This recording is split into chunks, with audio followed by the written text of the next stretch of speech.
속도를 맞춘다.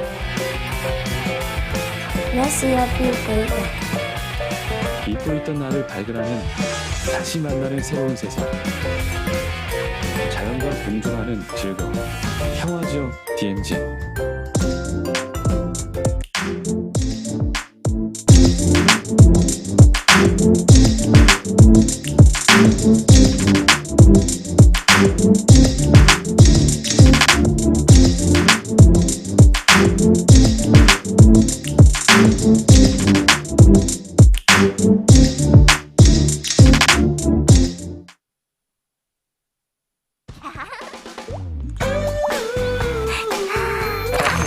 와우.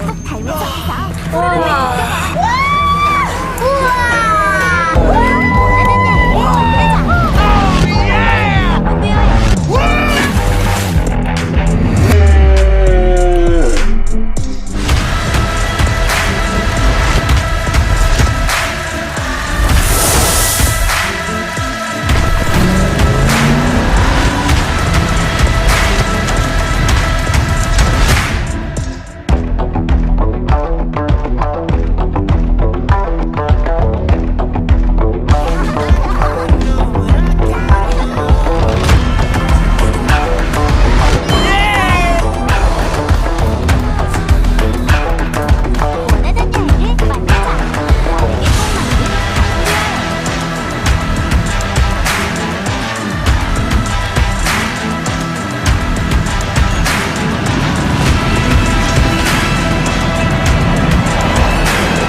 원하는 여행을 만나자. 나에게 꼭 맞는 강원도 여행.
정화되는 평창의 신비로운 풍경. Located in the northeast of South Korea, Gangwon-do is bounded by the ocean on one side and other Korean provinces on the other. This charming region, filled with the beauty of nature, offers both mountainous and sea landscapes for a multitude of activities during different seasons of the year. Today, we chose 3 cities to visit in Gangwon and can't wait to introduce you to Gyeongpo Beach. Gangneung is the largest coastal city in Gangwon Province. place. During summer, it is one of those places where everyone wants to enjoy some of the best beaches in the country. No matter if you walk north or south through gorgeous beaches one after another, you will be followed by the infinite white sands and emerald waters. Here, the stress and anxiety of everyday life leaves room for dreams and happiness, which makes everything possible. Gyeongpo Beach is probably the most popular beach at the east coast of South Korea. Here, people enjoy different outdoor activities or just spend hours sunbathing on the beach. It is an especially appealing vacation spot as the beach is situated between the ocean and Gyeongpo Lake. If you feel like stretching your legs, you can rent a bike and enjoy the lovely bike path that surrounds it. It is a fun activity that we enjoyed until late. If you decide to stay in this area for several days, Lee Kai Sandpine Resort is situated a few pine trees away. A lot of people come to visit this place to relax and feel the flavor of the Hawaiian atmosphere. It is no coincidence that Lakai means shining ocean in Hawaii. This resort is well known for its huge golf fields in the heart of Gangneung, and it has 12 conference rooms, which can accommodate up to 800 people. Sagunjin Beach. Sagunjin Beach is the most romantic beach of the coastal area. I know we've said that you can't take it easy in Gangneung, but this is the moment where you can impress your loved one. Don't be lazy and get ready for your date by bringing some delicious snacks and renting some of the loveliest picnic sets in the nearby shops. You'll feel like the happiest couple on the planet with the memory that neither of them are ready to forget. Songgyeojang. After enjoying the coastal area, it is time to experience ancient Korea by visiting Songgyeojang House. It is a very well-preserved traditional Hanok house of noble family constructed 300 years ago. It is hard to believe that the descendants still live in this house to this day. Surrounded by pine trees, it remains intact in harmony with the beautiful natural environment. The wooden bridge, stretched out over the pond, used to be an inspirational location for poets. Today, it is one of the most popular attractions in Gangneung, Gangneung-Jungang-Market. There is no visit to Gangwon-do without testing its local food. Besides local restaurants, Gangneung-Jungang-Market is a great place to taste some food from Gangwon-do. For food lovers, it is a must-visit place. And as you probably already know, we love delicious food, especially while traveling. Don't worry if you feel lost with all the choices offered to you. Just pick a local who is eating what looks like the most delicious food and copy whatever they order. Trust us, you can't go wrong with this. Anmok Beach. From the multitude of amazing beaches that Gangneung can offer, Anmok Beach is definitely worth a visit. It is here that you will find a popular Gangneung coffee street. Over 30 unique beachfront cafes let you drink perfectly brewed beverages while enjoying incredible sea views. Overall, in Gangneung, we mostly stayed at St. John's Hotel. Since it has fabulous conference rooms, which can accommodate 1,000 people, it has also hosted famous personalities like the President of South Korea, Moon Jae-in, and Ivanka Trump. Located right in front of the ocean, it provides you with a stunning view of the surroundings. The infinity pool on the rooftop was our favorite. The blue water from the sea merging with the water of the pool gives the illusion to be surrounded by the ocean. PyeongChang is today a world-famous county in Gangwon-do, as it hosted the Winter Olympics in 2018. With an honorable number of 17 medals and 5 gold, South Korea achieved its best performance in the history of the Winter Olympic Games. The official hotel of the Winter Olympics was the Alpensia Ski Resort, as it has the biggest conference room hosting 2,000 people. Today, it provides the perfect environment to enjoy leisure sports during all seasons. In winter, people come here mainly for skiing, but in summer, it creates a peaceful place to relax in nature and enjoy some outdoor activities. The resort also hosts some of the sports events in its stadiums, like ski jumping. You can go to the top of the Alpensia Ski Jumping Center if you want to experience how the athletes felt before they jumped. Woljongsa Temple at Odensan Mountain. Situated on the beautiful Odensan Mountain, Woljongsa Temple is the place where you find peace and enlightenment in the solitude of nature. It is a spiritual healing experience where you will breathe the history and heritage of one of the main religions of South Korea. It is also a foreigner-friendly temple site that breaks down the barriers of language and achieves mutual understanding among all humankind. Sky Ranch, Hanulmokjang. Sky Ranch is a lovely sheep farm in South Korea. The ranch is so beautiful that it became a popular tourist attraction in Gangwon. These cute, lucky animals enjoy grazing in the vast fields and are used to interacting with humans. After hanging around with them, a tractor brought us to the top of the hill in style, surrounded by a multitude of windmills in perfect harmony with the beauty of nature. It offers a magical experience that we weren't prepared for. Finally, we finished our day with a lovely picnic in the middle of the river, enjoying the delicious, fresh, farm-made PyeongChang, traditional Korean food cultural experience center. After enjoying tons of delicious food across the country, it is time for us to learn how to cook it. PyeongChang provides traditional cooking programs where visitors can immerse a little bit more in Korean culture and learn the way their food is made. They even grow their own ingredients, which gives this place a lot of charm. I bet you've never seen a huge collection of pots right in front of a house. Yes, fermented paste and sauces like gochujang, the red pepper paste, or doenjang, the bean paste, are very important in Korean cuisine. Ari Hills. Now that you've taken some rest and enjoyed the beach, it is time for the fun part of the trip. Jongson is another beautiful place in Gangwon, but it is the outdoor activities that we enjoyed the most. Ari Hills Skywalk is a glass observation deck which provides you with an incredible view of the Donggang River. Bringing to mind the shape of the Korean peninsula, this magical landscape is often called the Grand Canyon of South Korea. You will have the amazing feeling of walking on the clouds from the edge of the cliff. Ari Hills also has the longest zipwire in Asia. If you want to spice up your trip to Gangwon, this is the perfect opportunity. You will be flying like a bird between the valleys at 100 kilometers per hour, an experience you'll never forget. Once down on the ground, you will have the option to fully enjoy Donggang River by grabbing a paddle and riding a boat. The beauty of this place made it popular for rafting, with steep cliffs on one side and banks of pebbles on the other. A picturesque landscape will make you forget to chill. We had a lot of fun jumping from the boat and letting the river bring us to the destination, Samtan Art Mine. It is time to slow down a bit and visit an impressive Jongson creation, which highlights both the area's rich history of mining and fresh modern art. It used to be a very busy place, employing around 3,000 people due to the high demand for coal. After shutting its doors in 2001, local artists gave this place another life. It became the perfect playground for urban explorers and graffiti artists. Today, Samtan Art Mine is a stunning complex that would be scary to visit alone at night. Alpine Coaster. Haiwon Ski Resort is the biggest resort in Gangwon, with around 1,900 rooms and 43 conference rooms, which can host over 2,000 people. During summer, instead of ski slopes, this place is covered with thousands of flowers. It has plenty of activities to discover, like an open-air water park, so you don't have to go far to enjoy the day. But our favorite was the Alpine Coaster attraction, which made you appreciate the daisy field through a completely different angle. This place is huge and surrounded by beautiful nature, so even when we weren't lucky with the weather, we had a lot of fun exploring the surroundings.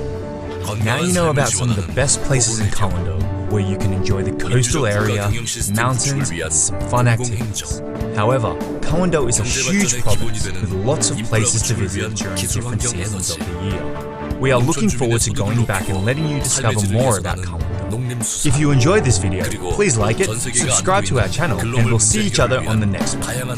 강원도 금강산 1만 2천 봉 팔만광자 유정사 법당 뒤에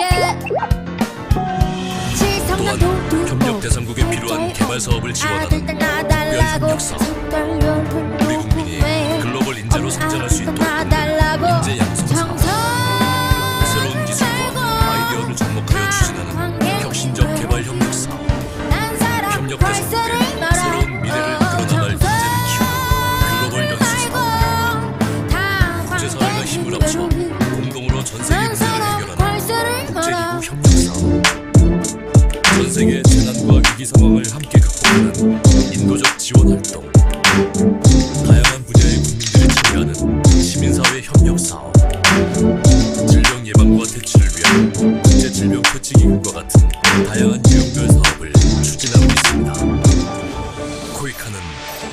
국제개발 협력 사업을 통해 사람, 평화, 번영, 그리고 환경의 가치를 실현하며 지속 가능한 개발 목표 Clean 달성에 Highlands, 기여하고 있습니다. 700 meters above sea level, the bearer of 다양한 happiness. 개발 협력 파트너들과 소통하면서 지혜를 모으고 협력하여 The positive energy found here engages all senses, giving life to the body from head to toe, bringing peace to the heart and soul. Quick and close, PyeongChang approaches. As we run to embrace PyeongChang, in this very moment right now, 사람 중심의 평화와 번영을 위한 상생의 개발 협력의 시대. 코이카가 언제나 함께하겠습니다. a snow-covered village, 1,000-year-old forest, leads us to a new world in awe, leaving the secular world behind.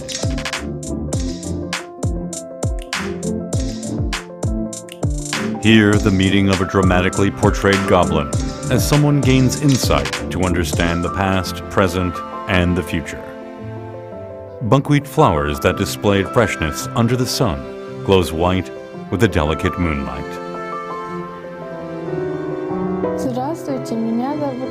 At PyeongChang, where all seasons come in different colors, presenting the vastness that exists within scenery, every photo taken becomes memorable.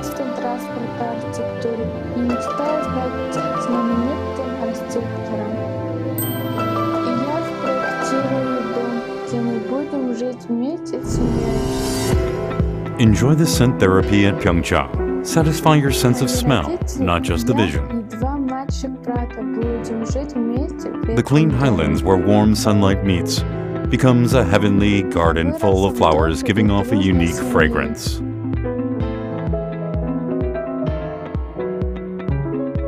In every breath, the fragrance of flowers covers your body, washing off the fatigue of city life, becoming a memory engraved in the mind.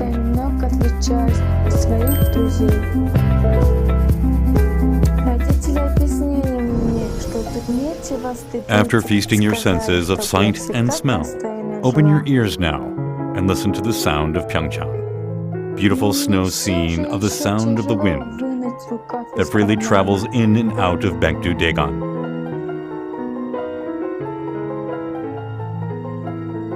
Following the footsteps of the sound of nature, listen to the magical harmony of the 80 wind chimes hanging from an octagonal 9-story stone pagoda in Uljongsa.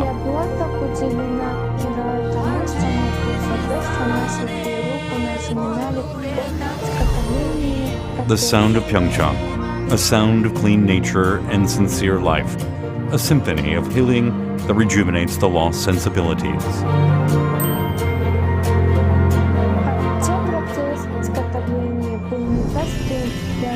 700 meters above sea level, known to be the optimal height for an ideal biorhythm. Delicious food from ingredients grown in PyeongChang pleases the sense of taste. Hanu, premium Korean beef, comes from cattle relaxed and fed in an open field. Hwangtae, a dried pollock, gets tastier after freezing and thawing in the cold wind and snow. You can also find trout that live in cold and clean water, and vegetables grown in Odaesan with thick forests and pure and natural water. Pangadari yaksu that provides a taste of nature with a kick. The healthy, happy taste of PyeongChang comes from Baekdu-daegan and its clean and pure water, the source of the Han River. Giving rise to healing and happy foods that satisfies the appetites and contents the heart.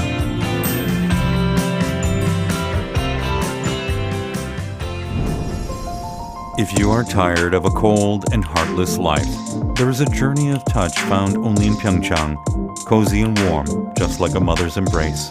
At Snow Festival, a white blanket of snow covers the land, warming and comforting you as it wraps around the soul. At the Summer Hunter Festival, you will be reminded of your childhood splashing water in the creek. At the Trout Festival at the riverside in winter, under the thick ice, you will feel the vigor and life of the trouts. Odaesan Mountain Culture Festival, reflecting the Buddhist culture, will allow you to look into your heart and grow. Coming into contact with PyeongChang will serve you with gentle happiness that cannot be found in city life. 2018 평창 동계올림픽 및 동계 패럴림픽 가치 보전, 동계 스포츠의 활성화는 평화의 가치 확산 등과 관련된 PyeongChang, the cradle for skiing in Korea, becoming the mecca of winter sports worldwide since the hosting of the 2018 PyeongChang Winter Olympics. 2018년 평창의 감동과 Even in seasons without snow, the healing of PyeongChang that shakes off the stress of everyday life continues on. 동계올림픽 대회 및 Paragliding gives you the view of the world beneath your feet. 다양한 전시공간과 Whitewater rafting and kayaking across rough currents invite you to experience primitive nature. 다시 만날 수 있습니다. Exciting exploration of the fantastical limestone caves 평창이 남긴 유산과 소중한 가치를 미래의 주역인 and enjoying the view of the beautiful water courses of Dong River through zip lines can invigorate and rejuvenate. 가능한 보존과 발전에 기여합니다. Spend the night with your families and friends with the forests and rivers that preserve the clean, primitive ecology. 모두가 기억하는 2018년 겨울의 뜨거웠던 추억과 올림픽 유산으로 남겨진 세계 최고 The 수준의 moon and 동계 the stars 스포츠 shine 인프라를 throughout the 제작하는 night as guardians, 캠페인을 sending a 펼치고 message of 동계 comfort. 스포츠의 불모지로 여겨지던 아시아, 대한민국 평창에서 동계 국제 대회를 지속적으로 개최하여 2018 The wooden 평창의 paths and the 성공 quiet 배치를 temples of the mountain helps us find who we are. 스포츠 아카데미를 운영하는 등 동계 스포츠 활성화를 위해 A journey of healing in PyeongChang restores the forgotten passion for our lives. 동계 스포츠를 접하기 어려운 나라의 청소년을 대한민국 평창에 초청하여 동계 스포츠의 경험 공유와 높은 수준의 훈련 프로그램을 제공하는 등 올림픽 정신을 PyeongChang 실천해 is 나가고 where peace 전 began, 세계 청소년들과 going through 미래의 the frozen 올림픽 past 꿈을 and the 키워나갑니다. heated present. We are taking a new step towards the future that will make hearts glow. 국내외 평화 전문가와 시민사회가 평화와 상생의 길을 모색하는 국제 평화 플랫폼으로 성장하고 있는 평창 평화 PyeongChang will present new energy and 세계 peace 청년 리더들과 in the lives of those who step upon it.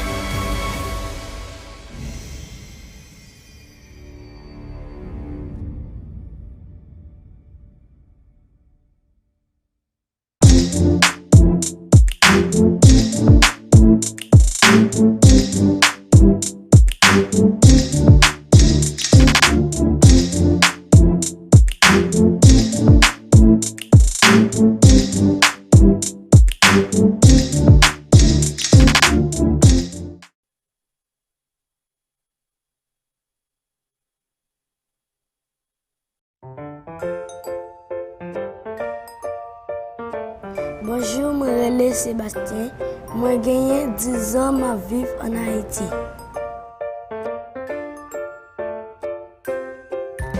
Moi lever à 7 h chaque matin pour moi aller à l'école.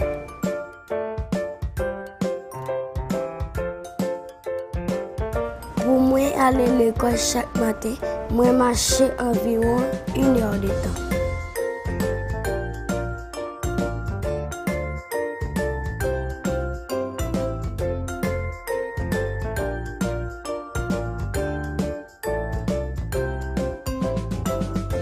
Moi ta remè fini un bon médecin, l'aime fini avec l'école classique moi, pour me capable servir monde qui malade dans le pays moi.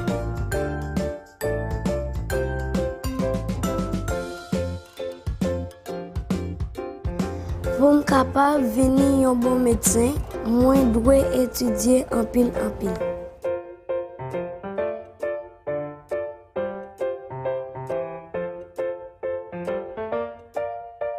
Moi remè jouer avec tes amis mio dans l'école là. Mais il est très difficile pour aller à l'école à pied. Moi toujours dormir chaque matin dans la classe là.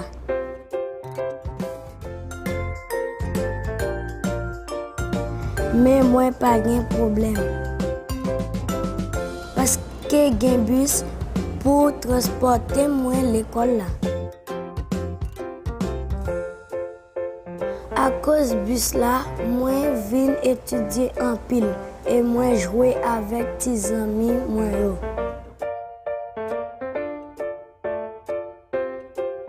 Moi pap dormi nan klas la ankon paske mwen ta reme vin yon bon medsen. Merci yon pil koyka.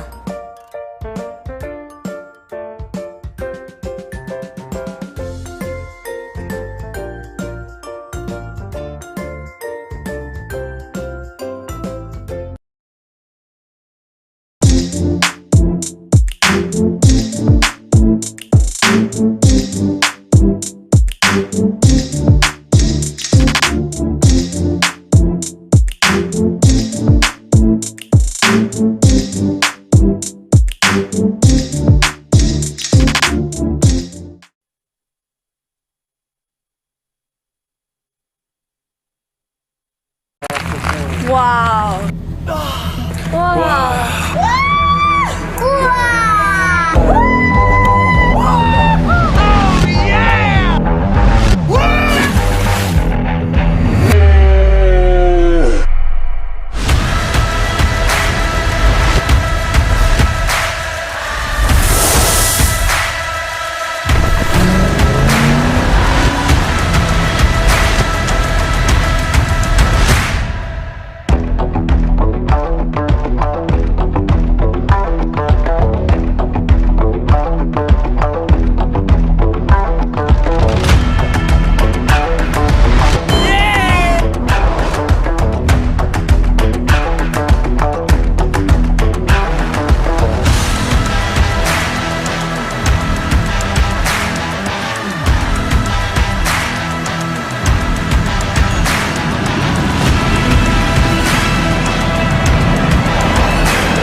네.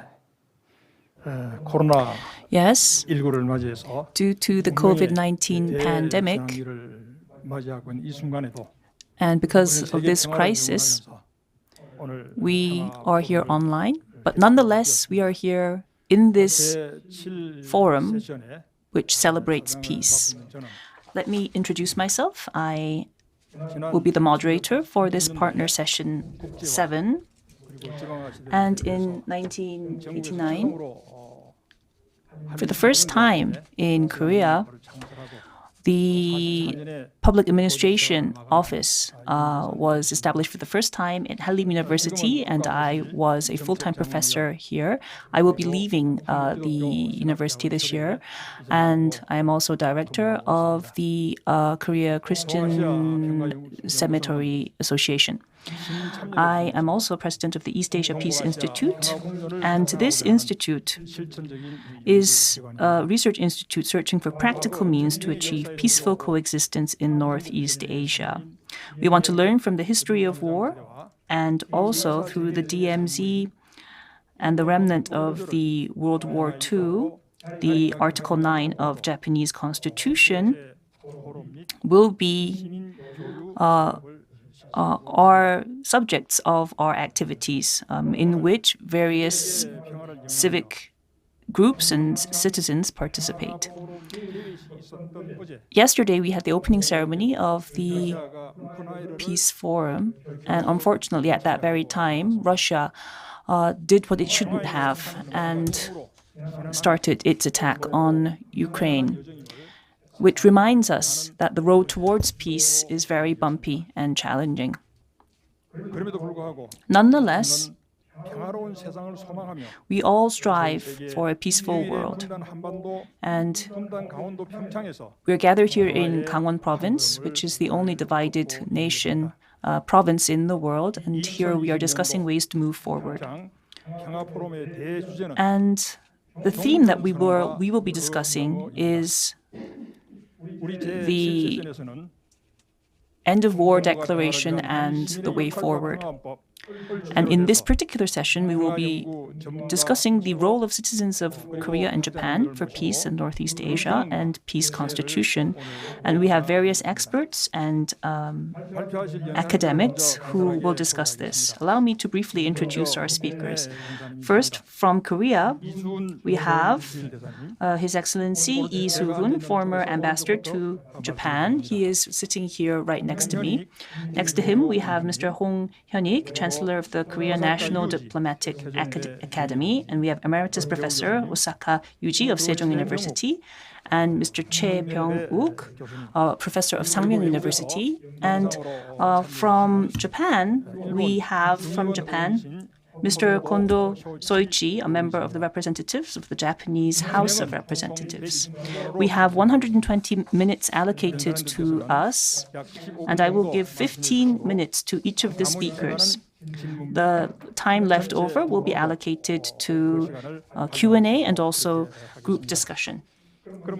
So, first of all, we will start off with a presentation by the former ambassador to Japan, Mr. Lee Soo-hoon, who will be speaking on past relations.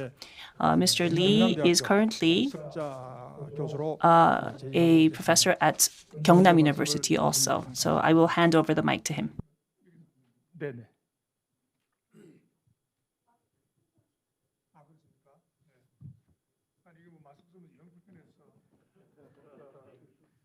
네.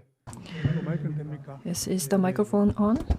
오늘 제가 좀몇 마디 여러분들께 드리고 So, 싶은 바는 I 다잘 알다시피 really want to say today a few words on, as you well know, the deteriorated Korea-Japan relations, partly due to COVID-19.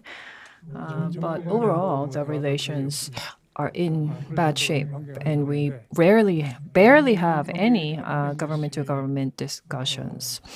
I want to look at the cause of this current situation. 나라 간의 between Korea and Japan, there are various conflicts over history. 이렇게 악화된 것은 And the reason why the 80%가 relations have worsened 이렇게 이제 is 80% due to the conflict over history. 갈등에는 이슈가 크게 There are two main issues. 하나는 First, 그 위안부 the comfort women issue, 그 위안부 문제가 중요한 이제 하나의 이슈가 되겠고 which is one of the main cause of conflict. And secondly, there is the mobilization of wartime forced laborers, 이 문제가 중요한 갈등 요인. which is another main cause of conflict. 먼저 이제 위안부 이 문제를 좀 And looking into the comfort women issue first, 한국의 혹은 한일 간의 I think that between Korea and Japan, and for Korea, there are policies, actions, and words spoken that may cause conflicts. But I think the main underlying cause, 그 내각이 한두 번 바뀌어서 이분이 은퇴하셨지만은 well, of course, former Prime Minister Abe is no longer serving as Prime Minister, and we have a new Prime Minister in Japan. But while he was serving as PM, and he formed and led his cabinet, during those times, they chose what is called the historical revisionism. It is basically about forgetting the past and not placing the burden of the history onto the future generation. And the cabinet's main position was to erase the past under historical revisionism. And because the cabinet chose this line, various conflicts surfaced. And it's not just to say that the onus is all on Japan, but during the Myung-bak administration, the President Lee himself visited Dokdo Island. I believe it was sometime in 2012, which provocated Japan intensely. As you know, the Dokdo Island is claimed by both Korea and Japan.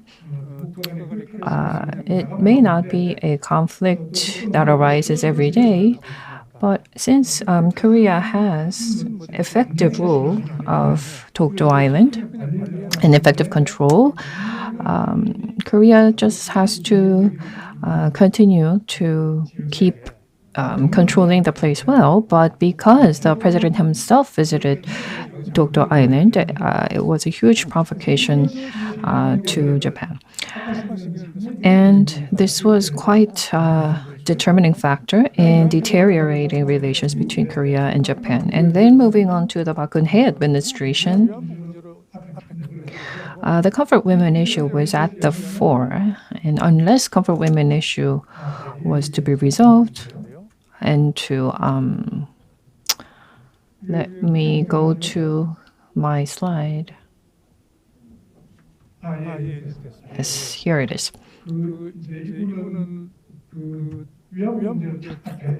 And President Park placed the comfort women issue at the fore, and unless this issue was resolved, she would not have a summit with Prime Minister Abe, was her basic position.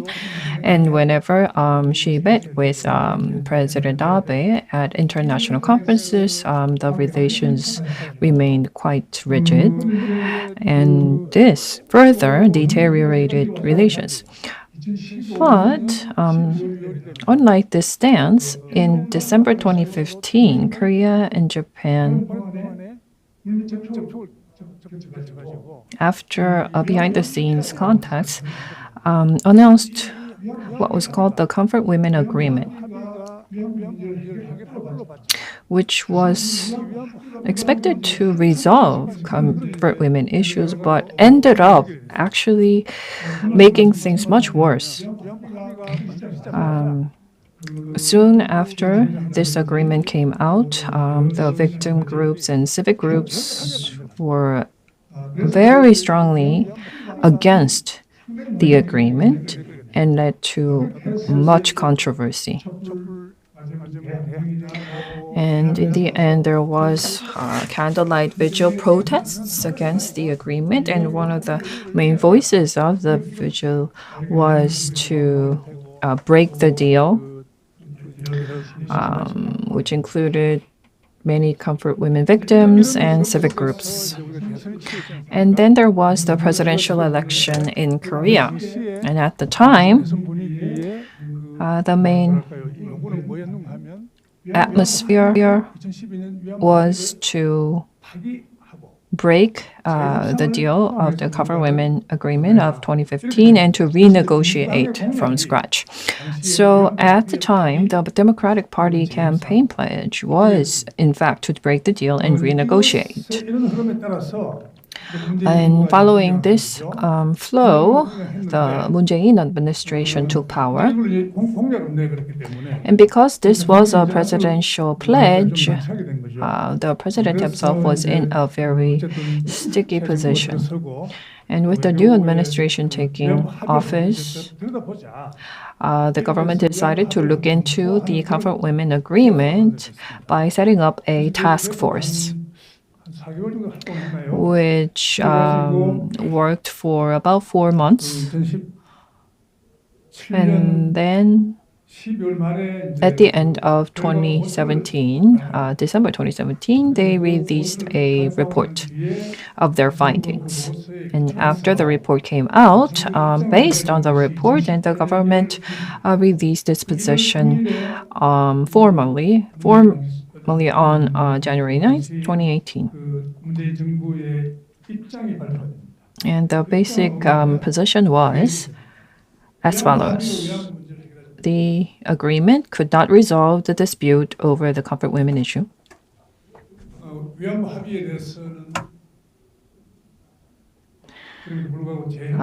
Nevertheless, the Korean government will not seek the renegotiation of the December agreement, which is an important part.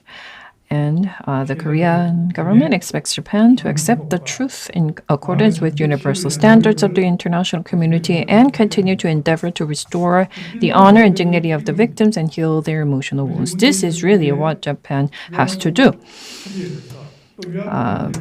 Regarding the Comfort Women Agreement and the Comfort Women issue, the Moon Jae-in administration requests Japan to be in line with the international standards and to work towards restoring the honor and dignity of the victims and to heal their wounds.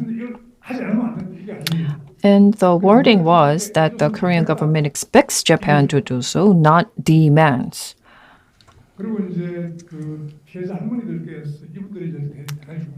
And victims are, of course, most important. We have 13 surviving victims at the moment, and the victims have always consistently wanted a voluntary and sincere apology from Japan.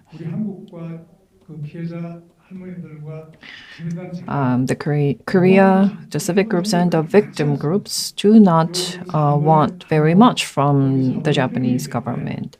What they want are number 2, 3, and 4 from Japan that you see on the slide. And as long as Japan accepts these requests, the Korea-Japan relations will be back on track. And also, the Korean government set aside 10 billion won of Korea's own budget to support the victims. And this was the sum that the Japanese government put forth as a result of the Comfort Women Agreement. And the Korean government's position is to replace the sum with Korea's own budget.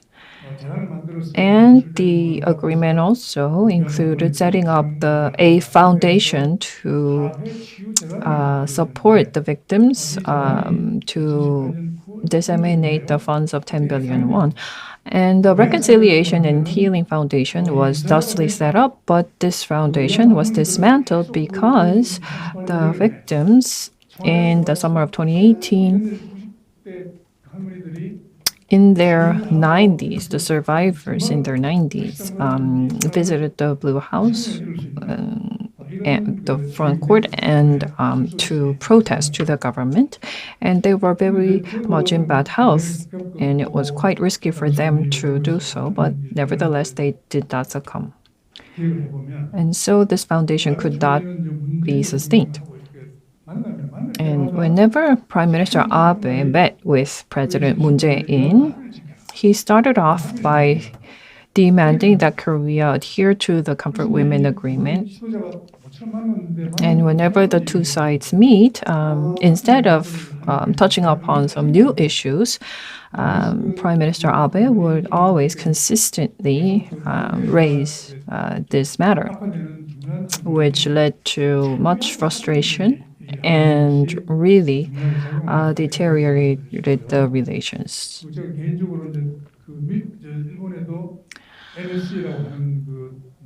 And in Japan, there is a National Security Council, just like the one we have in Korea. And the chief of secretariat of the NSC in Japan was Mr. Yachi, who is a very experienced diplomat.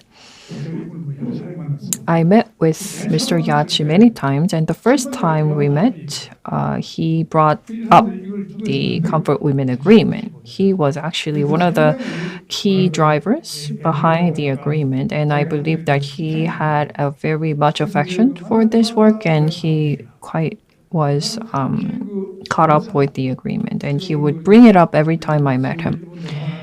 And in front of the Japanese embassy in Seoul, there is the Comfort Women statue, and he also demanded that we remove the statue. And that's how we came to the current situation without being able to resolve this issue. Let me come back to this issue later. And the second historic issue is the mobilization of forced labor workers. There are different ways to look at this issue, but when the Pacific War broke out in 1941 and lasted until August 1945, to prepare for the war, labor wars were forcefully mobilized. And this issue is about compensating the forced labor wars. And this matter is basically a monetary matter. It is in nature quite different from Comfort Women's. Comfort Women issue is more about the honor, the emotional wounds, the dignity of the women, but whereas this is about the compensation for the forced labor wars. And the size of the number of victims is estimated to be about 210,000 according to the official count of the government, but this number, there is no fixed number for the victims. And there have been a series of lawsuits raised by the victims. And then on October 30th, 2018, the Korean Supreme Court delivered its ruling. So it's the Supreme Court, the final court, after the first and second instances. The Supreme Court ruled, and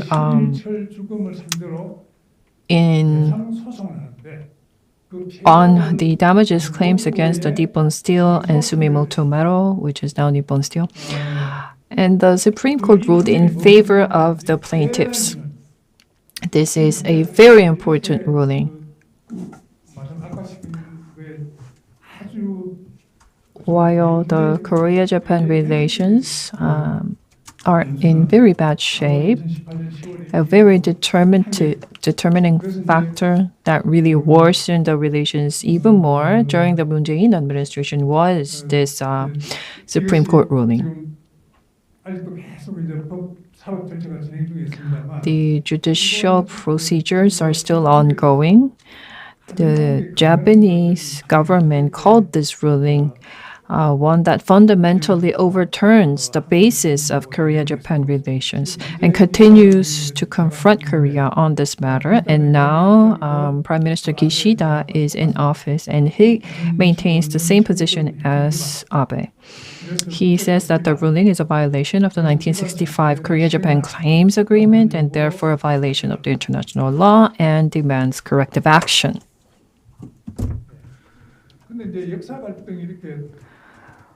While conflicts over history remained unresolved and continues to worsen bilateral relations, in summer of 2019, the Abe cabinet took action to restrict exports on some of the key chemicals to Korea and removed Korea from the export whitelist in August that year. Being on the whitelist would simplify the exports procedures. But you may all remember that there was also a boycott of Japanese products here in Korea. So this was an economic retaliation against Korea that led to economic conflict. And such measures did not stop at economic conflicts, but dealt a blow to the two-track diplomacy between Korea and Japan. The two-track diplomacy is where we handle issues of the past, such as the wartime forced labor wars or comfort women issue, while on the other hand, continuing to expand and develop a future-oriented cooperation in terms of the economy, tourism, culture, and so forth. But by taking such measures, Japan mixed up the two different tracks of historical issues and the future-oriented cooperation. So to give you the conclusion,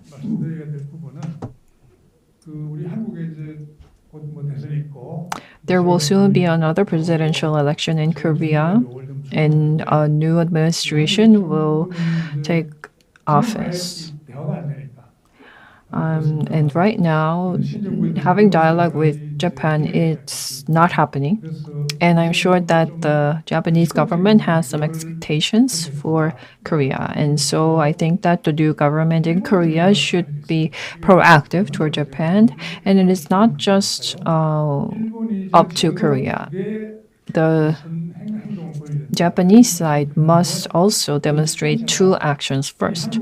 Number one, Japan should withdraw the exports control from 2019.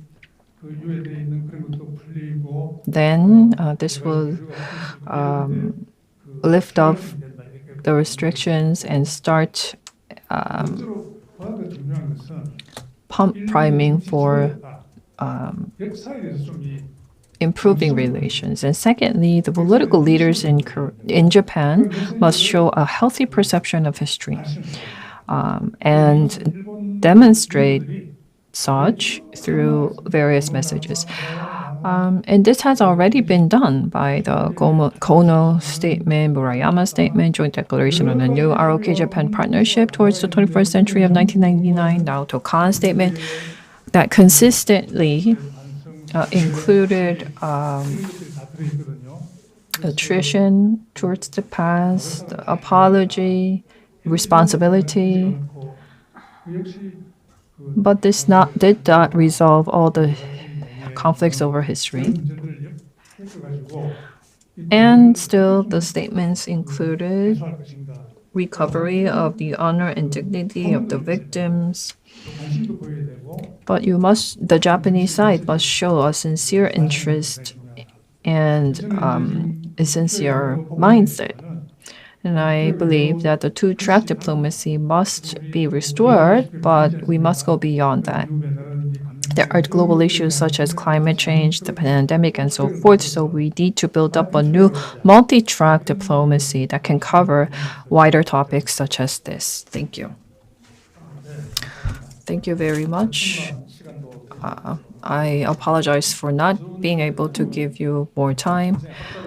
As an scholar of international affairs, Mr. Lee, has looked into diplomatic affairs, and based on his work as former ambassador and also based on theoretical studies, he presented the importance of having to change the perception towards history.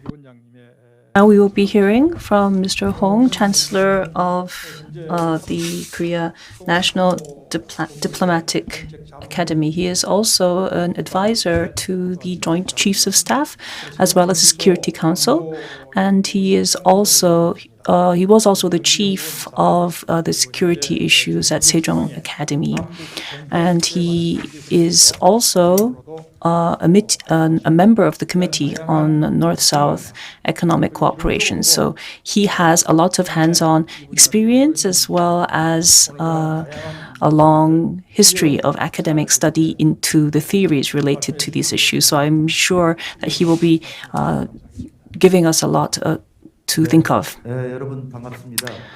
Good morning. I am Hong Hyun-ik, Chancellor of the Korea National Diplomatic Academy.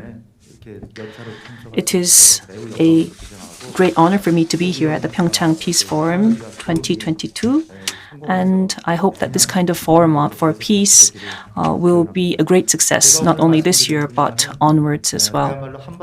Now, I will be focusing on measures to restore peace on the Korean Peninsula and throughout Asia, and how the two governments of Korea and Japan should work towards this.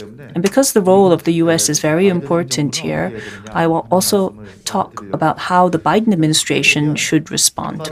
So, first, I would like to point out the issue that U.S.-China relations has a big role to play in peace in this area, but also because of stopped dialogue between the two Koreas and no progress on the nuclear dialogue.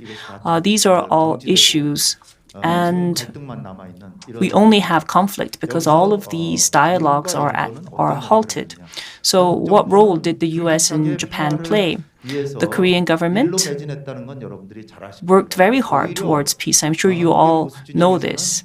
Even the conservative side in Korea focused on the fact that the current administration was working only on peace. They said, why aren't you preparing against war? But this is nonsensical because, well, first, the current administration did work towards peace, focused its energy there, but it's not that we discarded war preparation. We may not have expanded our war budget, but of course, it's not that we can work on a nuclear program, but with that aside, when it comes to conventional military power, we have more than 5 tons of warheads, and missiles have been developed. And we haven't been going here and there advertising that, but we have worked continuously to work on our war capabilities as well. So it's untrue when the conservative camps say that we have neglected our war preparations. My focus will be on why the current North Korean nuclear issue is not being resolved. I will be focusing on fundamental issues and reasons, and also it's unfortunate that North Korea is not coming to the table, but we want to look at why North Korea is not coming to the table and what policies should the other parties put in place to encourage North Korea to come forward. In order for a nuclear negotiation and if we have a improved relation, then North Korean and Japanese relations will also be resolved, I believe. But currently, because there are no dialogues between the North Korea and not only the South but the U.S., and there's only conflict that's left over, this kind of conflict will come into the way of doing away with all of the obstacles. So I want to focus on how we can make a virtuous cycle. So let's focus on the core, why the dialogue is at a standstill. And this is my point of view. I have a firm belief towards this. Now, if you look at the past North Korean regimes, they have violated human rights, and in the 70s, South Korea and North Korea were the same, but North Korea has failed economically because their GDP and our GDP is 53 times larger than North Korea. It's 160 times smaller than Japan and only 1/600th of the US. So they are at a disadvantage when it comes to economics. There is nothing that they can rely on. That is the basic principle that I believe in. So even if it goes above their expenses, they are left with no choice but to resort to nuclear weapons. They are trying to work with partners that have an economy that is more than 50 times, 160 times, 600 times larger than them. But historically, if you look at the fact that you have to accept the fact that North Korea has, of course, broken many past agreements. But we also have to acknowledge that North Korea tried to do its part in the recent talks, but the U.S. did not do its role. They did not stand there with their arms tied, but they did not. Sorry for not going through the slides. I haven't come here yet, but anyway. We have a war now in Ukraine, and there is a tension with China, so I guess Washington is busy. But in their approach to North Korea, you can see that they have been neglected. And so nationally, the U.S. has focused more on China than North Korea, although working with North Korea would have been better for them. So that is just the situation in a nutshell. Well, Trump and Kim Jong-un, back in 2017, they engaged in harsh dialogue when President Moon was first inaugurated. But thanks to the efforts of President Moon, Kim Jong-un decided to come and meet with President Moon, and we have special envoys, Mr. Seo Hoon, who is the National Security Advisor, and the head of the NIS, and these advisors and envoys went to Pyongyang to meet with the regime. And thanks to that, we were able to come to the June 12th US DPRK summit. But up until that point, the two countries were in a very strained relationship. But thanks to President Moon, we were able to come to the 2018 U.S. and North Korean summit. Like I said, the U.S. has an economy that is 600 times larger than the North. But if you look at what was agreed on, the North Korean requests are number 1 and 2, and number 3 and 4 are the U.S. requests, and they agreed on all 4 of them. And President Trump probably did this, agreed on this because he wanted popularity, but he had to keep his side of the deal for there to be trust and for North Korea to do its part. If you look here, the last one is the returning of the remains of the prisoners of war and those lost in action. North Korea actually did this. And also what North Korea did is to repair trust. It sent people, the U.S. citizens that they had held captive, 3 of them, through Secretary Pompeo. Also, long-term missiles have not been launched for the past 3 years. So they are still holding their side of the deal. And I think for the US, the biggest issue is the long-term missiles. And the launch facilities in Dongcheon were halted in 2018. The fall of 2018, it dismantled it without any condition. And after the Singapore summit, President Moon went to Pyongyang, and the reason he went to Pyongyang was to make sure that the North kept its side of the deal. As you can see, the North kept its side of the 2018 deal. The US decided to agree to work towards better relationships. So the US should have at least made some kind of gesture or even have a meeting or summit for the opening of a consulate, for instance, but there was no such effort whatsoever. And another one was to work towards a peace regime.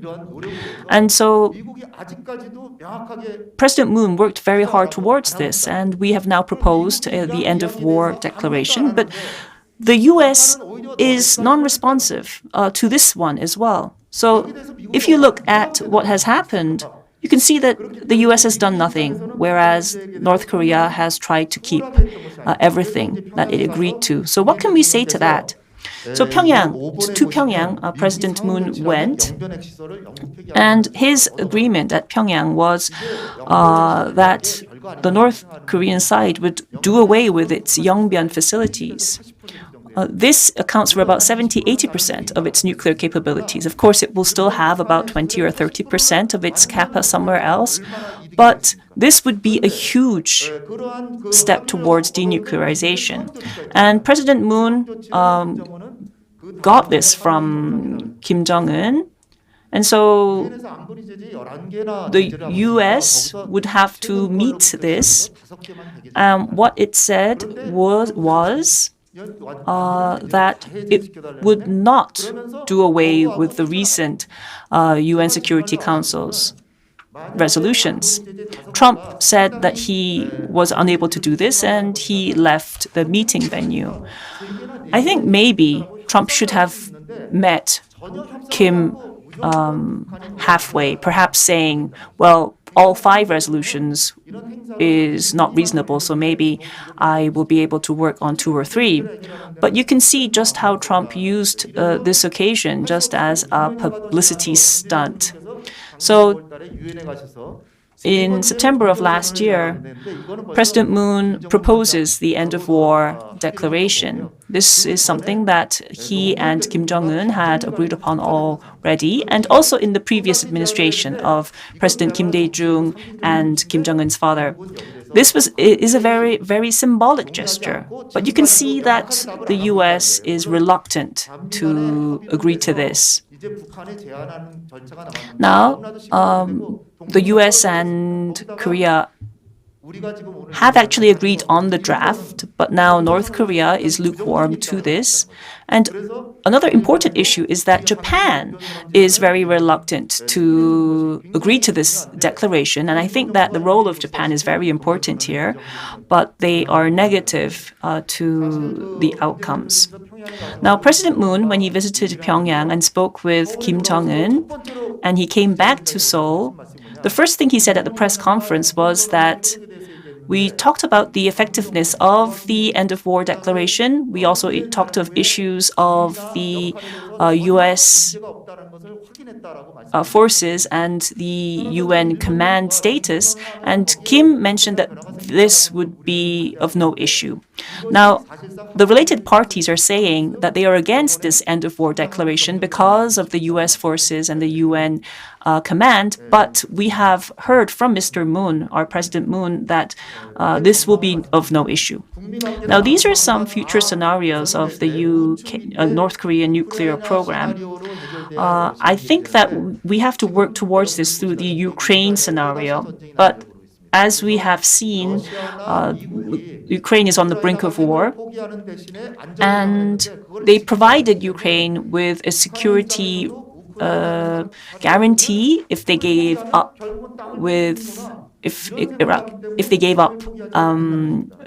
their nuclear program, but they were unable to do this. And also, if the relationship with China is strained, as you can see here, we will be unable to solve the North Korean nuclear issue if the relationship between the US and China is strained.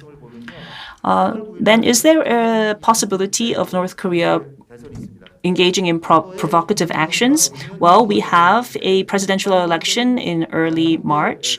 And if we look into the past examples, you can see that sometimes you may think that it would be good for the North Koreans to be friendly to the incoming administration, but they have actually, in the past, engaged in provocations every single time. So there is always the possibility of that happening, especially in April, which will celebrate Kim Jong-il's birthday, which will mean that there is a possibility of them launching a so-called satellite, which they will say they are doing it to celebrate peace, but is actually a long-term missile. When that happens, this will have a bad effect on the middle elections in the US and will badly affect the Biden administration. So I mentioned Ukraine already.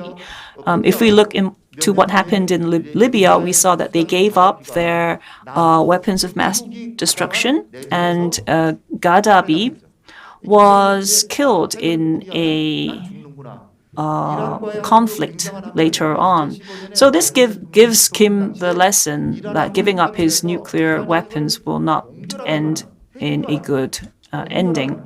And with Iran, they promised the country that they would lift all sanctions if they merely freezed their program. But Trump became president, and Iran broke their side of the deal, saying that the former president, Obama, made these various pledges, but they are not being upheld. Like I said, the US has an economy which is 600 times larger than North Korea, and they have seen what has happened to former countries, so what would they think? So in order for us to restore trust, we have to take a more positive role and engage North Korea in a very different way. Now, what the US is trying to do is going to a summit by starting from a practical level. But the important thing is that people on the working level don't have any decision-making authority. So even though they are having these practical level meetings, there is no progress. And this kind of an approach taken by the Biden administration is just a reflection of how not interested they are in this. Now, coming back to today's theme, what has Japan done in this process? What did Prime Minister Abe say? Every time he met Trump, he said, don't negotiate with North Korea, don't trust Moon Jae-in because he is siding with China. So Abe came in between the way. I don't know how this will be taken by our Japanese colleagues, but this is a fact. So the Abe administration, what they did was focused on the abductee issue of the 18 abductees. Prime Minister Koizumi visited us, and focused on this and is making this peace policy an issue of these abductees, although there are only 3 or 4 people left. So I think that there is a bigger role that Japan can play. Also, with regards to the end of war declaration, they are against it, saying that it's very dangerous. So this is coming in the way between peace on the peninsula. Lastly, I think I've passed that slide. Okay, let me be very brief. As former Ambassador Mr. Lee said,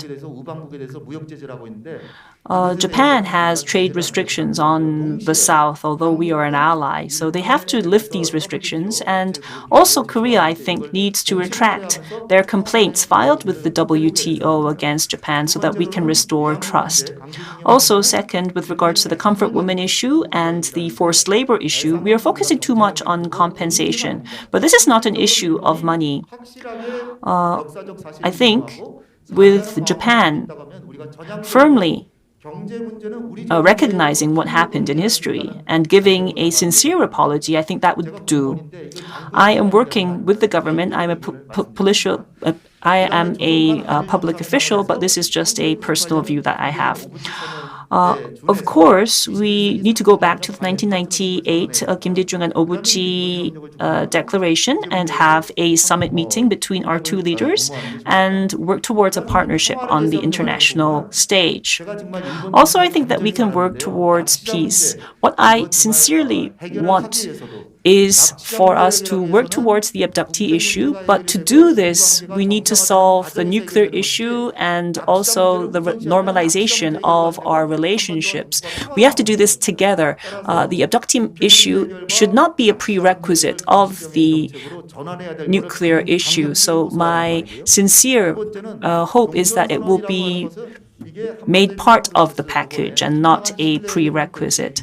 Also, because we need to restore trust, I hope that the Japanese government would agree to this and also support our end of war declaration as well. And as Ambassador Lee underscored, issues such as climate, environment, energy, natural disasters and natural issues and also health are all issues that we should work towards in multilateral cooperation. Yes, thank you so much. I am sorry for not being able to provide you with enough time. We heard from former Ambassador Lee and also the Chancellor. Their presentations had synergy and were intertwined.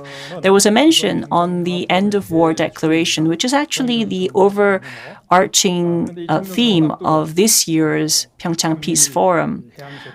We touched upon the partners, and we are seeing that the surrounding neighbors, both maritime forces and land forces, are using the Korean Peninsula for their own interests. So Korea and Japan are right next door. We can't move physically. And Japan can only be safe when we have peace on the Korean Peninsula as well. So I think that we need cooperation on all of these issues, including the end of war declaration. Now let's move on. Next up, we have Professor Hosaka Yuji of Sejong University. He is the Daehyang Humanity College Dae-woo professor, and he's quite famous in Korea and is the most receives most respect as a Korea-Japan relations expert. Professor Hosaka Yuji received his degree from Tokyo University Engineering Department, but during the Olympics in Korea in 1988, he moved to Korea and he actually acquired Korean citizenship. He has continued to study Korea-Japan relations before being naturalized in 2003. He received his PhD from Korea University, and as mentioned, he was the Dae-woo professor of Daehyang Humanity College of Sejong University. Hello, as introduced, I am Hosaka Yuji from Sejong University. University. Good morning. Today, I would like to touch upon the Korea-Japan relations with a focus on the Kishida administration. Since Prime Minister Kishida is now in office, I would like to look at and give you an outlook of Korea-Japan relations under the Kishida administration very briefly. First of all, the perspective of Japan on Korea-Japan relations must be understood by us. This is very important. And to do that, we need to look at some of the mentions of Korea by Japanese prime ministers.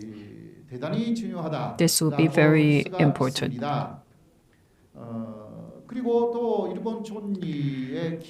And from the very basic speeches delivered by the PMs of Japan, and how Korea was mentioned in these speeches is quite important because it reflects the general Japanese policies towards Korea. In January 2020, at the time, Prime Minister Abe Shinzo delivered his policy speech at the Diet,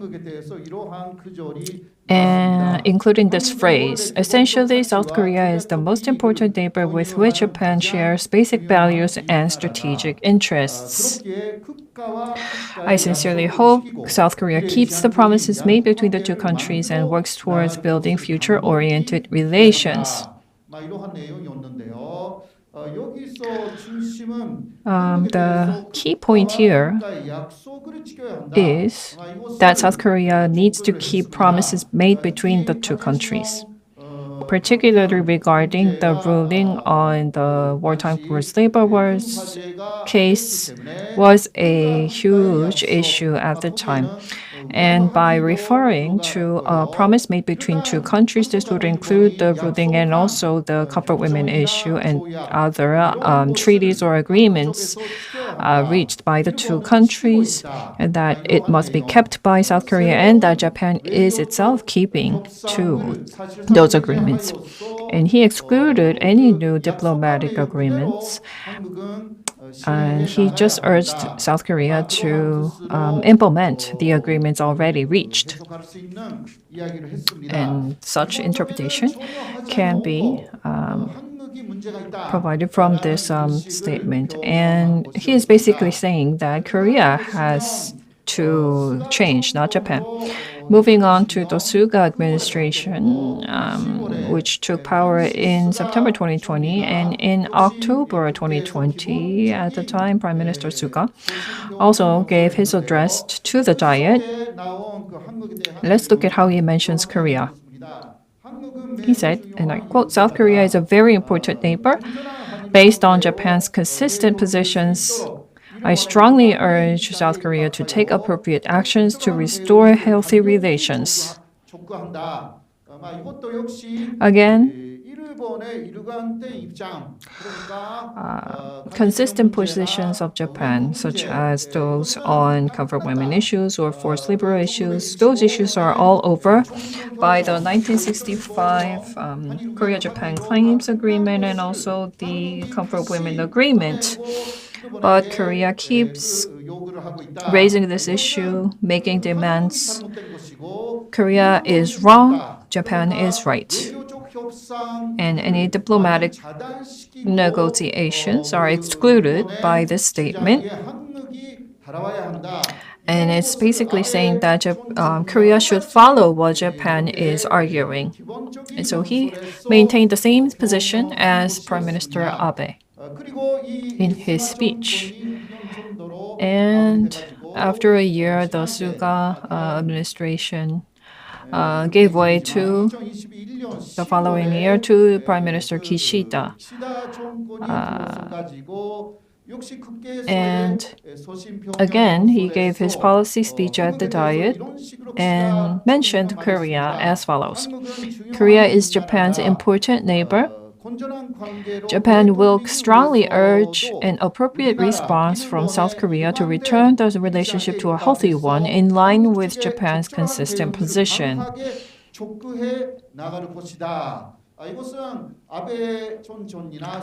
Again, this is in line with former Prime Ministers Abe and Suga.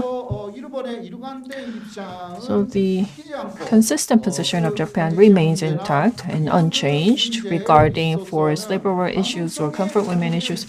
Korea is wrong. So Korea should adjust its position to be in line with that of Japan. So basically, the statement also is a refusal to any diplomatic negotiations. But from the common sense of international communication, the promise between two nations are always subject to change. Japan refuses to make any changes to agreements reached with Korea, which is quite suspicious. For example, the Chorus FTA, depending on what the U.S. demands, Korea has changed its positions numerous times. So even though an agreement is reached between two different nations, depending on the situation, the diplomatic negotiations can take place to make any readjustments or corrections to prior agreements. So this is just a common sense from the international perspective, but Japan persistently refuses to make any changes, which is quite concerning. And the basic position of Japan is that Japan is right. And I think that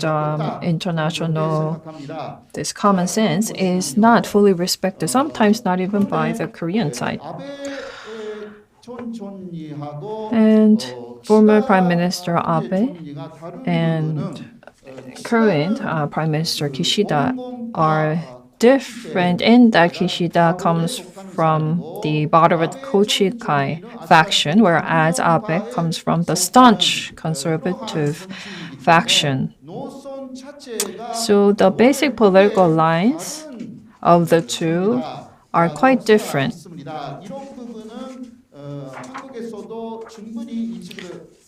And Korea needs to understand this, and I think that Korea does understand this. Suga is in between. He doesn't have a very clear ideological background.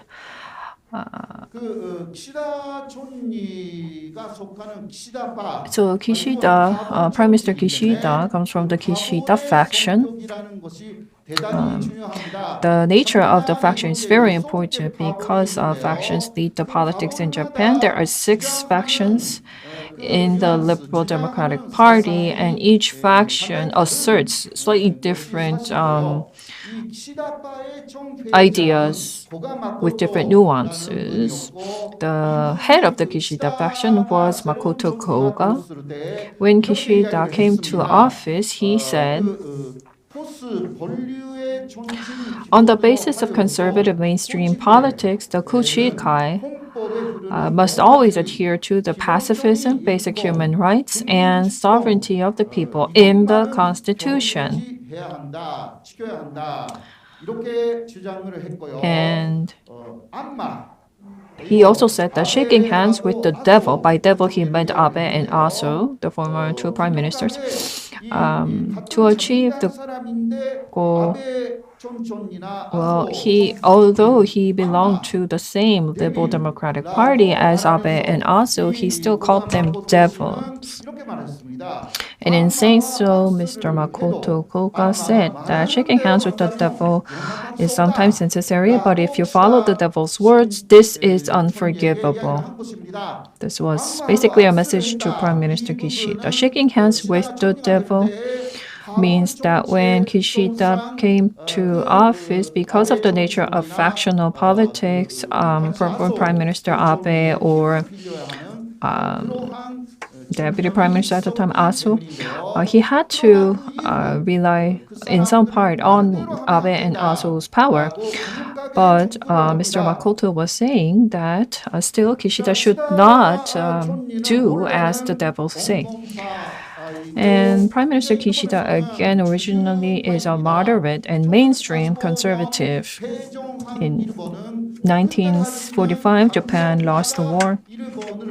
At the time, staunch hawks were dominating the political power, but with the defeat of the war, the control went over to the hands of the moderates. And so the conservative politics of Japan after 1945 was really dominated by the moderates as the mainstream. But since 2020, the general power shift started towards the staunch conservatives, and the really completion of the staunch conservatism was Abe administration. So the conservative politics, there are two main flows: the moderates and the staunch conservatives. And we Korea need to understand this background. The Koichi Kai, the main notable moderate faction, currently called the Kishida faction. This person is the former Secretary General Kato, who famously argued for a US, China, Japan equilateral triangular theory. So Japan should have equal distance towards China and towards US, according to former Secretary General of LDP Gato. The Koichi Kai, their general position was to maintain equal distance from China and US, not biased towards either, and to strike a balance between the two in its diplomacy. As you know, former Prime Minister Abe's line, the staunch conservative line, was to keep China in check and to strengthen the security alliance between US and Japan. In Korea, between the conservatives and the liberals, there is a very similar difference in opinion between the conservatives and the liberals in Korea. And such a similar difference exists within the LDP of Japan, between the moderates and the staunch conservatives. So, Prime Minister Kishida originally comes from the moderate faction, and so he is trying to step out of Abe's influence, as we can see. For instance, on November 11th last year, former Prime Minister Abe became the chairman of the Hosoda faction, which is the largest faction. And so the de facto Abe faction was launched. Abe faction has 96 LDP members and is thusly the largest faction. But Kishida faction has about 47 members. And so in terms of number of faction members, Kishida needs the help and support of a larger faction. And so the power of former Prime Minister Abe is still very influential. But if Kishida continues to remain in the influence of Abe, then Kishida's original moderate pacifist line cannot really be exerted. And so one of the recent talks is that since Kishida was victorious in the October elections, which was quite important, started to distance himself from Abe and is envisioning what they call a grand Kochikai. Kishida faction originally belongs to Koshikai, and he wants to merge with the other original members of the Kyochikai, for instance, the Aso faction or Danigaki group. And if that can happen, they can form a grand faction with 120 members, which would outnumber the Abe faction. And Prime Minister Kishida and Vice President Aso are in line with this idea. And in the political circle of Japan, there are some movements towards forming a grand Kochikai. But yesterday, there were talks suddenly of Aso's faction breaking off of this movement. And it seems like the road towards Grand Kochikai is not a very flat and easy road. But still, there are very members close to this idea, and therefore there will continue to be a behind-the-scenes movement towards forming a Grand Kochikai. And then if the moderates can form a larger group, they can certainly be able to resist the powers of Abe faction, the staunch conservatives. So since 1945, when the moderates were the mainstream of Japanese politics, those days could return. And in that case, a dialogue with Korea can perhaps be revitalized. However, such movements by Prime Minister Kishida is not unnoticed by Prime Minister Abe, who continues to pressure Kishida. Recently, former Prime Minister Abe has formed a coalition with quite a staunch conservative named Sakaichi Sanae, who currently heads the Political Research Council of the LDP. Being in the position means making the policies within the LDP. The LDP and the Japanese administration dynamics between the two have reversed at the moment. Within the LDP, the head of policy has a greater power than the prime minister himself. Because of the Abe-Takaichi alliance, they keep pressuring and asserting these ideas onto Kishida.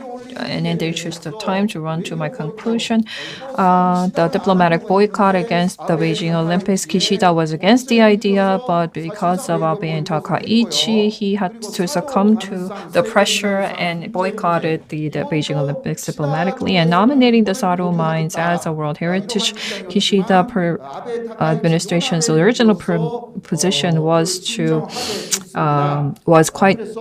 had reservations about nominating the Sato Mines as a World Heritage, but he had to do so under pressure of Abe. This will continue on until the upper house elections in July, and if Kishida is victorious, he will have enough power to no longer accept Abe's pressure. So whether he wins or loses the upcoming elections in July will be a make or break factor and really be determined in forming the future line of Kishida. Even if he wins, just because he wins the elections wouldn't strongly improve Korea-Japan relations. What's happening inside Japan is absolutely important. And with that, I would like to conclude my remarks in the interest of time. Thank you very much. Thank you. And what you were not able to say, please use the panel discussion session. As you know, Professor Hosoka grew up in Japan. He studied in Korea. He has experienced the Korean society and the political situation in Japan is seen from him from Korea. And we were able to hear the gist of that during the presentation.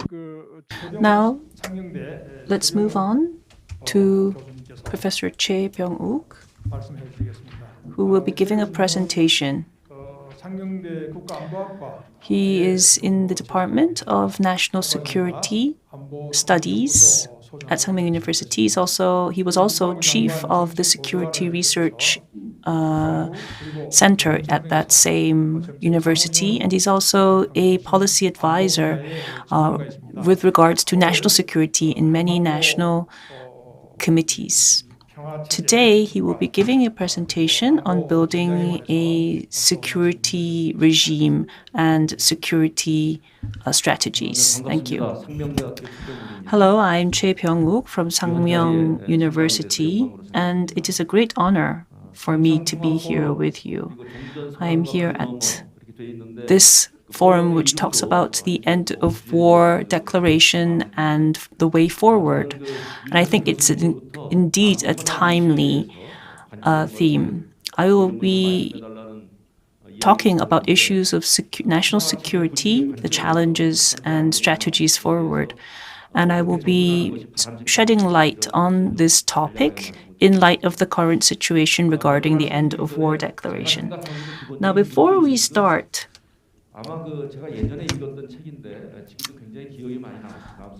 I'd like to mention a book, Why Nations Go to War. It's a book by John Stishinger, and I think it's in 10th print, so it's quite famous, and it left a big impression on me.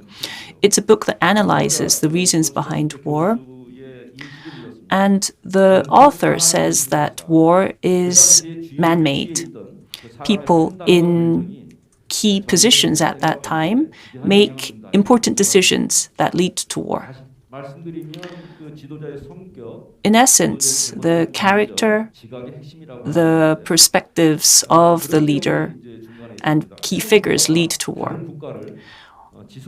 One country may think of another country as an enemy, and if that kind of perception becomes long-standing, that perception becomes reality. It's a very harsh and very eye-opening statement. We talked about strong security, just as Chancellor Hong mentioned. But also I want to touch upon the importance of efforts to build trust. And in that aspect, it's important for us to think about how we respond to North Korean threats. I think we need to be very sophisticated, and we need to maintain the situation by managing the process well. And in that end, because the two sides have already agreed to this, I think the end of war declaration is very important. It may be symbolic and political, but I think that this will be an opportunity for us to build trust, and it will be a foundation for us to lead to a peace agreement. We need help from the international community, and currently North Korea is quite lukewarm, but I think we need to do this to go towards a peace treaty, and this will be vital to peace on the Northeast Asian region, and we need to keep speaking about this to the international community. There's also mention of a preemptive strike, and I think we I think that the people of Korea may feel very comforted because of this kind of a strong approach. But I think, first of all, we have to think about how legitimate this is. I think in terms of self-defense, a preemptive strike can be possible. But in international law, they look into issues of legitimacy, whether it was the last resort, and so forth. That is to say, they think of whether the preemptive strike was really needed. If it's nuclear, it will lead to catastrophic results. And also, is it a last resort? That is, did the party that launched this preemptive strike, was their attack legitimate? But this is quite difficult because most of the time they have used their program as a bargaining chip or leverage, or sometimes to show off. So if North Korea used this, it would lead to a worse situation because it would perhaps create a war, a full-fledged war, which they cannot do away with. Another issue is the fact that we can't do away with all of the threats. They have more than 200 mobile launch pads. So within a few minutes, even if we were able to know how much war power they had, we will not be able to strike them all down in a couple of minutes. So I think it's very important for us to have a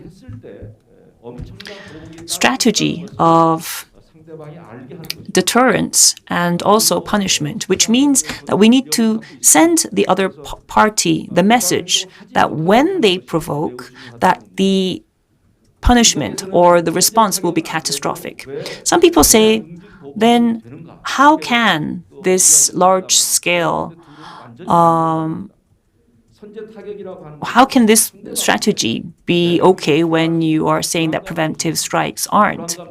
Well, preventive strikes lead to unnecessary anxiety and also creates a threat towards war. Whereas if you take the strategy of threat, what happens is that they will not even think of going to war in the first place. In the book that I mentioned, they say when the enemy has a fear or trust that they will be attacked, and if that fear is consistent, then they will try to defend against that by launching a preemptive attack. So in that aspect, I think that the strategy of deterrence is a lot better. Then what about THAAD? I think this is very sensitive because it's not only a military issue but also a diplomatic issue. We need to do it strategically, and it could also strain the tension with North Korea and also our relationship with China as well. In Seongju of Gyeongbuk, when the THAAD missiles were first deployed, the media said that Korea has come to the brink, that this will lead to strained relationships, and China did lash back. And because of this, we may be pushed to the brink of a Cold War yet again. I think that strategically, it has its limitations in being able to defend the metropolitan area because it is a high-level defense system, which means that it's difficult to prevent against the low-range or short-range missiles, as well as other sophisticated warheads. Even if North Korea was able to launch a high-level missile, they say that it will not be possible because even if the THAAD was able to detect this and launch an attack, it will take about 203 seconds, which means that it would be too late. So we already have a Korean-style defense system, which is currently in the process of development for 2026. I think that program will be more feasible than deploying the THAAD. Of course, there are cost issues because the THAAD will take more than 1 trillion Korean won. And if you look at the budgetary data of the US, they say that it will take more than $30 million each year for maintenance alone, whereas the deployment will take about 800 million or so. Also, I think the detection capabilities and sharing of information is very important when we collaborate with Japan as well. So in that aspect, I think we need to cooperate with Japan. Now, the Japanese, Korean, and Chinese military ministers, defense ministers, had an online meeting very recently on the phone. And because of past history issues, we don't have a information sharing, the K-SOMA with Japan as well. But I think that although we don't have the G-SOMA right now, I think we need to have a new security partnership with Japan. And with that, I'd like to conclude my remarks. Thank you. Yes, thank you very much, Professor. Through this forum, there are many things that we want to cover. Unfortunately, we don't have too much time to do that, so my apologies once again. We have a bit of time left over for discussion, so let's use that time for discussions. Now I'd like to invite our final speaker, who has been waiting in Japan for quite a long time until his order of presentation. We will be inviting Mr. Shondo Koichi, who is a member of the representatives at the Japanese House of Representatives, and he will be speaking on how to build relationships, friendly relationships between Korea and Japan.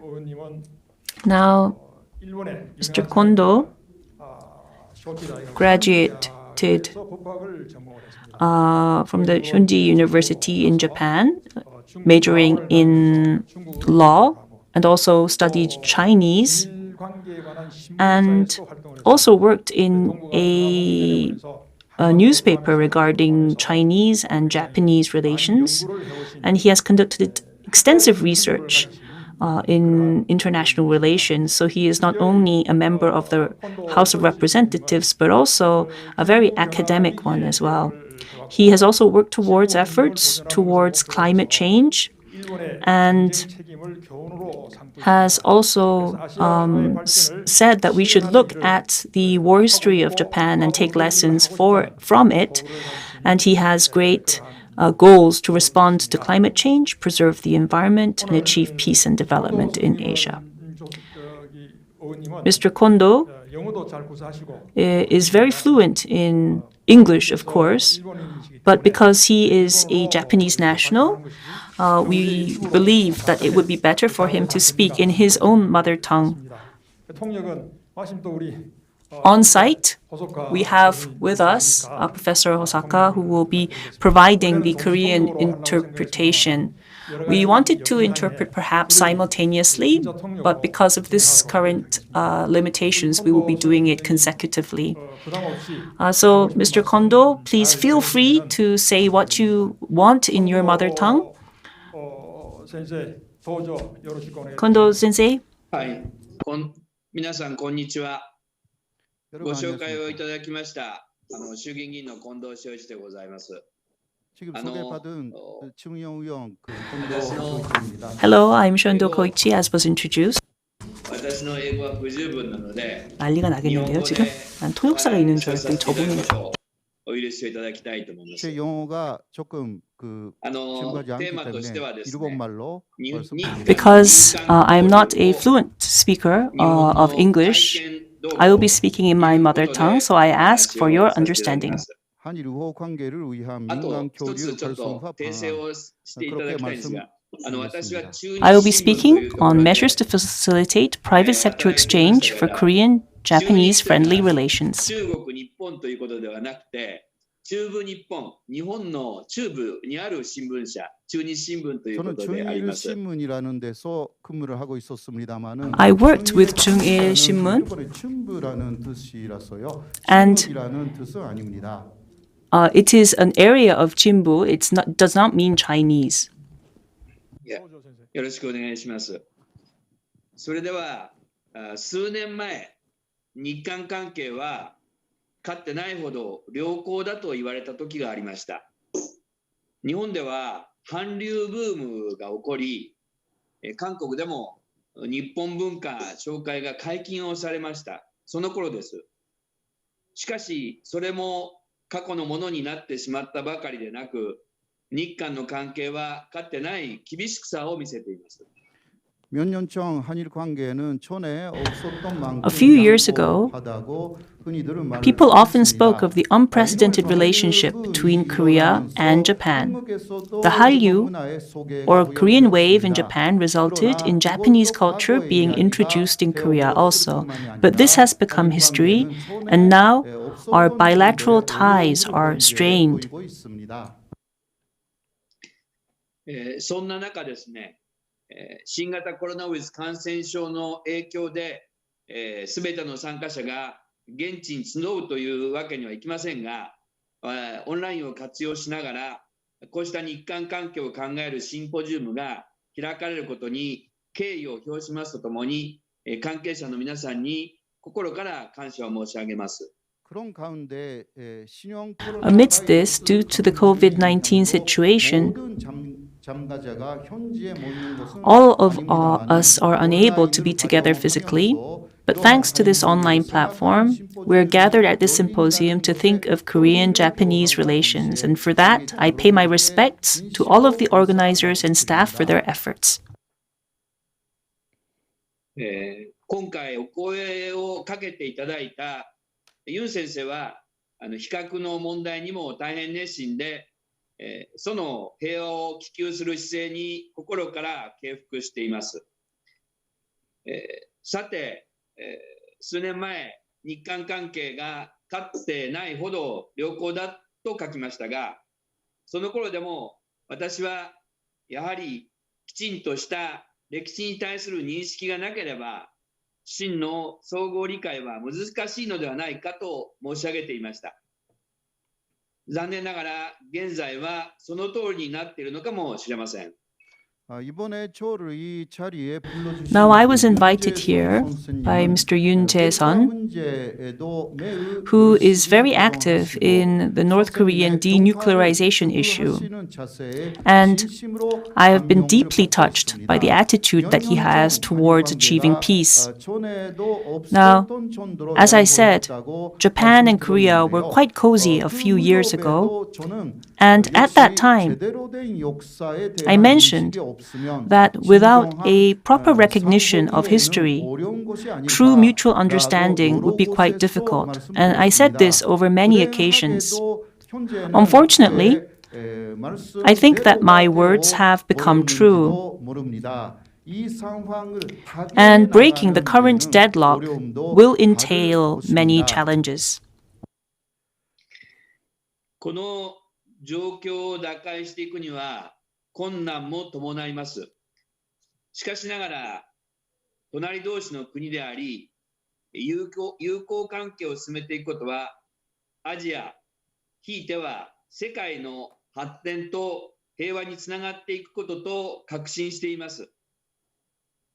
また、世論調査を見ればですね、双方の国民感情はよくはありませんが、若い世代の韓国文化に対する親近感は強いものがあると思います。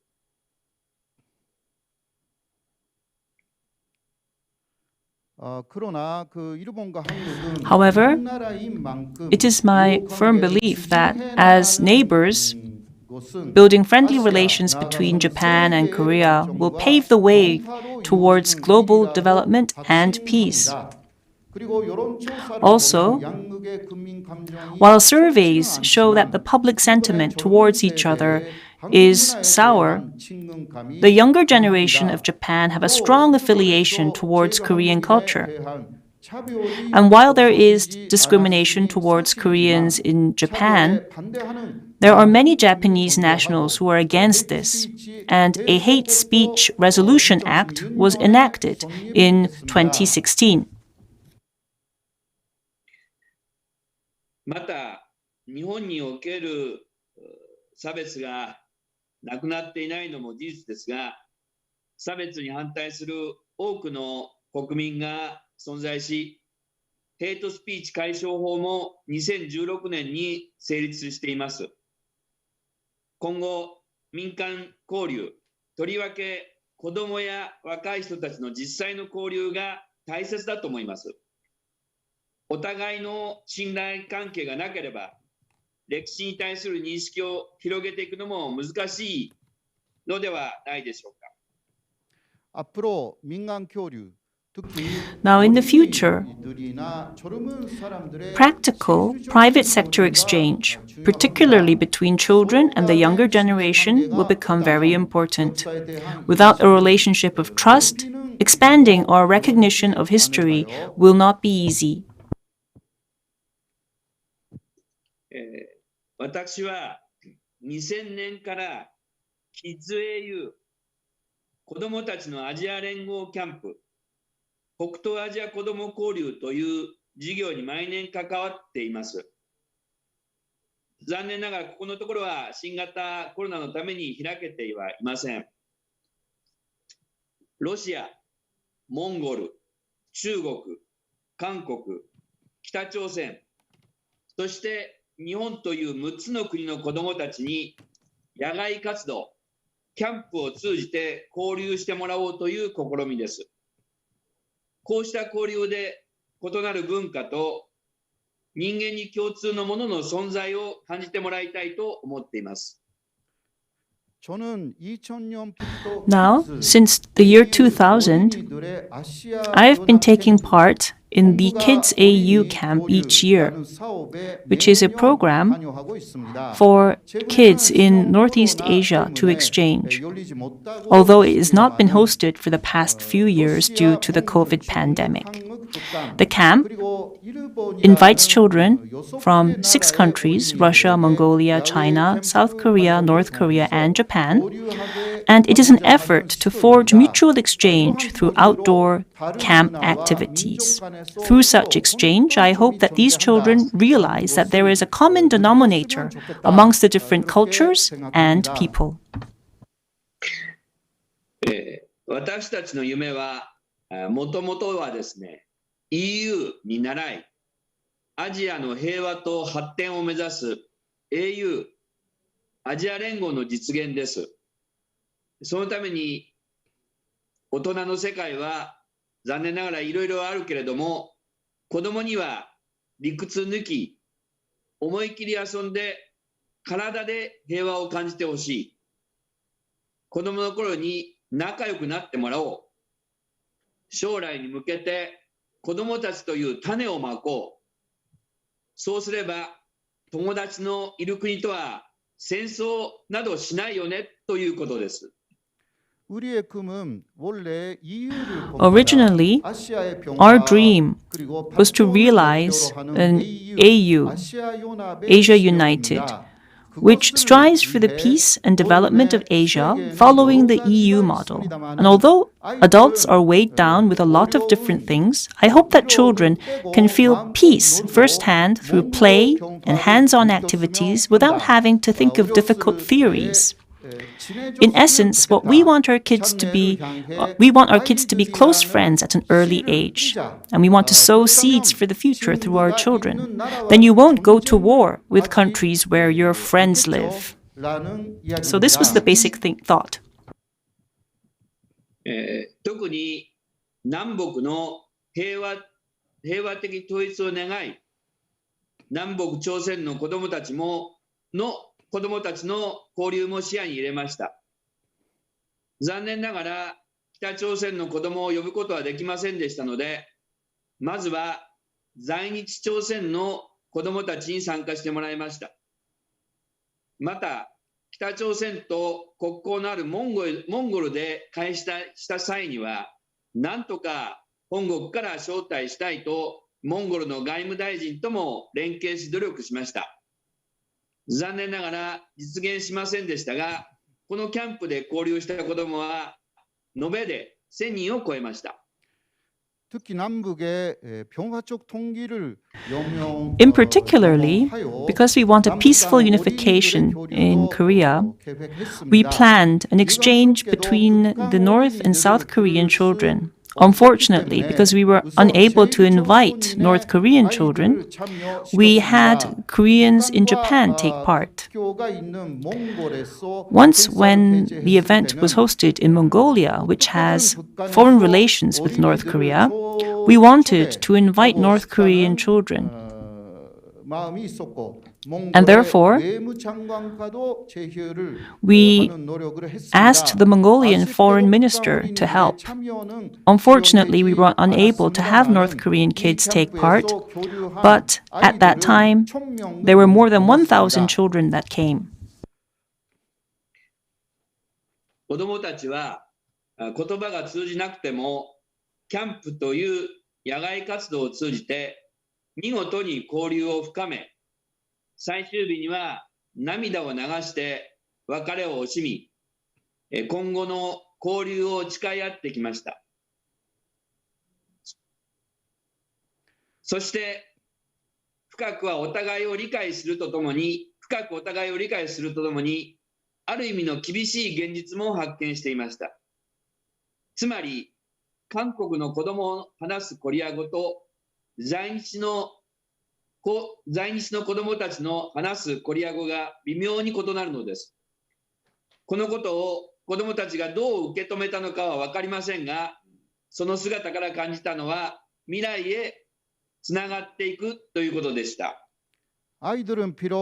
Although the children had a language barrier through the outdoor activities and the camp, they were able to exchange with each other, and on the last day, they were in tears as they said goodbye and pledged to continue to exchange with one another.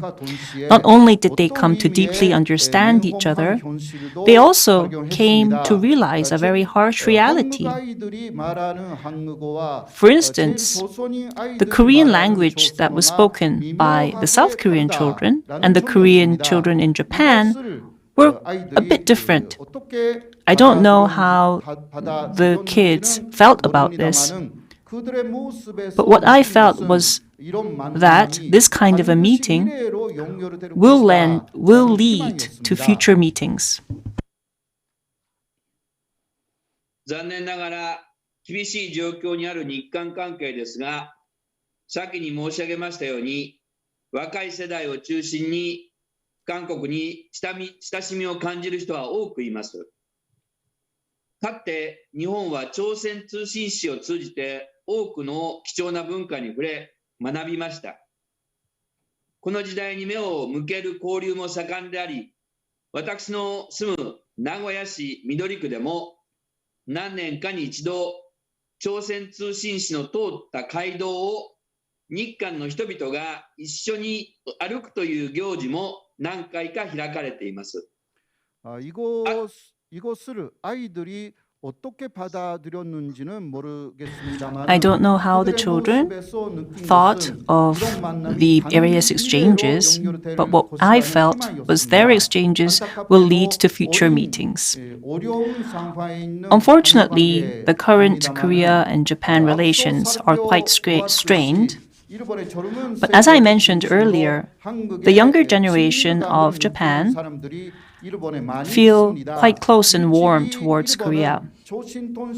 From a very early stage, through the Joseon Tongshinsa, the Joseon missions to Japan, the Japanese were able to come into contact with the precious Korean culture. And at that time, there are various events that look back on that time. In Midori, in Nagoya, where I live, every few years, there is an event where Koreans and Japanese walk the same road that was walked by the Joseon missions. 新たな日韓関係を進め、相互理解を深めるため、音楽やスポーツ等を含め、さまざまな民間交流を進めていきたいと思います。In order to improve our mutual relations and expand our mutual understanding, I would like to pursue various private sector exchanges which encompass music and sports.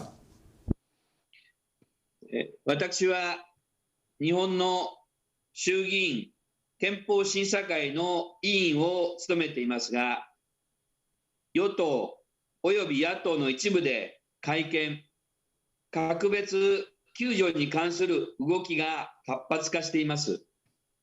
しかし、日本があの戦争への反省から憲法に定めた平和主義はしっかりと守っていかなければなりません。必要なのは平和主義の具現化であり、そのための民間交流、相互理解の活発化であると思います。ありがとうございました。감사합니다.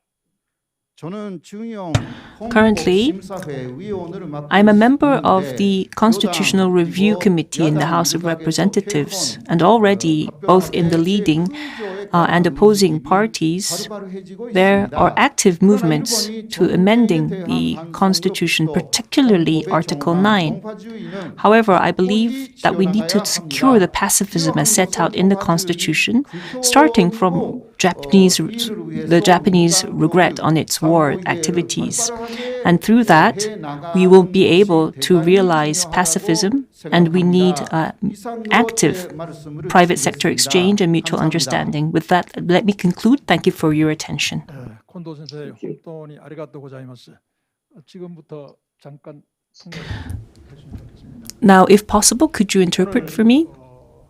콘도 쇼이치 중의원 의원님의 We heard from Mr. Kondo, and I was extremely moved by your words. 議員の発表してくださった内容から非常に大きな感銘を覚えました。 무엇보다도 한일 우호 관계에 있어서 You mentioned the friendly relationships between Japan and Korea and the importance of exchange between our children for the future. の改善に対する法案として青少年子どもたちの交流ということを発表してくださいました。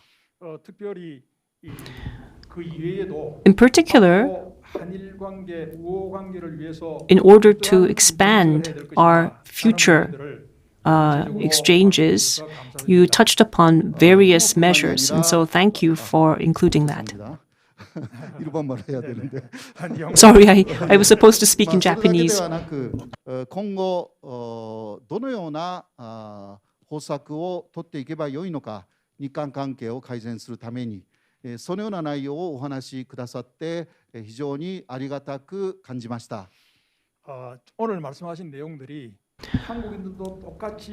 The message that you sent, I think that many Koreans also agree with your message today. 同じように考えている内容がいくつかございました。 2024년도 평창에서 In 2024, we will be having a Youth Olympics in PyeongChang. 2024年にここ平昌で青少年オリンピックが開催されます。 콘도 쇼이치議員様が And 꼭 한국에 오셔서 I would like to use this opportunity to extend a formal invitation to you to come to PyeongChang at that occasion. 先生も平昌に来てくださればというふうに強く思います。 네, 지금 Unfortunately, we don't have that much time. We were supposed to have an early conclusion and leave perhaps 30 minutes or so for discussion and questions and answers. But unfortunately, because I was not a good moderator, we are unable to do that. I will, however, give our speakers a few minutes for closing remarks. If you have any remarks you must make. If not, I think we will wrap up. Do you all agree? Is that okay with you? Thank you for your understanding. Now, today, 평화 연구자님들께 모아서 we are gathered as academics and researchers of peace, and it was a great opportunity to hear from these experts here today. 결국은 동북아 평화 공존에 있어서 Now, for 가장 peace 중요한 역할 중에 하나가 and a peaceful coexistence, 하는 것으로 we realized 기억했습니다. the important role that Japan plays. 한일 관계는 Historically, 소원했던 the relationship between Korea and Japan has been strained. There were longer occasions when we were 그런 역사적인 관계에서 한일 우호적인 관계는 in 반드시 conflict, 필요하지 않겠는가 but I believe that we need good relations for future peace in this region. 우리 한국에 계신 평화 연구자님들의 Today, 생각과 we heard from various peace experts and scholars, 일본에 있는 and also we heard 생활을 해오셨고 from a Japanese national who is also a researcher of this issue here in Korea, Professor Hosaka, and also we heard from Mr. Kondo, who has experience in Japan and the Japanese political arena. But we have all realized that all of this dates back several decades, 7 decades actually. So we may have a new administration coming in, but with a new administration, policies change. How can we rationally resolve the current relationship that we have with Japan?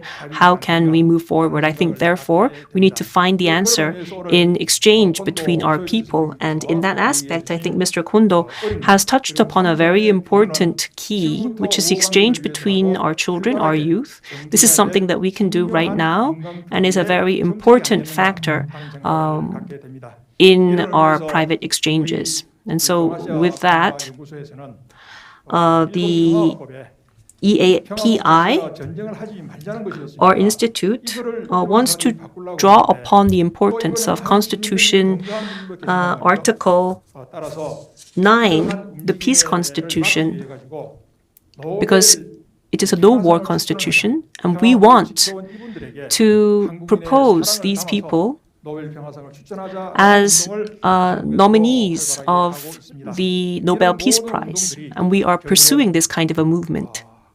I think this kind of a movement, this kind of a campaign, will be a key in restoring the relationship with Japan.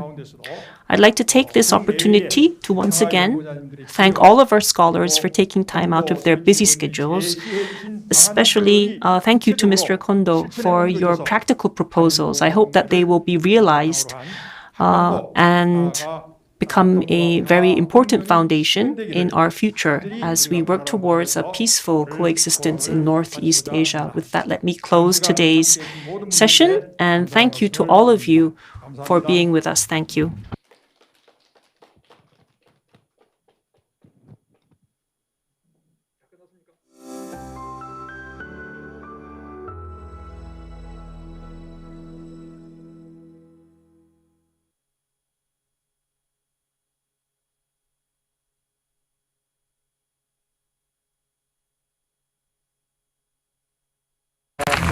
와우. 와.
Located in the northeast of South Korea, Gangwon-do is bounded by the ocean on one side and other Korean provinces on the other. This charming region, filled with the beauty of nature, offers both mountainous and sea landscapes for a multitude of activities during different seasons of the year.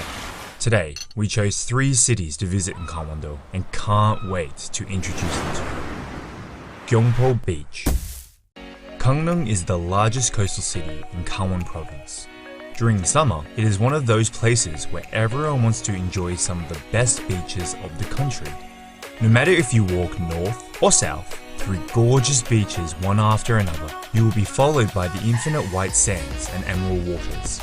Here, the stress and anxiety of everyday life leaves room for dreams and happiness, which makes everything possible. Gyeongpo Beach is probably the most popular beach at the east coast of South Korea. Here, people enjoy different outdoor activities, or just spend hours sunbathing on the beach. It is an especially appealing vacation spot as the beach is situated between the ocean and Gyeongpo Lake. If you feel like stretching your legs, you can rent a bike and enjoy the lovely bike path that surrounds the lake. It is a fun activity that we enjoyed until late. If you decide to stay in this area for several days, Lee Kai Sandpine Resort is situated a few pine trees away. A lot of people come to visit this place to relax and feel the flavor of the Hawaiian atmosphere. It is no coincidence that Lee Kai means shining ocean in Hawaiian. This resort is well known for its huge golf fields in the heart of Gangneung, and it has 12 conference rooms, which can accommodate up to 800 people. Sagunjin Beach. Sagunjin Beach is the most romantic beach of the coastal area. I know we've said that you can't take it easy in Gangwon-do, but this is the moment where you can impress your loved one. Don't be lazy and get ready for your date by bringing some delicious snacks and renting some of the loveliest picnic sets in the nearby shops. You'll feel like the happiest couple on the planet with the memory that neither of you are ready to forget. Songgyeojang. After enjoying the coastal area, it is time to experience ancient Korea by visiting Songgyeojang House. It is a very well-preserved traditional Hanok house of noble family constructed 300 years ago. It is hard to believe that the descendants still live in this house to this day. Surrounded by pine trees, it remains intact in harmony with the beautiful natural environment. The wooden bridge, stretched out over the pond, used to be an inspirational location for poets. Today, it is one of the most popular attractions in Gangneung, Gangneung Jungang Market. There is no visit to Gangwon-do without testing its local food. Besides local restaurants, Gangneung Jungang Market is a great place to taste some food from Gangwon-do. For food lovers, it is a must-visit place. And as you probably already know, we love delicious food, especially while traveling. Don't worry if you feel lost with all the choices offered to you. Just pick a local who is eating what looks like the most delicious food and copy whatever they order. Trust us, you can't go wrong with this. Anmok Beach. From the multitude of amazing beaches that Gangneung can offer, Anmok Beach is definitely worth a visit. It is here that you will find a popular Gangneung coffee street. Over 30 unique beachfront cafes let you drink perfectly brewed beverages while enjoying incredible sea views. Overall, in Gangneung, we mostly stayed at St. John's Hotel. Since it has fabulous conference rooms, which can accommodate 1,000 people, it has also hosted famous personalities like the President of South Korea, Moon Jae-in, and Ivanka Trump. Located right in front of the ocean, it provides you with a stunning view of the surroundings. The infinity pool on the rooftop was our favorite. The blue water from the sea merging with the water of the pool gives the illusion to be surrounded by the ocean.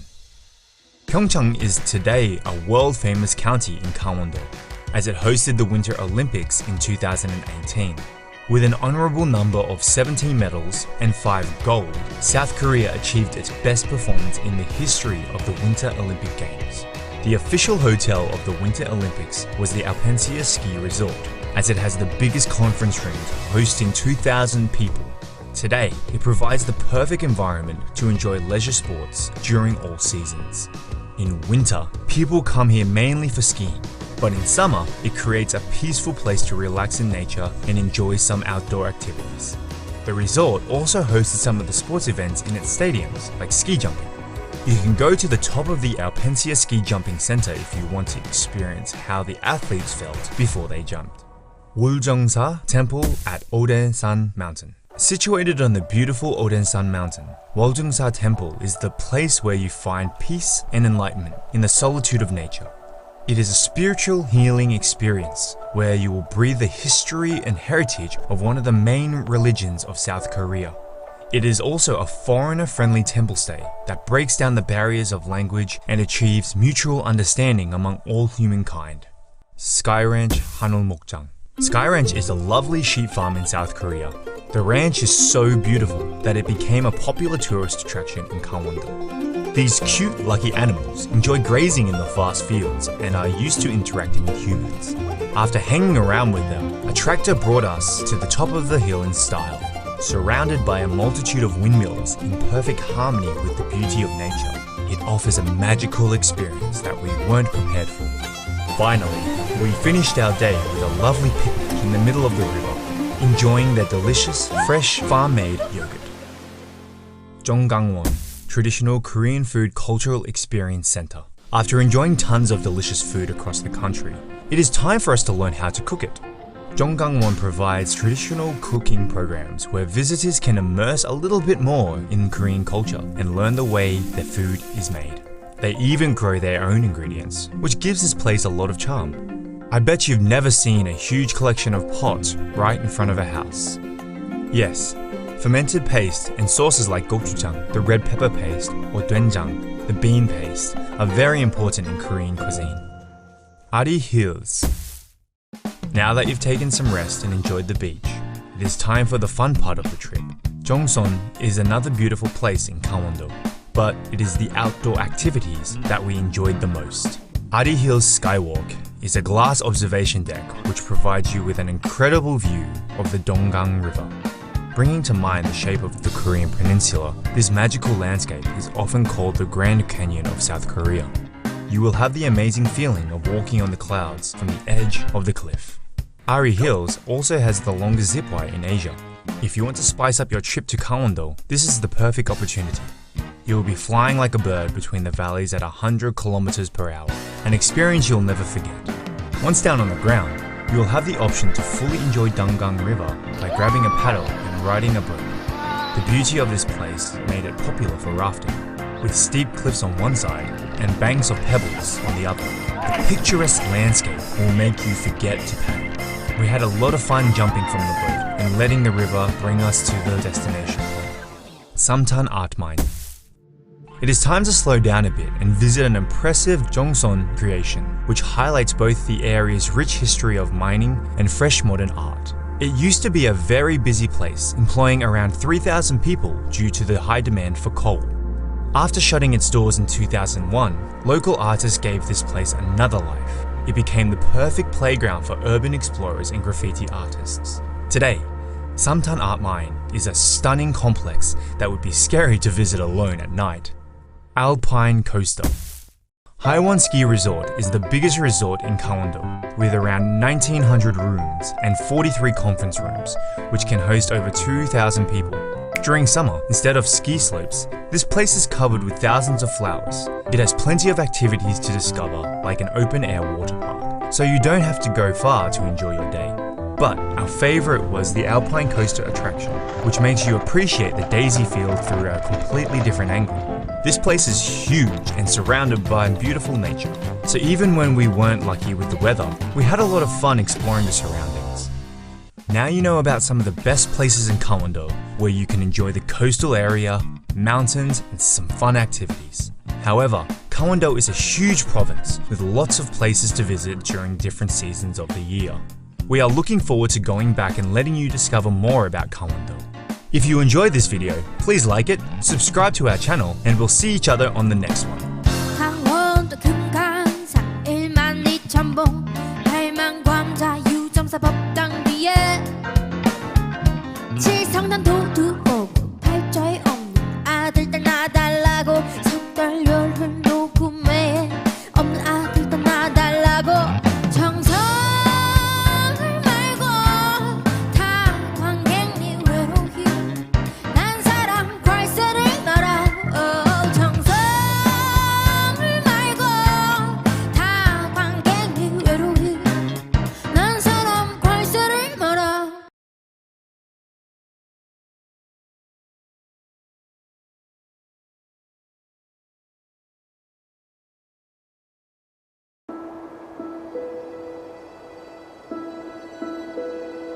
Clean highlands, 700 meters above sea level, the bearer of happiness.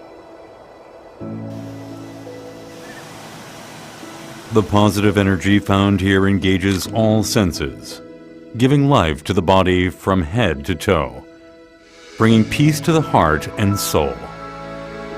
Quick and close, PyeongChang approaches. As we run to embrace PyeongChang, in this very moment right now.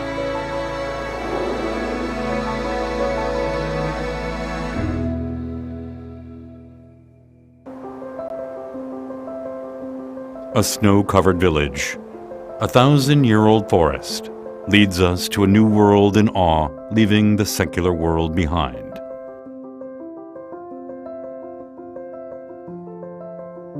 Here, the meeting of a dramatically portrayed goblin, as someone gains insight to understand the past, present, and the future.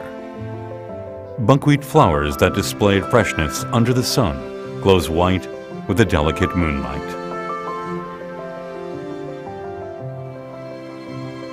At PyeongChang, where all seasons come in different colors, presenting the vastness that exists within scenery, every photo taken becomes memorable.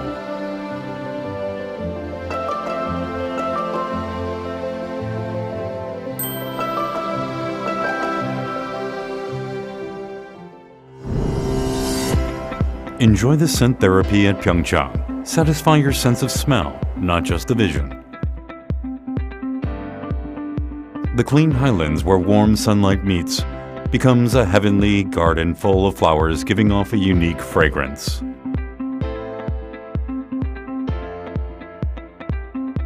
In every breath, the fragrance of flowers covers your body, washing off the fatigue of city life, becoming a memory engraved in the mind.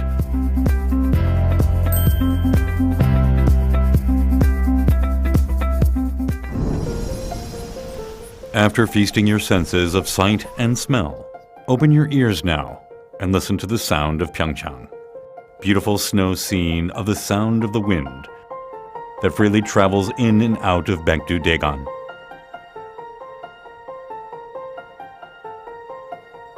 Following the footsteps of the sound of nature, listen to the magical harmony of the 80 wind chimes hanging from an octagonal 9-story stone pagoda in Uljeongsa.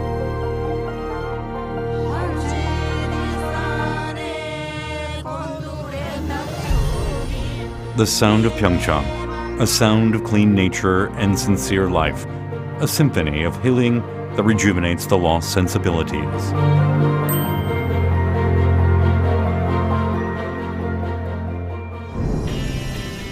"700 meters above sea level, known to be the optimal height for an ideal biorhythm. Delicious food from ingredients grown in PyeongChang pleases the sense of taste. Hanwoo, premium Korean beef, comes from cattle relaxed and fed in an open field. Hwangtae, a dried pollock, gets tastier after freezing and thawing in the cold wind and snow. You can also find trout that live in cold and clean water, and vegetables grown in Odaesan with thick forests and pure and natural water. Pangadari yaksu that provides a taste of nature with a kick.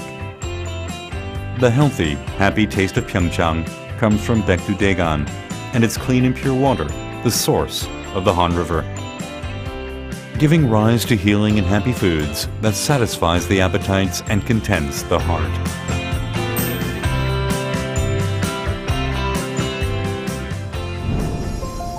If you are tired of a cold and heartless life, there is a journey of touch found only in PyeongChang, cozy and warm, just like a mother's embrace. At Snow Festival, a white blanket of snow covers the land, warming and comforting you as it wraps around the soul. At the Summer Hunter Festival, you will be reminded of your childhood splashing water in the creek. At the Trout Festival at the riverside in winter, under the thick ice, you will feel the vigor and life of the trouts. Odaesan Mountain Culture Festival, reflecting the Buddhist culture, will allow you to look into your heart and grow. Coming into contact with PyeongChang will serve you with gentle happiness that cannot be found in city life.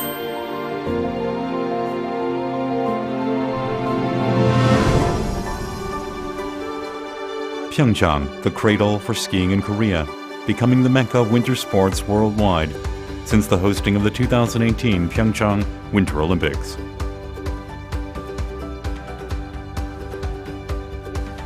Even in seasons without snow, the healing of PyeongChang that shakes off the stress of everyday life continues on. Paragliding gives you the view of the world beneath your feet. Whitewater rafting and kayaking across rough currents invite you to experience primitive nature. Exciting exploration of the fantastical limestone caves. And enjoying the view of the beautiful watercourses of Dong River through zip lines can invigorate and rejuvenate. Spend the night with your families and friends, with the forest and rivers that preserve the clean, primitive ecology.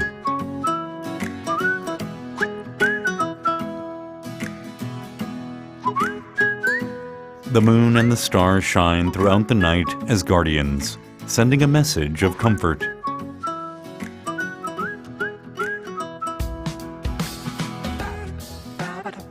The wooden paths in the quiet temples of the mountain helps us find who we are. A journey of healing in PyeongChang restores the forgotten passion for our lives.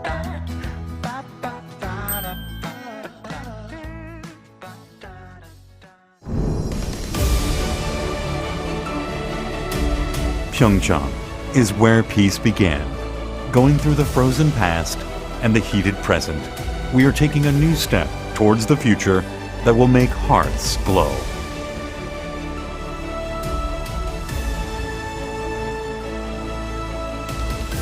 PyeongChang will present new energy and peace in the lives of those who step upon it.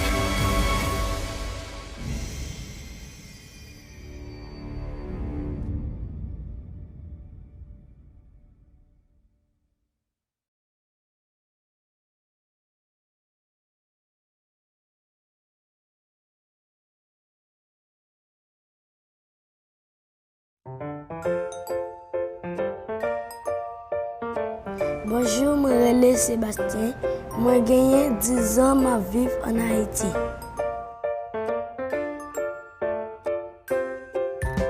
Moi, levé à 7 heures chaque matin pour moi aller à l'école.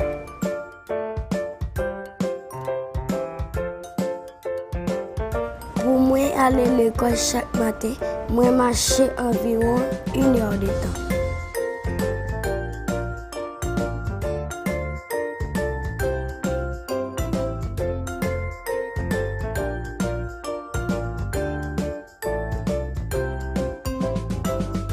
Moi, j'aimerais finir un bon médecin, l'aime fini avec l'école classique, pour me capable de servir les gens qui sont malades dans le pays.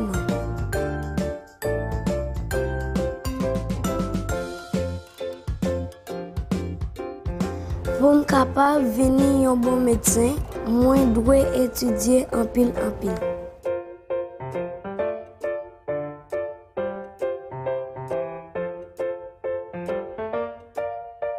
Moi, j'aime jouer avec tes amis dans l'école. Mais il est très difficile pour aller à l'école à pied. Moi, toujours dormir chaque matin dans la classe.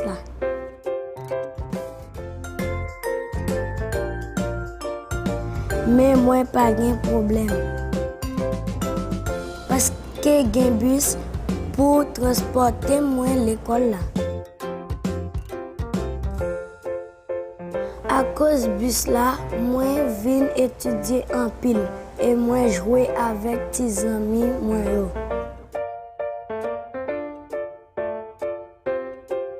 Moi pas dormir dans la classe là encore parce que moi t'aimerais venir un bon médecin. Merci en pile collègue.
Bonjour, je m'appelle Sébastien.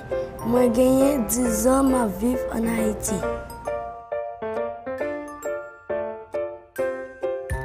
Je me lève à 7 h chaque matin pour aller à l'école.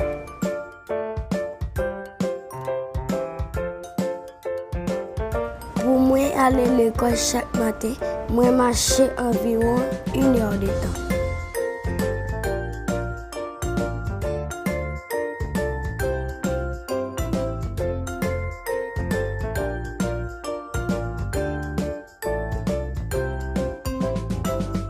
Moi, j'aimerais finir un bon médecin, j'aime finir avec l'école classique pour être capable de servir les gens qui sont malades dans le pays.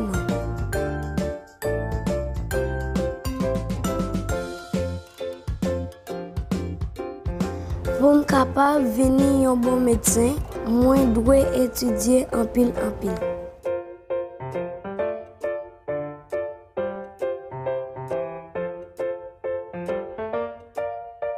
Moi, j'aime jouer avec mes amis dans l'école. Mais il est très difficile pour aller à l'école à pied. Moi, toujours dormir chaque matin dans la classe.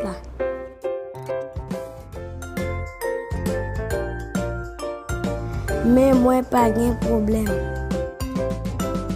Parce que j'ai un bus pour transporter moi à l'école. À cause du bus là, moi viens étudier en pile et moi jouer avec mes amis moi.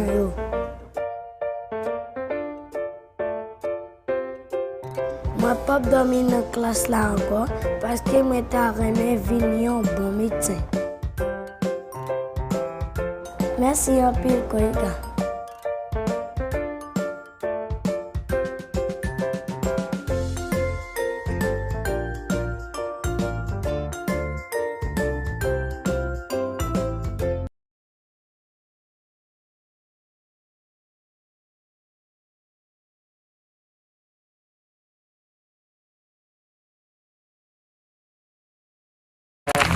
Wow. Wow.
Located in the northeast of South Korea, Gangwon-do is bounded by the ocean on one side and other Korean provinces on the other. This charming region, filled with the beauty of nature, offers both mountainous and sea landscapes for a multitude of activities during different seasons of the year.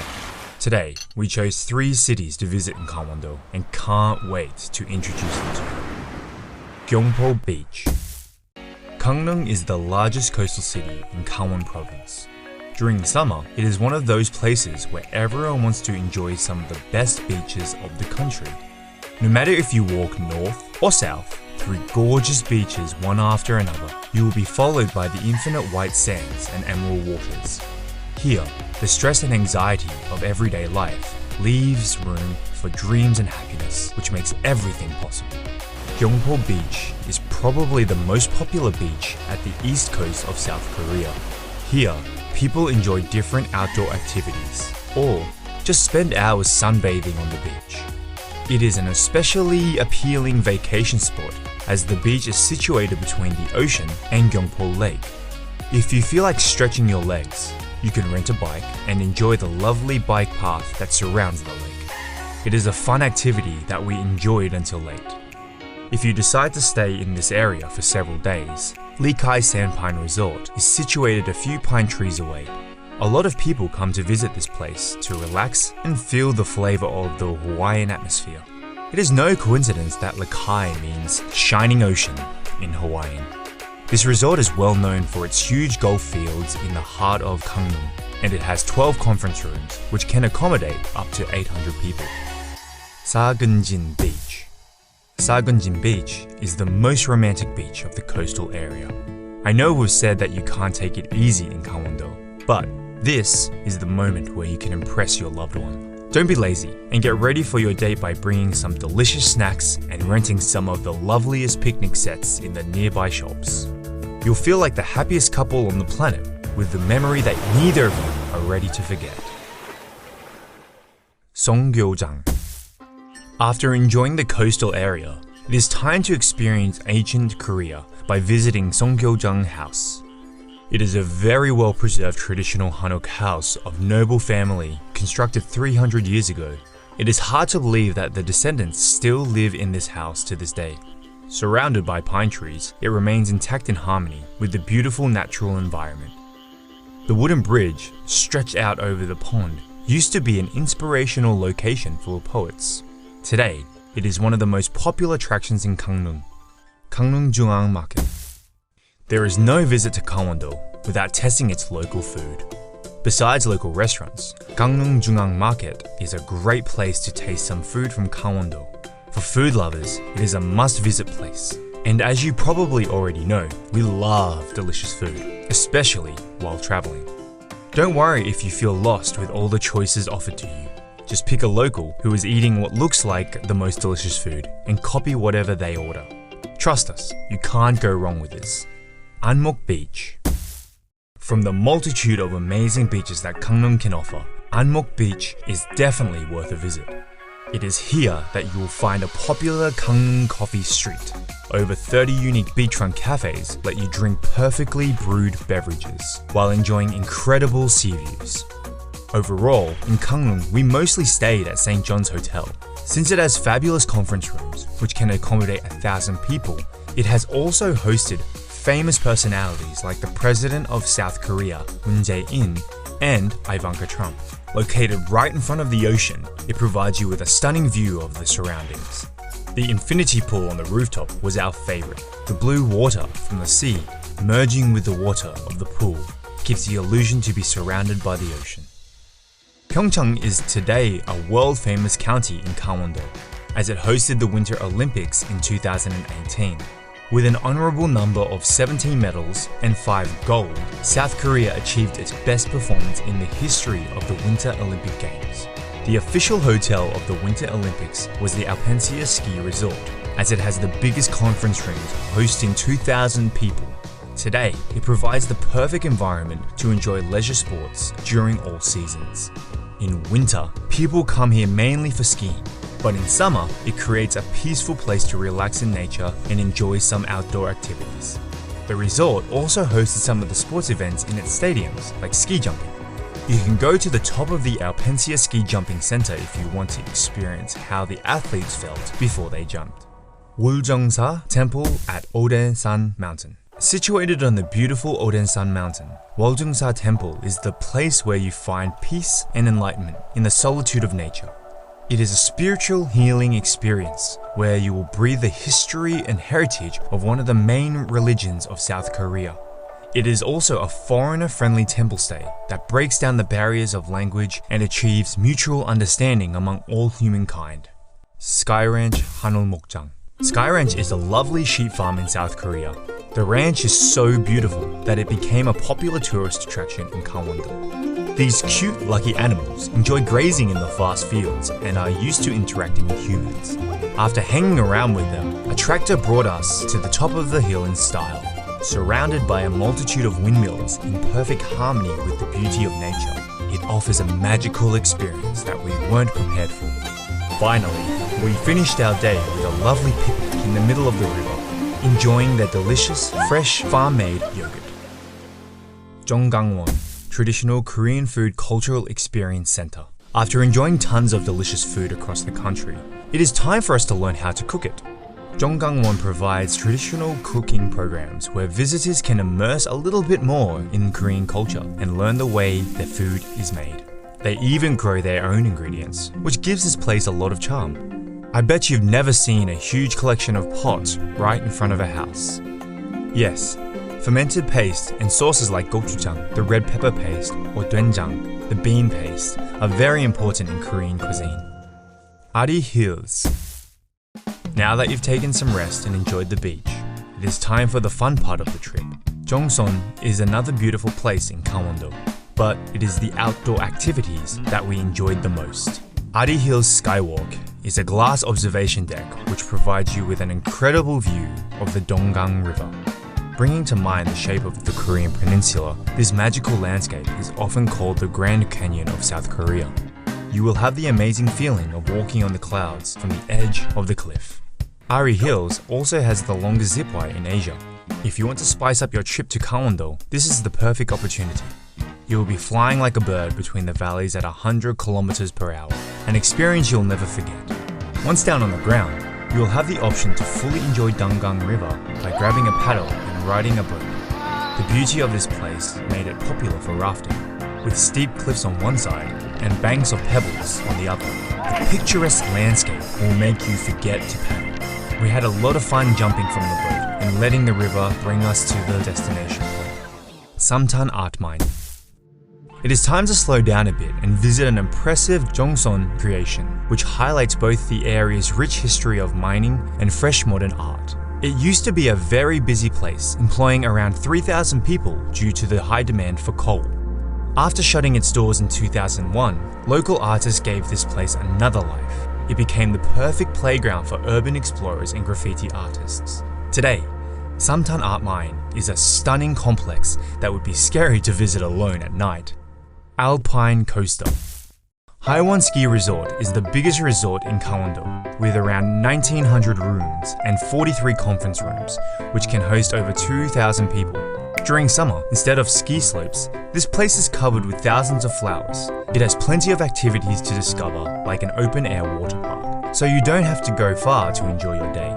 But our favorite was the Alpine Coaster attraction, which makes you appreciate the daisy field through a completely different angle.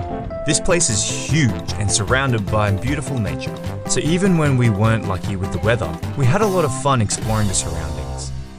Now you know about some of the best places in Gangwon-do, where you can enjoy the coastal area, mountains, and some fun activities. However, Gangwon-do is a huge province with lots of places to visit during different seasons of the year. We are looking forward to going back and letting you discover more about Gangwon-do.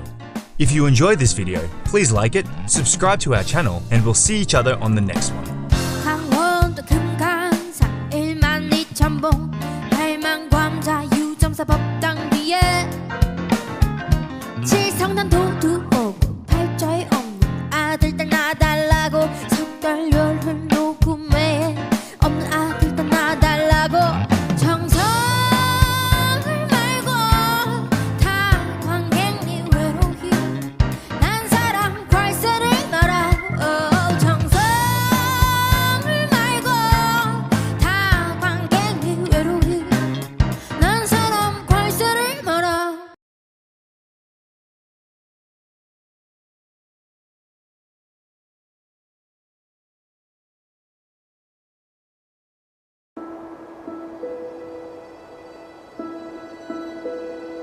Clean highlands, 700 meters above sea level, the bearer of happiness. The positive energy found here engages all senses, giving life to the body from head to toe, bringing peace to the heart and soul. Quick and close, PyeongChang approaches. As we run to embrace PyeongChang, in this very moment right now.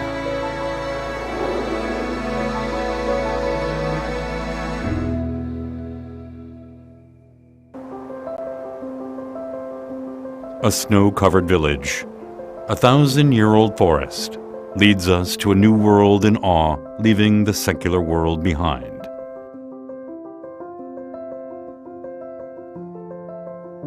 Here, the meeting of a dramatically portrayed goblin, as someone gains insight to understand the past, present, and the future. Buckwheat flowers that displayed freshness under the sun glows white with the delicate moonlight. At PyeongChang, where all seasons come in different colors, presenting the vastness that exists within scenery, every photo taken becomes memorable.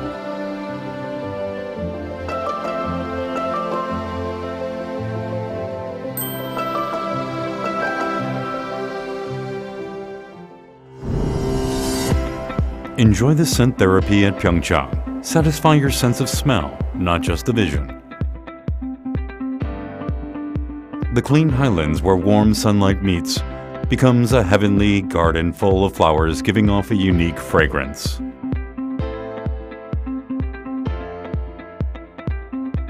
In every breath, the fragrance of flowers covers your body, washing off the fatigue of city life, becoming a memory engraved in the mind.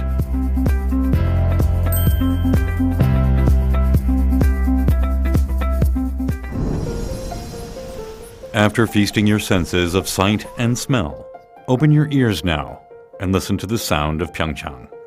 Beautiful snow scene of the sound of the wind that freely travels in and out of Baekdu-daegan.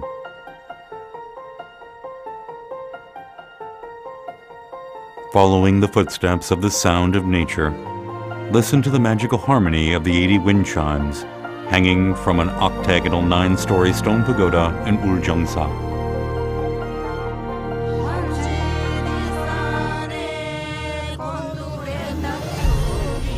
The sound of PyeongChang, a sound of clean nature and sincere life, a symphony of healing that rejuvenates the lost sensibilities.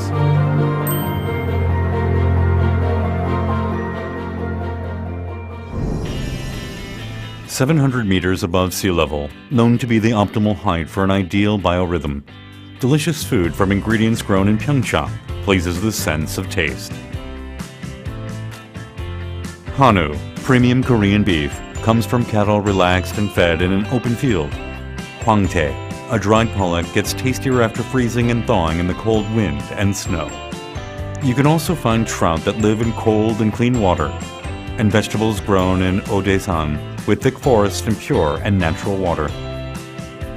Pangadari yaksu that provides a taste of nature with a kick. The healthy, happy taste of PyeongChang comes from Baekdu-daegan and its clean and pure water, the source of the Han River.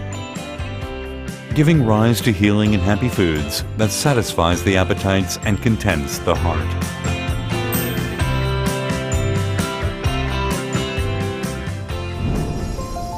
If you are tired of a cold and heartless life, there is a journey of touch found only in PyeongChang, cozy and warm, just like a mother's embrace.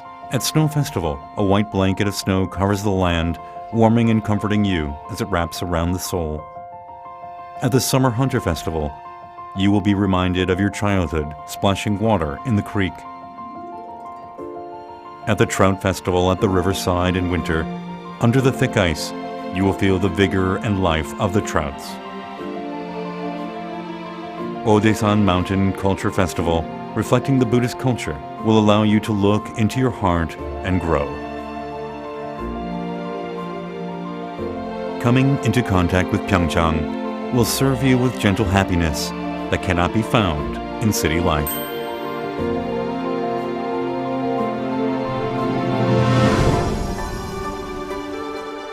PyeongChang, the cradle for skiing in Korea, becoming the mecca of winter sports worldwide since the hosting of the 2018 PyeongChang Winter Olympics.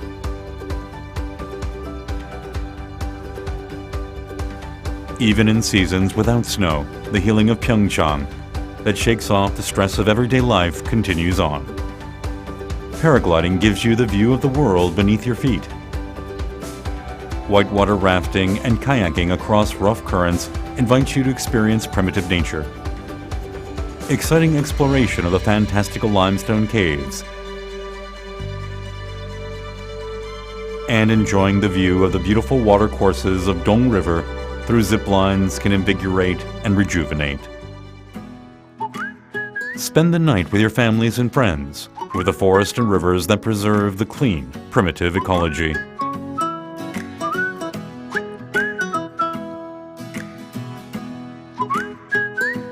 The moon and the stars shine throughout the night as guardians, sending a message of comfort.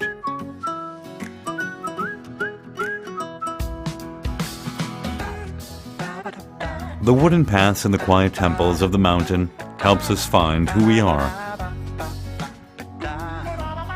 A journey of healing in PyeongChang restores the forgotten passion for our lives.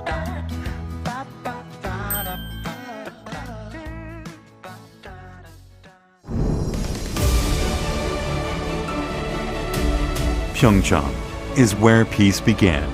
Going through the frozen past and the heated present, we are taking a new step towards the future that will make hearts glow.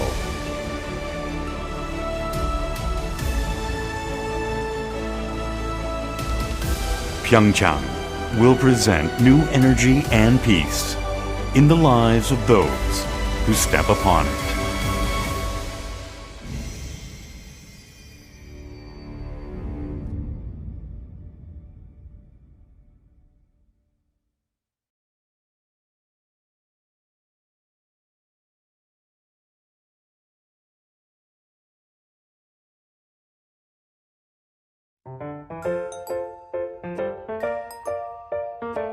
Bonjour, je m'appelle Sébastien.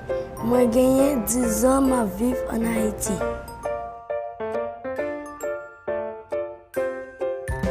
Je me lève à 7 h chaque matin pour moi aller à l'école.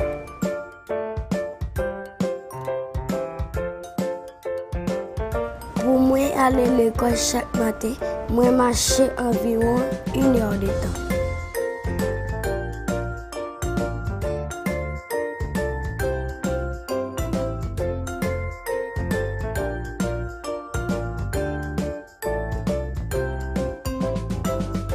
Moi, j'aimerais finir un bon médecin, l'aime finir avec l'école classique pour me capable servir les gens qui sont malades dans le pays.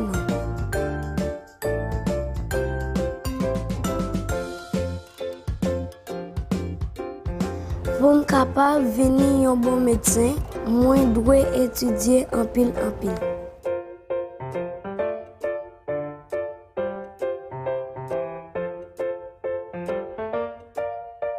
Moi, j'aime jouer avec tes amis dans l'école.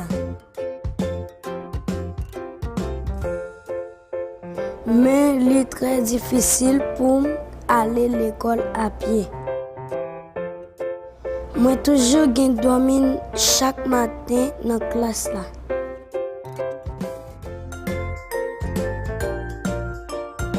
Mais moi, pas de problème. Parce que j'ai un bus pour transporter moi à l'école. À cause du bus là, moi viens étudier en pile et moi jouer avec tes amis moi.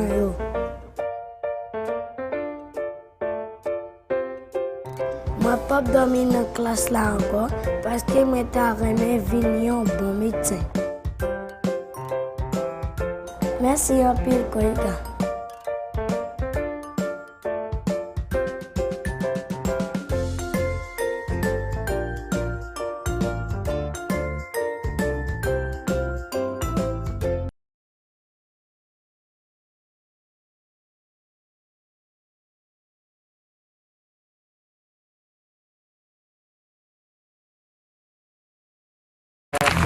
와우.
Located in the northeast of South Korea, Gangwon-do is bounded by the ocean on one side and other Korean provinces on the other. This charming region, filled with the beauty of nature, offers both mountainous and sea landscapes for a multitude of activities during different seasons of the year. Today, we chose 3 cities to visit in Gangwon-do and can't wait to introduce them to you. Gyeongpo Beach. Gangneung is the largest coastal city in Gangwon Province. During summer, it is one of those places where everyone wants to enjoy some of the best beaches of the country. No matter if you walk north or south, through gorgeous beaches one after another, you will be followed by the infinite white sands and emerald waters. Here, the stress and anxiety of everyday life leaves room for dreams and happiness, which makes everything possible. Gyeongpo Beach is probably the most popular beach at the east coast of South Korea. Here, people enjoy different outdoor activities, or just spend hours sunbathing on the beach. It is an especially appealing vacation spot as the beach is situated between the ocean and Gyeongpo Lake. If you feel like stretching your legs, you can rent a bike and enjoy the lovely bike path that surrounds the lake. It is a fun activity that we enjoyed until late. If you decide to stay in this area for several days, Lee Kai Sandpine Resort is situated a few pine trees away. A lot of people come to visit this place to relax and feel the flavor of the Hawaiian atmosphere. It is no coincidence that Lee Kai means shining ocean in Hawaiian. This resort is well known for its huge golf fields in the heart of Gangneung, and it has 12 conference rooms, which can accommodate up to 800 people. Sagunjin Beach. Sagunjin Beach is the most romantic beach of the coastal area. I know we've said that you can't take it easy in Gangwon-do, but this is the moment where you can impress your loved one. Don't be lazy and get ready for your date by bringing some delicious snacks and renting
안녕하세요.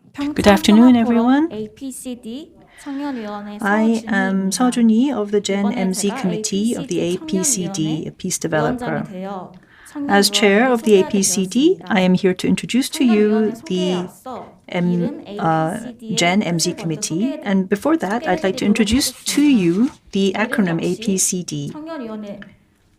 청년위원회 이준엽 위원님이 만드셨는데 This was made by Mr. Lee APCD Jun-yeop, who's chair of the ABCD의 committee, 단어라 and 따왔다고 합니다. it came from the four English alphabet, A, B, C, D. 분단국을 B 상징한다고 was omitted and replaced by 대신 P, P를 넣어서 APCD로 정했고 and we came up with the name APCD. P represents PyeongChang and also peace peace developer and peace developers. APCD가 되었습니다. 청년위원회는 The committee was established for the first time in 2022 for the fourth PyeongChang Peace Forum, and it will examine the current status of this forum and also provide insight by offering future directions for this peace forum to move forward and grow in the future. We have 5 teams to cover 5 key agendas: the UN SDGs, peace, public diplomacy, economy, sports, DMZ, and peace zone. From December until February, we continued to meet frequently, and we did our best to prepare for this. And today, we will be sharing with you the results. This session is being held in a hybrid manner, both on and offline, so please be with us until the end.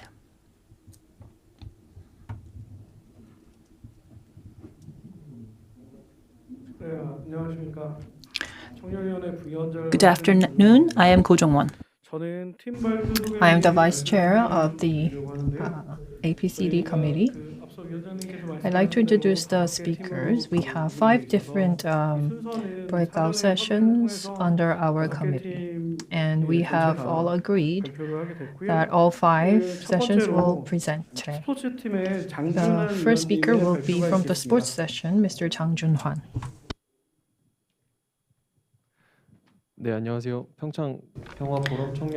Hello, I was head of the sports team. I am Jang Jun-han, and today I'd like to take this opportunity to say what an honor it is for me to share our thoughts on this, especially from the sports team, and also our gratitude to all of the organizers and staff. So let me now launch into the presentation.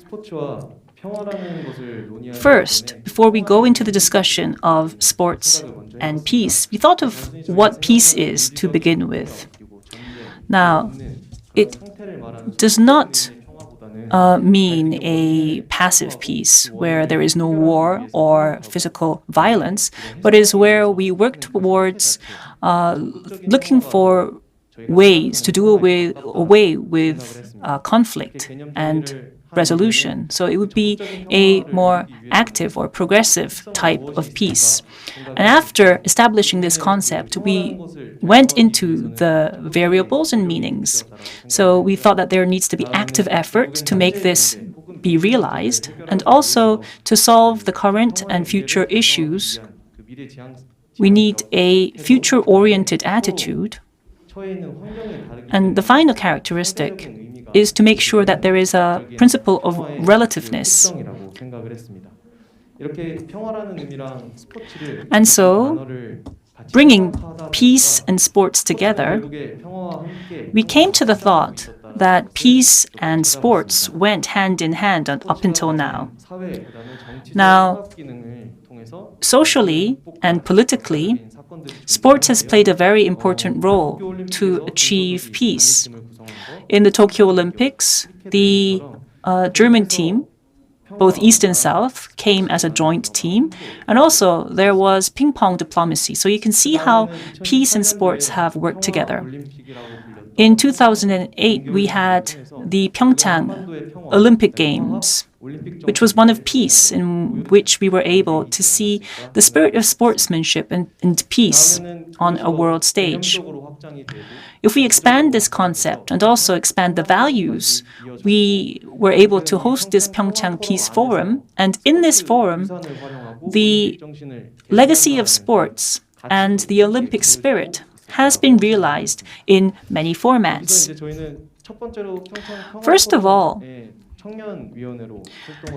as the first Youth MZ committee of this forum, we thought of how the youth perceive peace and this forum. And so what we did was we had a very short survey. And the results show that still, amongst our youth, there is a low recognition of the PyeongChang Peace Forum. That is to say that there is a low awareness. And when we think of what we have to do is, well, the first most important thing is to raise awareness amongst the youth and also work as ambassadors. And third is to have a continued interest in the issue of peace. And although it was quite difficult to find, we were able to reach this concept of peace. And so what we did was go into data to see how people perceive peace, and we realized that there is a lack of quantitative research regarding peace.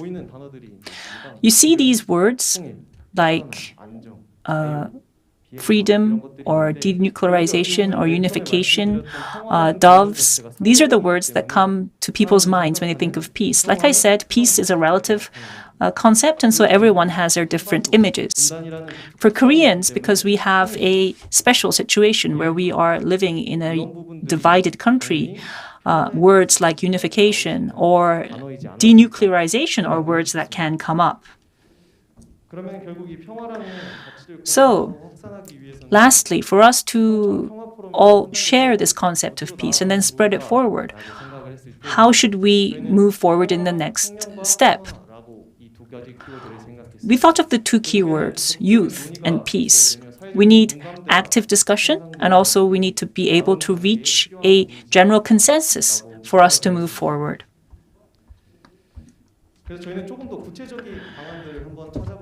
We thought of some concrete measures, and we decided to think of peace within generations and also across generations. Like I said, we don't have a shared concept of what peace is itself. So we believe that this is a very important issue. So we need frequent peace discussions. And also, we need a peace forum focused on youth and MZ generation, kind of like a UN General Assembly, where we focus on that particular issue and go in depth. So we need more time like this. In 2024, because there is a PyeongChang Youth Olympics, I think that it would be good to have a peace mission corps to reach our purpose. Secondly, we thought it was important for us to find ways to bridge the differences between generations. So there could be a peace concert that is hosted, or we could have various sports events between various generations, and also debate sessions where various generations come together to debate these issues. So in essence, we need more fora for these issues to be opened up and for us to take part. This brings me to the last slide of my presentation. Once again, we think it's important for us to meet frequently and talk more. We won't have peace if there is no war or no conflict. That is to say that peace is a team sport, not an individual sport. So we all have to become one team to discuss about peace and also train together so that we can reach the goal of this so-called Peace Olympics so that we can win our gold medal for all of us. So that was the sports team's conclusion. With that, I would like to conclude the presentation of the sports team. Thank you. And next, the DMZ Peace Zone team will present.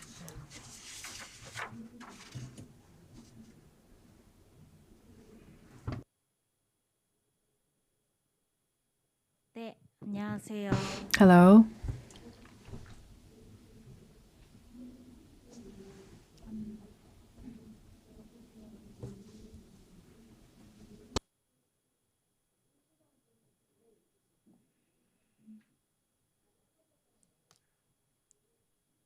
연결이 안 됐어요. I don't think the screen is connected to the projector.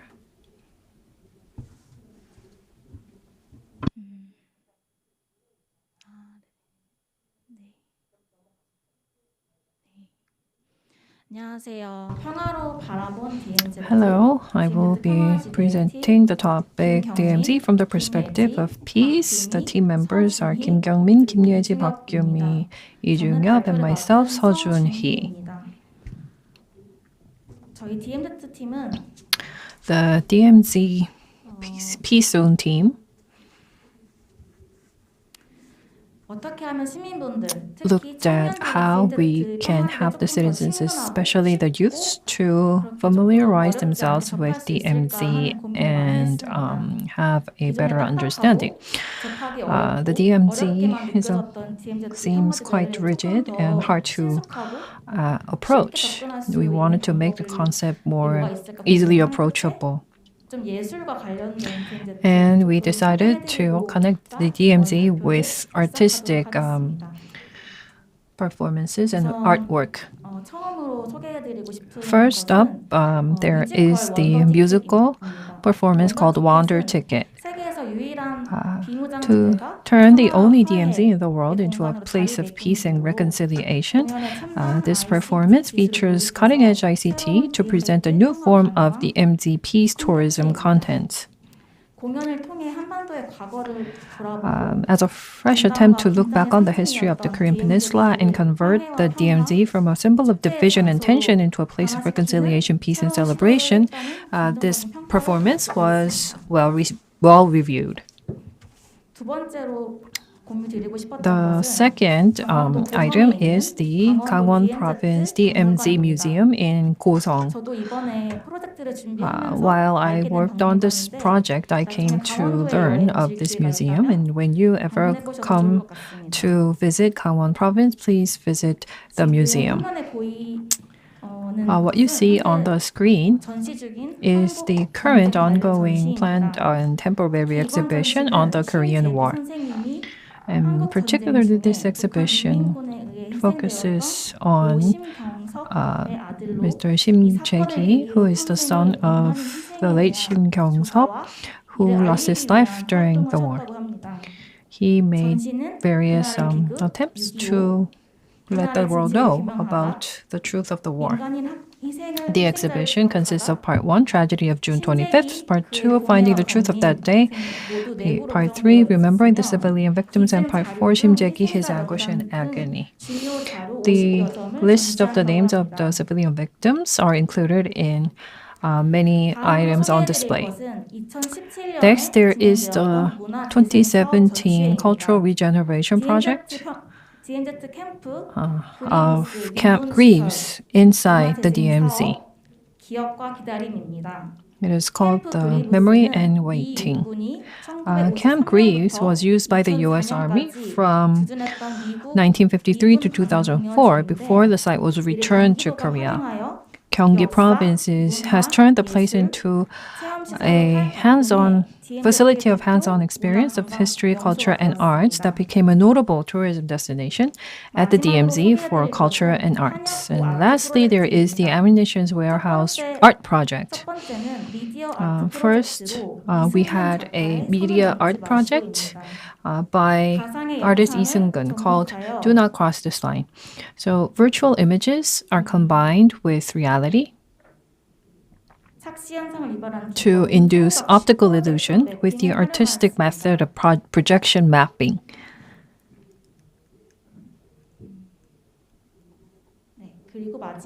And lastly, the second installation arts project.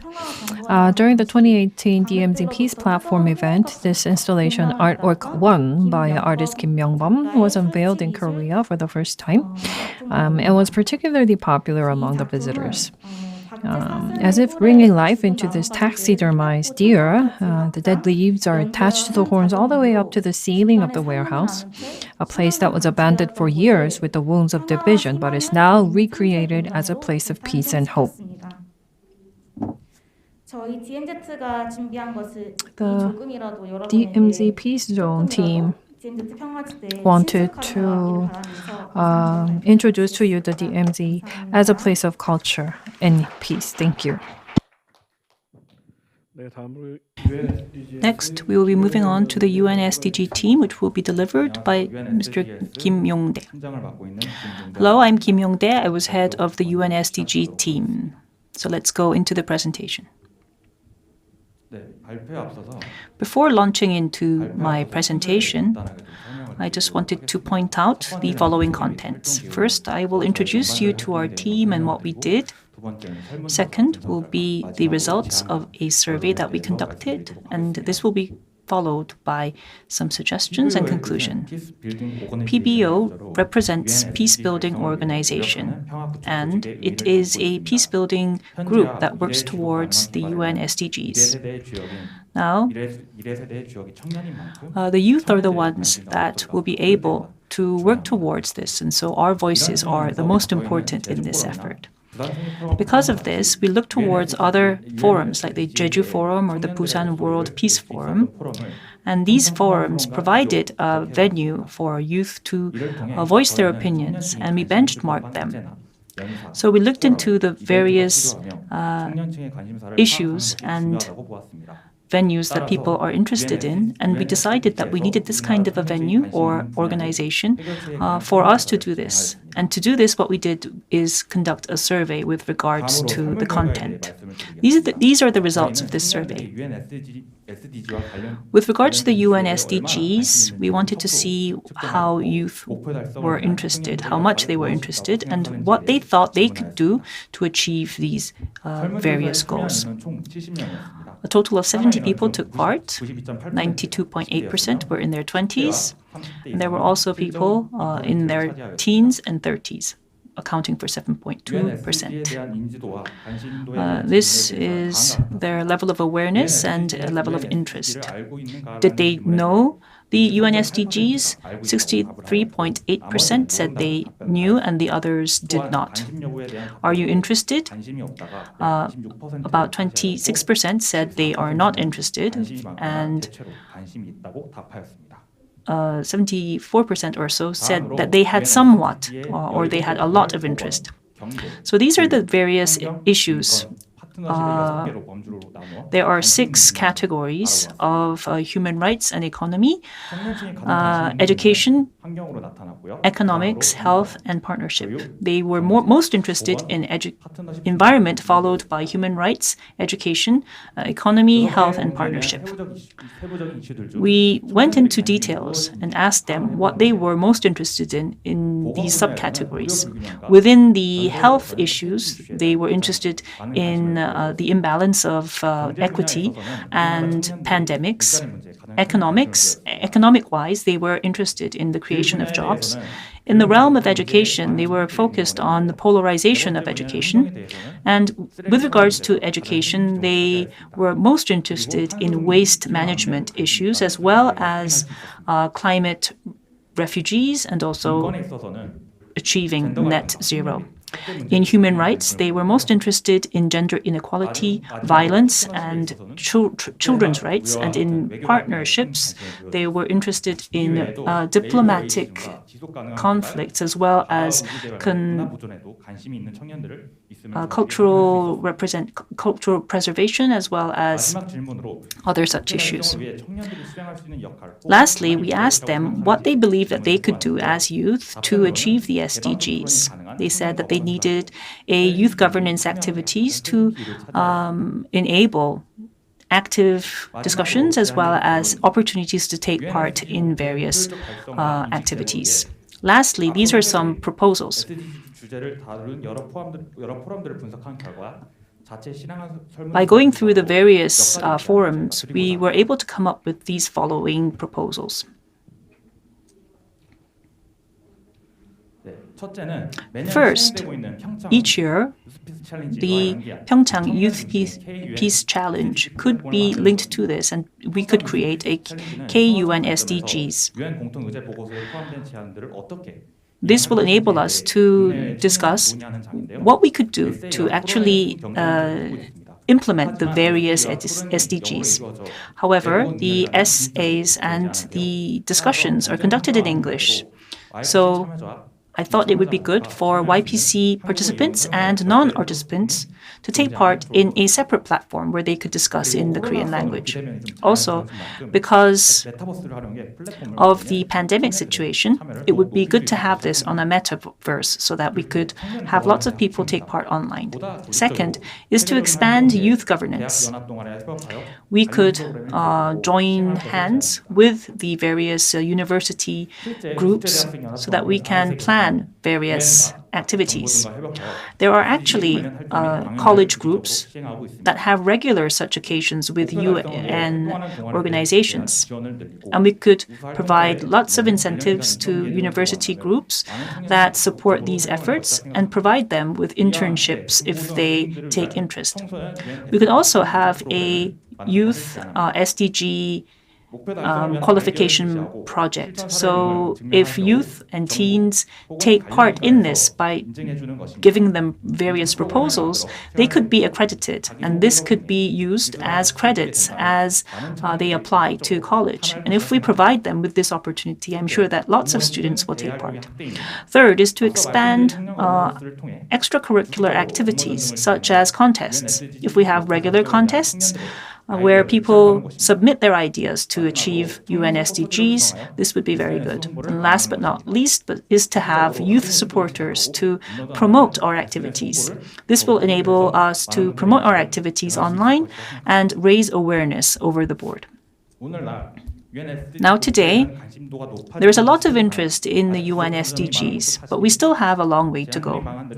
I hope that our proposals can contribute at least a little bit to this goal, and I hope that our world becomes better and a more peaceful place. We will do our best to play our role. Thank you.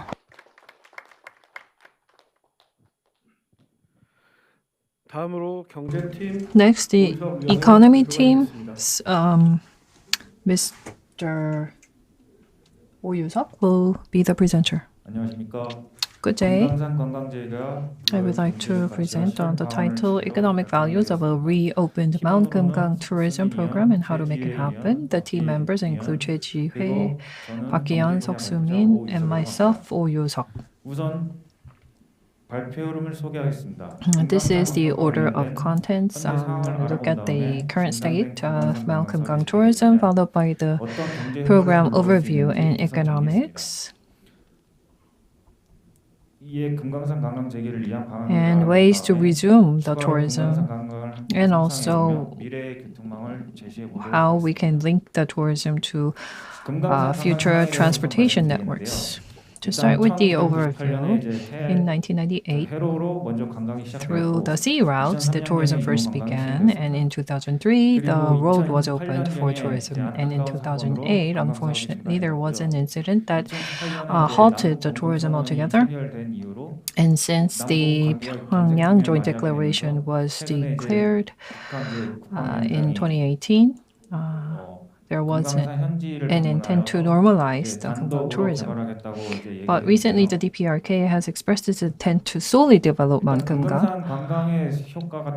As for the economics of the Kumgang mountain tourism, this can be an inter-Korean cooperative project that build trust between the two Koreas and seek mutual co-development. And for Gangwon province, the local income will be boosted, tourism economy can be revitalized, and regional development as well as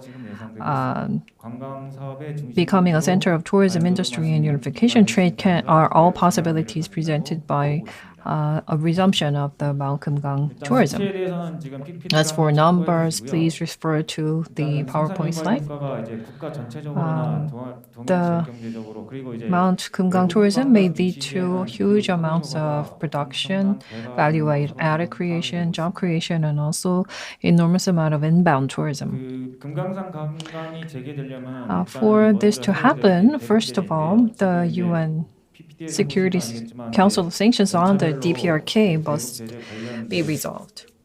We have listed up the different sanctions applied to the DPRK chronologically. First of all, to repair the tourist facilities and build infrastructure in Mount Kumgang, we need to request an exception to the UNSC resolution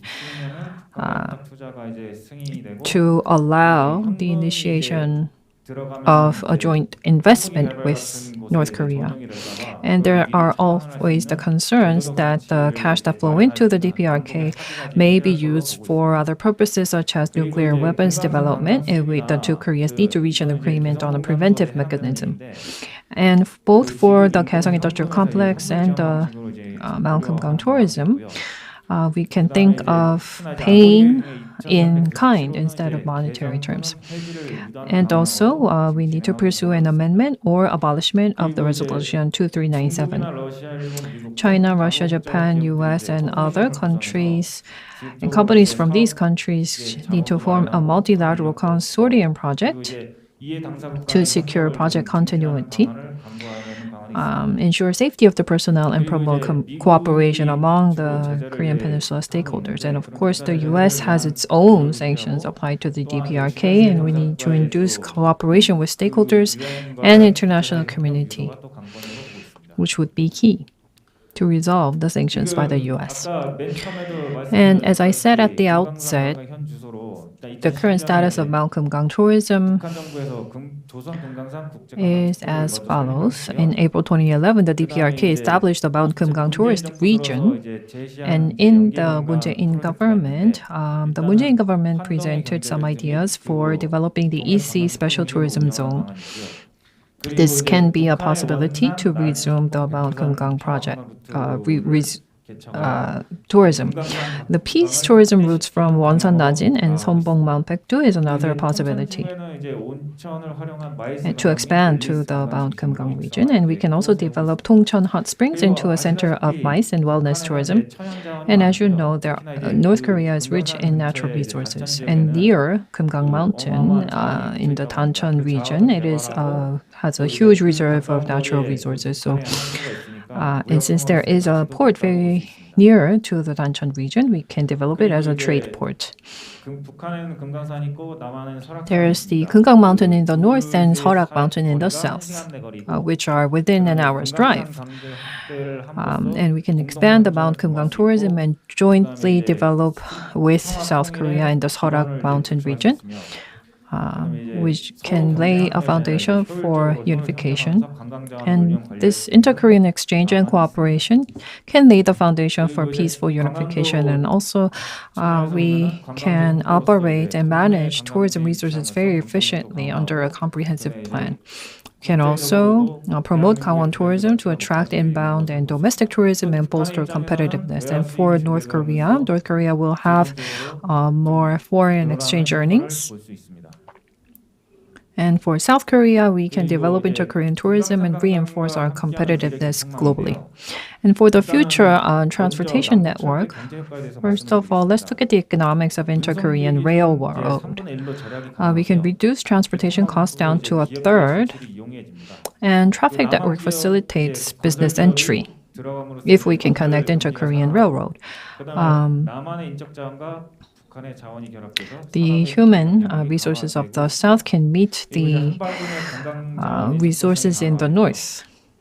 And we can also bolster the construction companies and enhance infrastructure in the north. The South Korean human resources and North Korean natural resources can meet, and we have better accessibility of tourism resources on the peninsula. We can also elevate the national image. And please refer to these tables for the economics of an inter-Korean railroad, which states the outlook on inter-Korean people-to-people exchanges and the amount of production from 2031 to 2040. And looking far out into the future, a hyperloop. If you remember the Iron Man, the movie, which is modeled after Elon Musk. Elon Musk is envisioning what he calls a hyperloop. If this becomes a reality, Seoul and Busan will be connected by an hour. An Asian highway is a connection of highways of different Asian nations, and if the highways of North and South Korea can be connected, this will facilitate logistics and material exchanges and lead to much greater exchanges. And Asia Rail Pass is a concept modeled after the U-Rail train pass. If inter-Korean relations improve and Asian countries can cooperate well, then it is possible for Asia to connect the railroads in different nations, which will also facilitate exchanges. That is the end of my presentation for the economy team. Yes, thank you. Last but not least, we will be hearing from leader Kim Soo-min of the public diplomacy team. Hello, I am here to represent team number 2, the Peace Public Diplomacy team. I am Kim Soo-min.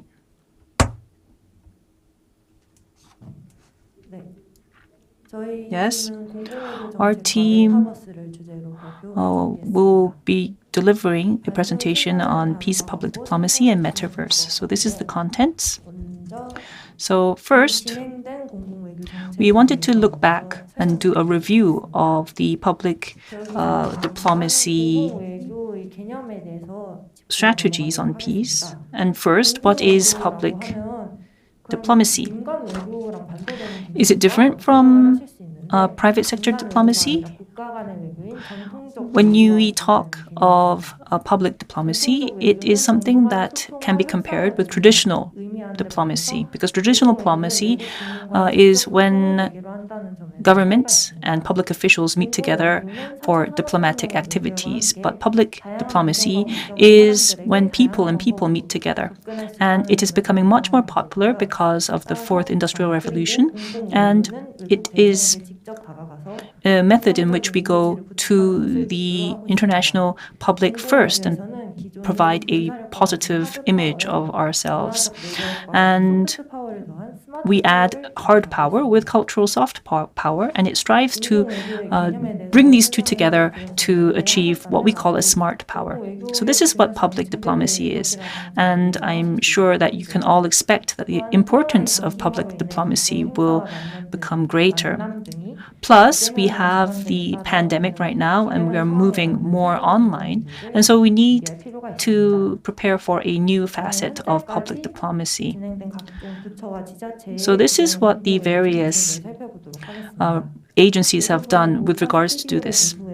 The Ministry of Foreign Affairs opened a MOFA studio where digital contents are being uploaded.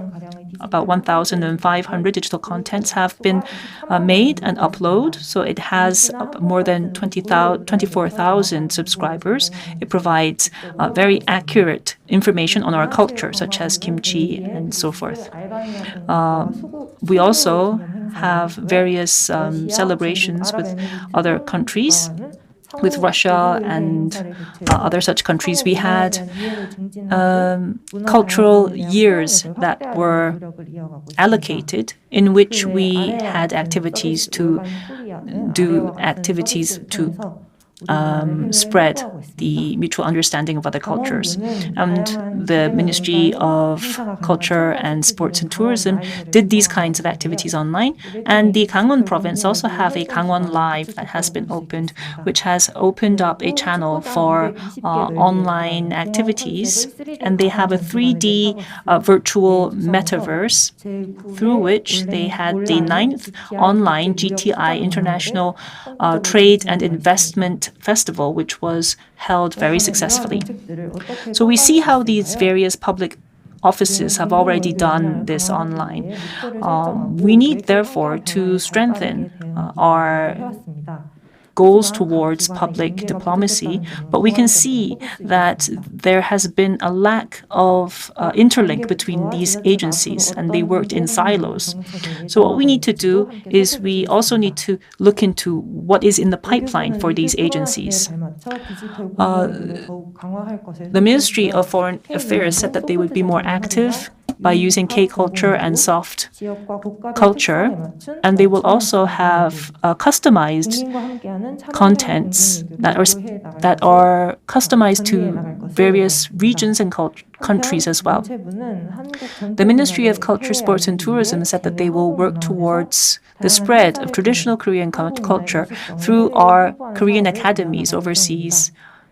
And the Gangwon province will also have friendly cooperative projects with various areas abroad to build trust and to work on these platforms. Also, using the cultural and tourism assets that Gangwon-do has, it will host various international events to enhance the brand image of Gangwon-do on the world stage. And this kind of effort will be continued in the future, but there is one thing that we need to underscore. That is the fact that the metaverse that is being used is often being used as a one-event thing and is not being used efficiently.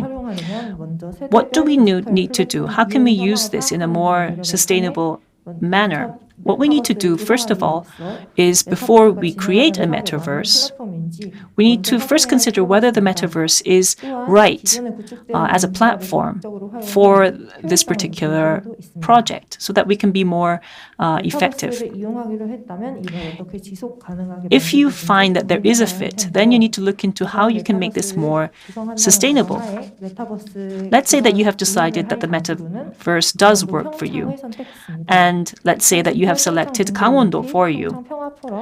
We could have a peace forum or various other international events can be used. Then you would perhaps need the Olympic game stadiums as well as various cultural assets and relics to be replicated.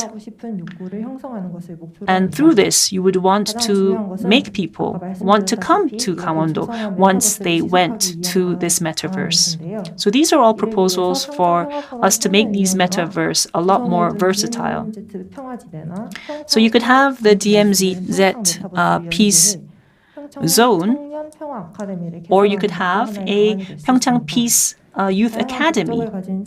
So various nationalities will come, and there could be an on and offline curriculum, and the youth could come to not only be able to meet with lots of contents, but also expand peace public diplomacy. This could be followed up by our second council, and with that, we'd like to conclude our presentation. Thank you for your attention.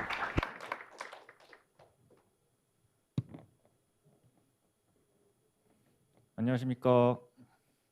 Hello. 특급 콘서트 진행을 맡은 I am 포럼 청년연의 오유석 부위원장입니다. Oh Yosok, Vice Chair of the 이번에 APCD 청년위원회 committee, 사전질문을 and I am the moderator of this talk concert. We received 질문을 questions 올려주셨습니다. prior to the event through 그래서 Instagram and other 설정해서 channels, 답변을 and we 드리려고 have 하는데요. received a number of questions which I will be choosing 공통적인 from 질문을 먼저 to ask our panel. So let me start with a common question to all of 청년위원회 임기에 you. 대해서 질문하셨는데요. There's a question about the term of office of the youth committee. This is the very first committee, which began in December and ends at the end of March. So that's a firm 4-month period. And then the next session of the committee will be determined at a later time. And projects that you want to recommend, and what are the pros and cons? As a social channel, promote PR and street campaigns. There are debates and group activities that can be formed. And the pro is that, and if you have any great suggestions, we are welcome to your recommendations. And as for the role of this committee, there is the economy, sports, DMZ, peace zone, UN SDGs, and peace, public diplomacy, the 5 key thematic areas of the PyeongChang Peace Forum. We have divided our committee into these 5 teams and did our research, and we engage in discussions to look at ways we can contribute to the further development of the PyeongChang Peace Forum. The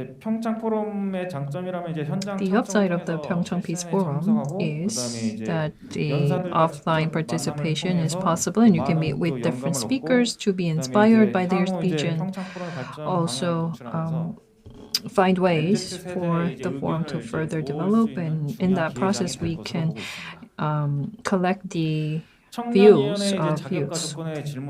As for the eligibility of being a part of this committee, anyone interested in peace between the age of 19 and 39 can join the committee. And not only Koreans, but we also have a member from Pakistan. So we are open to receiving non-Korean members.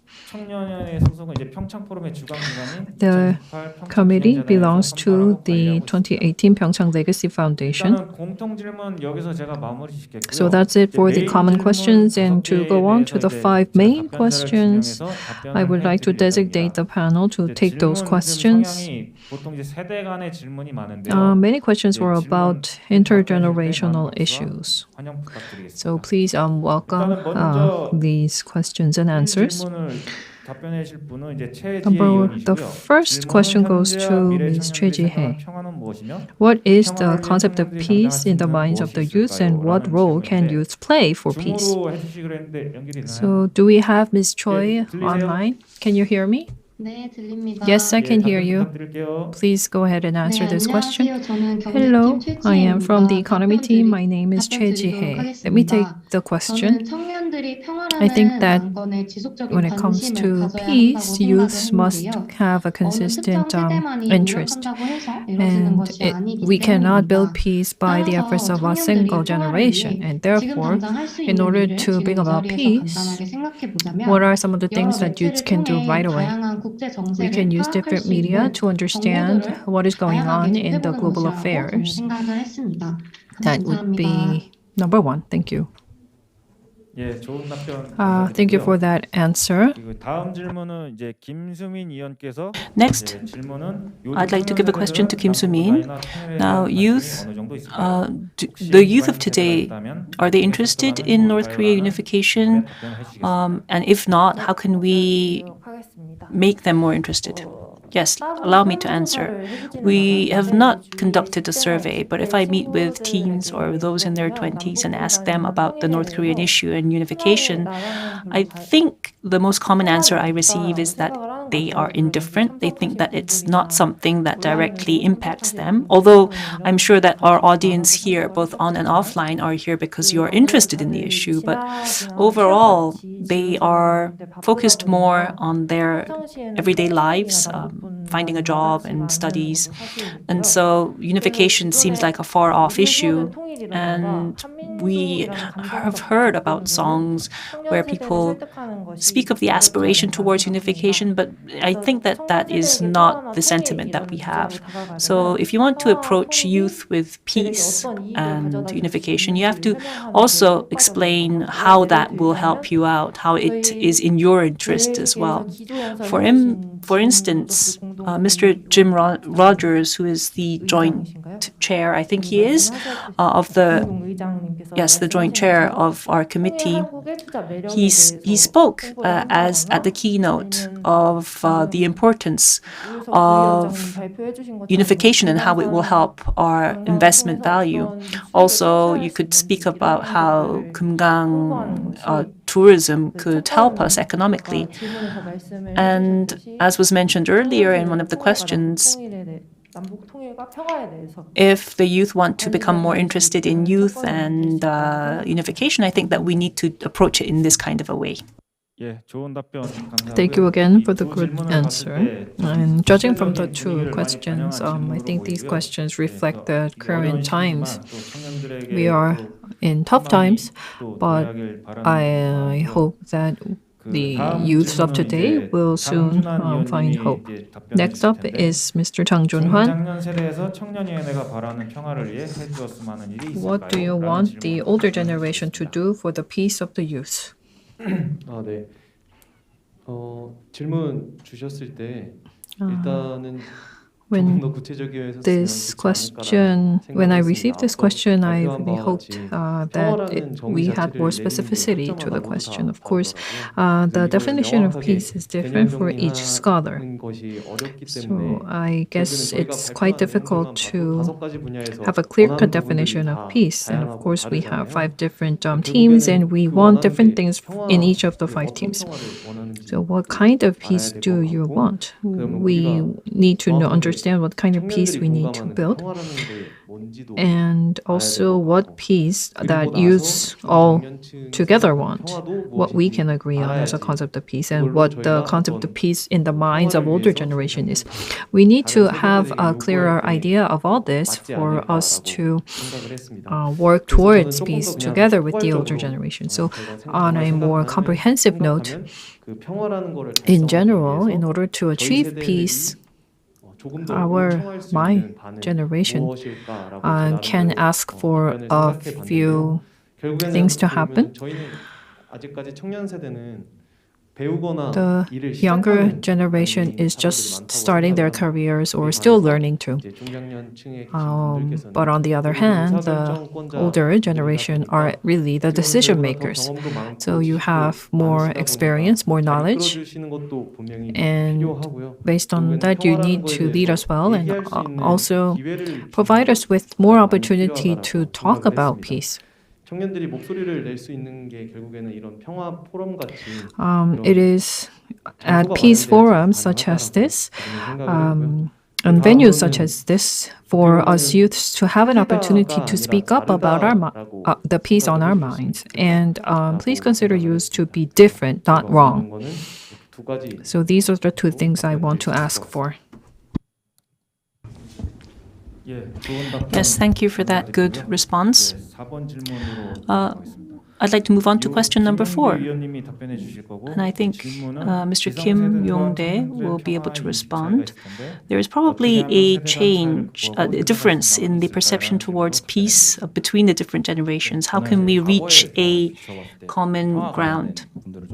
Yes, well, in the past, I met with a lot of activists working towards peace, and what they all asked me was, how can we encourage youth to take part in peace activities? And I gave it some thought. And I think it's very important to have various education programs or activities that are customized to us. We have these kinds of venues right now, but we need more. We need more programs that provide us with a forum to voice our opinions and also to learn. And this will help in closing the gap between generations and also leading to new dialogue in the future. Yes, thank you. When I look on questions 3 and 4, I think that the common denominator is this. There are various perspectives which should be tolerated. And also, this doesn't apply only to peace, because there are perception gaps in all issues, and the key point is how can we close that gap. The current youth will become older, and then there will be a newer generation coming in. So it's a situation where history will repeat itself, but we could at least try to move forward and work towards a greater peace. And I think that there is a common denominator in that there is a peace for all, and that there is a common good for all also. So that's my belief, and I hope that we will be able to point to a future direction. Last question 질문 하기 전에 마무리 이제 멘트를 좀 할게요. But before I give you the last question, let me give you my concluding remarks. So we are in the middle of a pandemic. Thank you for coming despite these difficult times.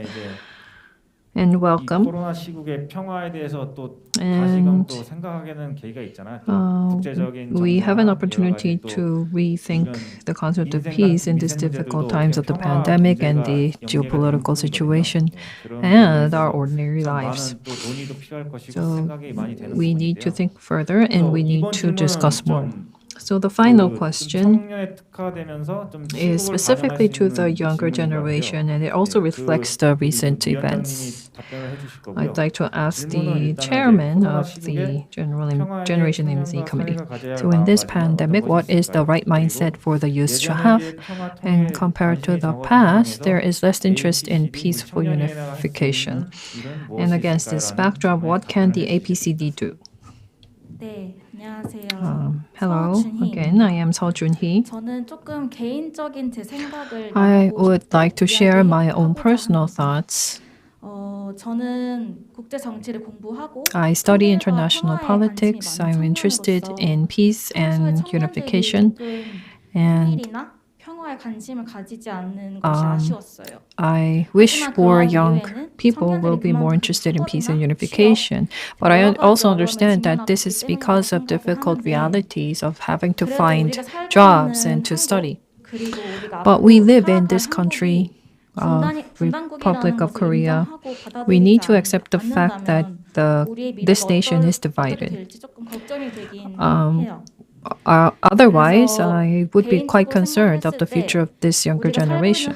So personally, in this nation of Korea that we live in, and this Korean peninsula is still divided.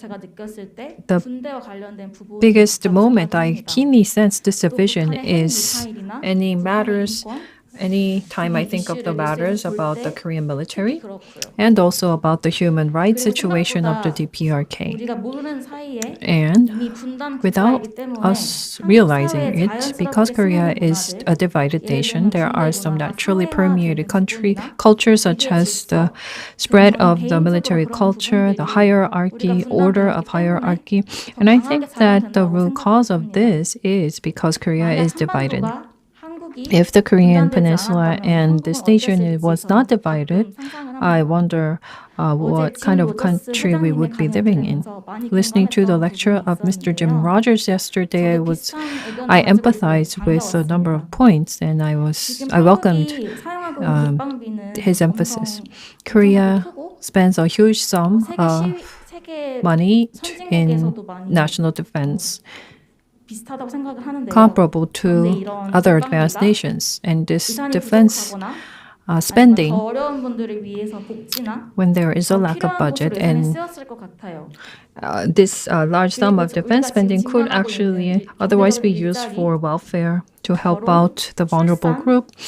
And when you think of the housing population, giving childbirth or marriage or jobs, this all links to the division of this country. And I think that we need to take the time in our daily lives to think about peace and unification. And as mentioned earlier, the word peace is vague and abstract and is not tangible. But personally, for me, peace is where we have a safe daily life and a place where I can grow and be better. So accepting those who are different from myself, and if you have an open mindset to tolerate the differences, I think that we can be a more peaceful society. And I sometimes imagine what it would be like to be unified with North Korea. Then we can reach other places on the road. We will have tourism regions such as PyeongChang as presented today. This may all sound too idealistic, but experts also look into these topics and pursue projects and businesses. 평창 평화 포럼도 그렇지만 So, 저희 청년과 평화 Peace, 세션에 the PyeongChang 참여해주신 Peace 분들이라면 Forum, and 평화에 관심이 everyone 있으신 분이라 participating in 생각을 this session, 하는데요. I'm sure that you're interested 한번 in 자신의 peace. 삶 속에서 So 나에게 평화란 I suggest that 무엇이고 we look back onto our lives 내가 and think 평화를 of 위해 what 무엇을 peace 할 수 means to 있는지 each of us and 한번 what we can 생각해보고 do for 고민해보고 peace. 할 수 있는 게 무엇인가 조금 And wonder 실천해볼 what 수 we can 있는 do 그런 기회가 and 되었으면 act 하는 on right away. 마음이 있습니다. 네, 제가 생각하는 그런 So that is 이야기를 전달드렸는데 조금이라도 what was on my 불편하지 mind, and I hope 않았으면 합니다. that 감사합니다. it did not make anyone uncomfortable. 예, 답변 잘 들었습니다. Yes, thank you for your 답변이고요. response. Excellent response, by the way. 시간이 조금 남은 관계로 We have a little bit of time left over, so I think we will be able to take more questions. 현장 지금 계신 May I 분 중에 ask if anyone in the audience has any questions? If you do, please raise your hand.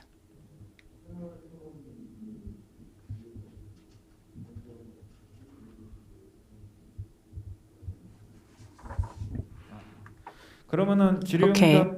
질의응답하고 이제 특허 컨설턴 이번 순서 Then 바뀌고요. it seems that there are no questions, so we will close the question and answer question. I will hand the mic over to Mr. Ko to lead this next part in which we will be sharing our experiences. Yes, well, as members of the APCD, we did various activities and now we have been given a session. So allow me first of all to give the mic to everyone who took part so that they may share their views. So we have a order. I'd like to hand the mic first to Seok-Sumin. Hello, I am Seok-Sumin, member of the APCD Generation MZ Committee. So this session is really the highlight of all our activities.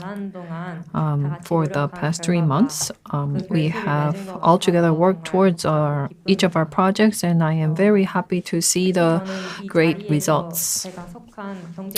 And I was able to hear the outcomes of different teams other than my economy team, including the talk concert and the presentations. I was able to feel the hard work and sincerity of all the members of the committee.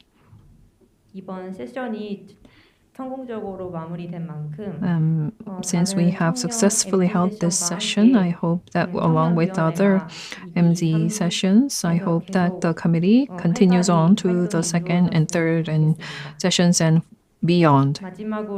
Lastly, as a member of this committee, it was a great pleasure and honor to be a part of the PyeongChang Peace Forum. Thank you very much.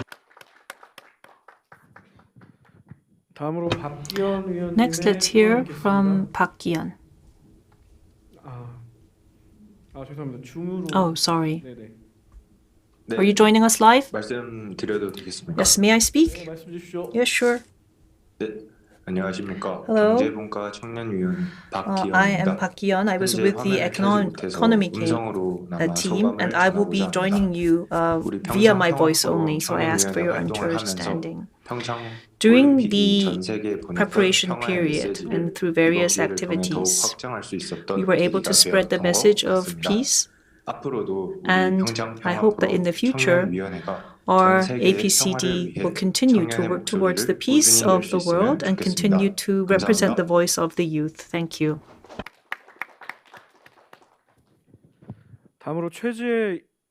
Next, let's hear from Choi Ji-hye.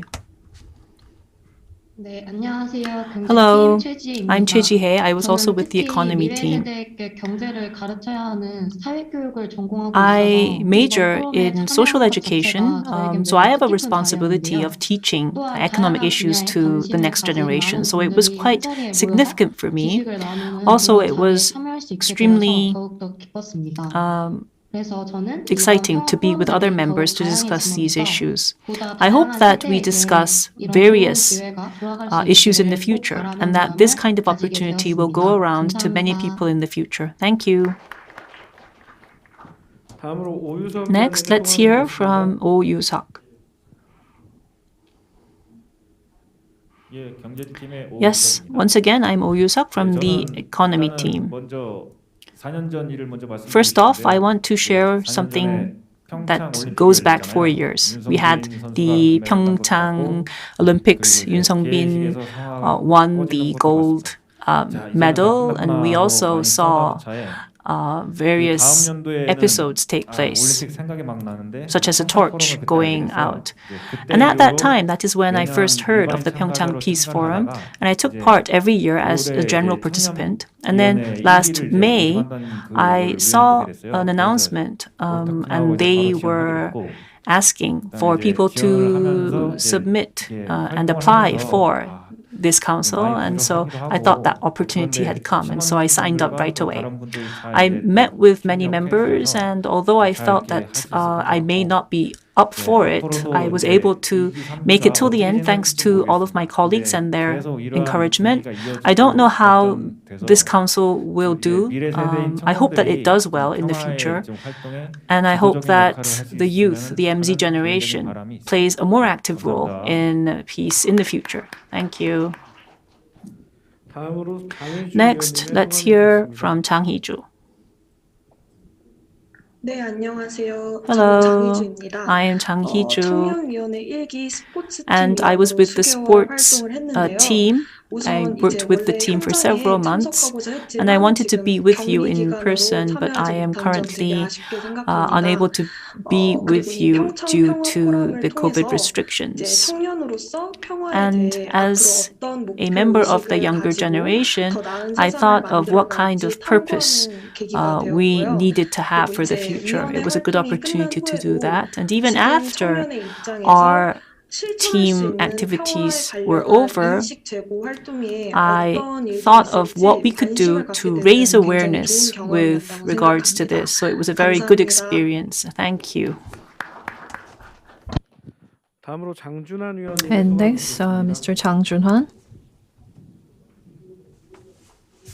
네. 코로나 상황이 조금 악화되면서 As the 여러 가지 COVID 분야의 pandemic 팀들이 교류도 again 많았으면 좋았을 것 같고, surged, 직접 I 현장에서 really 많은 wish that we 청년분들이 would 모여서 be able 뜨겁게 to engage in 토론을 more 했으면 어땠을까 heated 라는 discussions 생각도 좀 face to 그런 face 아쉬움들도 all together in 들고 this 있습니다. 그래도 이번 convention hall. 기회를 통해서 평화랑 But 스포츠에 this was 대해서 still a 좀 valuable 고민해보고 opportunity 논의해볼 수 to 있는 speak 자리여서 about 정말 and think 뜻깊고, about 이번 and 청년위원회가 exchange views about sports. 시작이자 끝이 This committee is not 활동, the final 참여의 committee. 기폭제가 되었으면 I hope that it will lead to more active participation and activities of youth.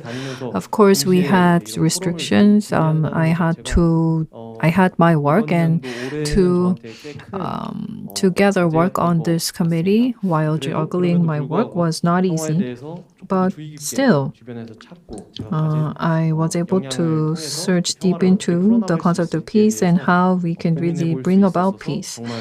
And it was a valuable opportunity. And I'd like to thank the Secretariat and all the members of the committee for their hard work. Thank you very much.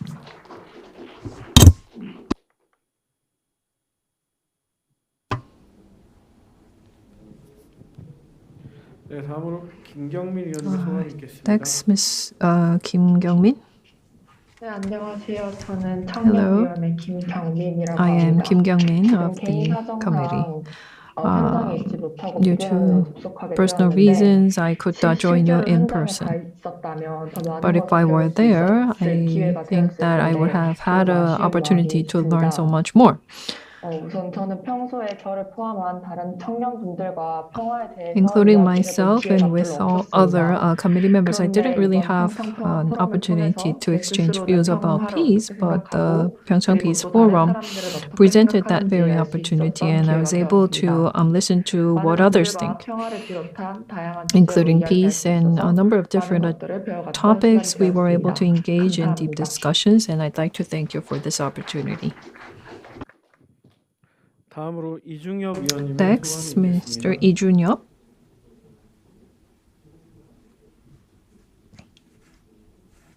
안녕하세요. 청년위원회 Hello. 이중엽 위원입니다. I am Lee Jun-yeop. 저는 사실 평화라는 거에 대해서 통일에 대해서 잘 몰랐었는데 I didn't really know much about peace or unification, but last year, through our external activities, there was the YPC and the Imagine Youth Peace Camp, where I was able to engage in discussions with non-Korean students, and I learned much about unification.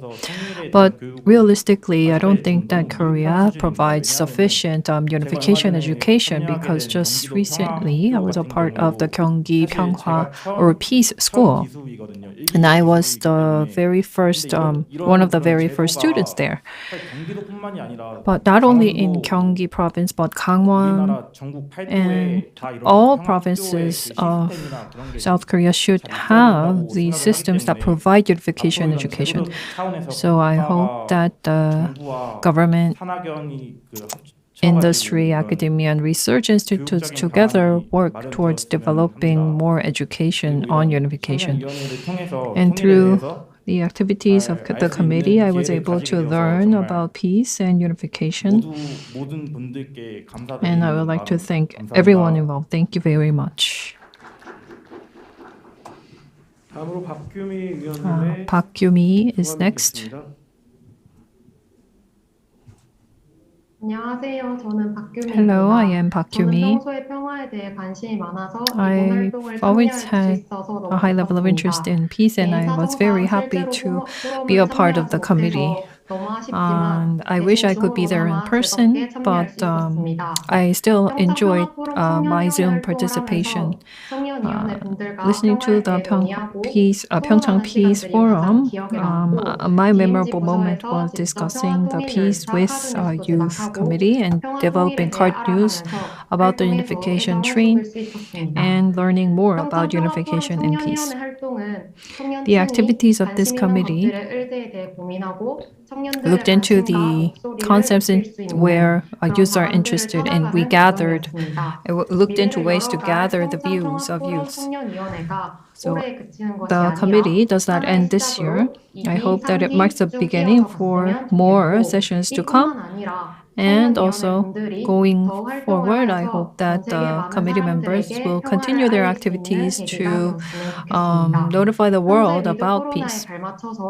And in step with the pandemic measures, I hope that the upcoming peace forums and the 2024 Youth Olympics will be well held through the preparations of the committees, and I hope that this is a further opportunity to tell the world about peace and the youth idea.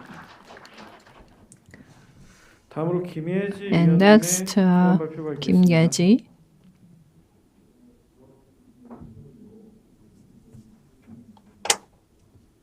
되어 있는 김예지입니다. Hello, I am Kim Yeji, 청년위원회로서 part 현장에 of the DMZ team. 굉장히 아쉽다고 I 말씀드리고 wish I could be there in person. 우선 저희 DMZ DMZ Peace Zone team thought about how to promote DMZ and studied ways of PR, which was very meaningful. And I was able to look back on myself, on my own ideas of peace. And as a member of this committee, I was able to have this great experience, and thank you for that.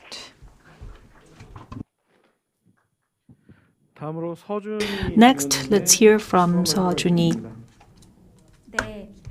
Yes, I am Seo-jun이 once again. I major in peace studies, and therefore it was really an honor for me to be a member of this first council, and also to be given the opportunity to meet with and exchange with our colleagues. I'm sure that this is not the end, but we will continue to collaborate and to cooperate together in various activities. I look forward to the second and third council, and with that I'd like to conclude my remarks. Thank you. Next, let's hear from Seo In-kyung.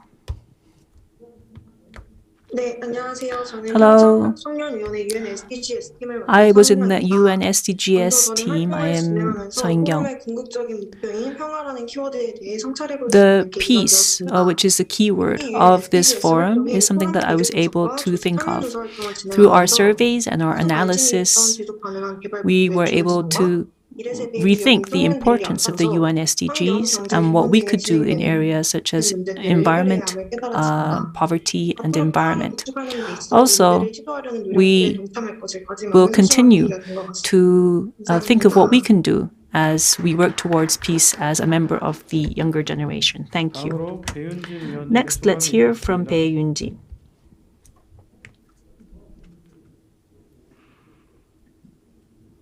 안녕하세요. Hello. 저는 청년위원회 배윤진입니다. I am Bae Yoon-jin. 저는 정치외교학과 I 전공하고 am a 있는데요. major of foreign 국제적인 diplomacy 행사를 and international 기획하고 relations, 제작하는 일을 꿈꾸고 and 있는 저에게 my dream 좋은 is 경험이 to 될 것 같아서 work 이번 as a 평창 통합 planner 프로그램에 and 참여위원 manager 활동을 in 하게 various 짧은 related 준비 기간이었지만 모두가 areas, 열정을 and so 갖고 that's why I applied for this. It 참여하기에 was a 좋은 short 결과들이 나온 것 같아 term, 기쁩니다. but we worked very hard, and so I'm very pleased to see the good outcomes. I hope that our voices and our outcomes will be reflected in future dialogue so that other youth will sign up and take part in these activities.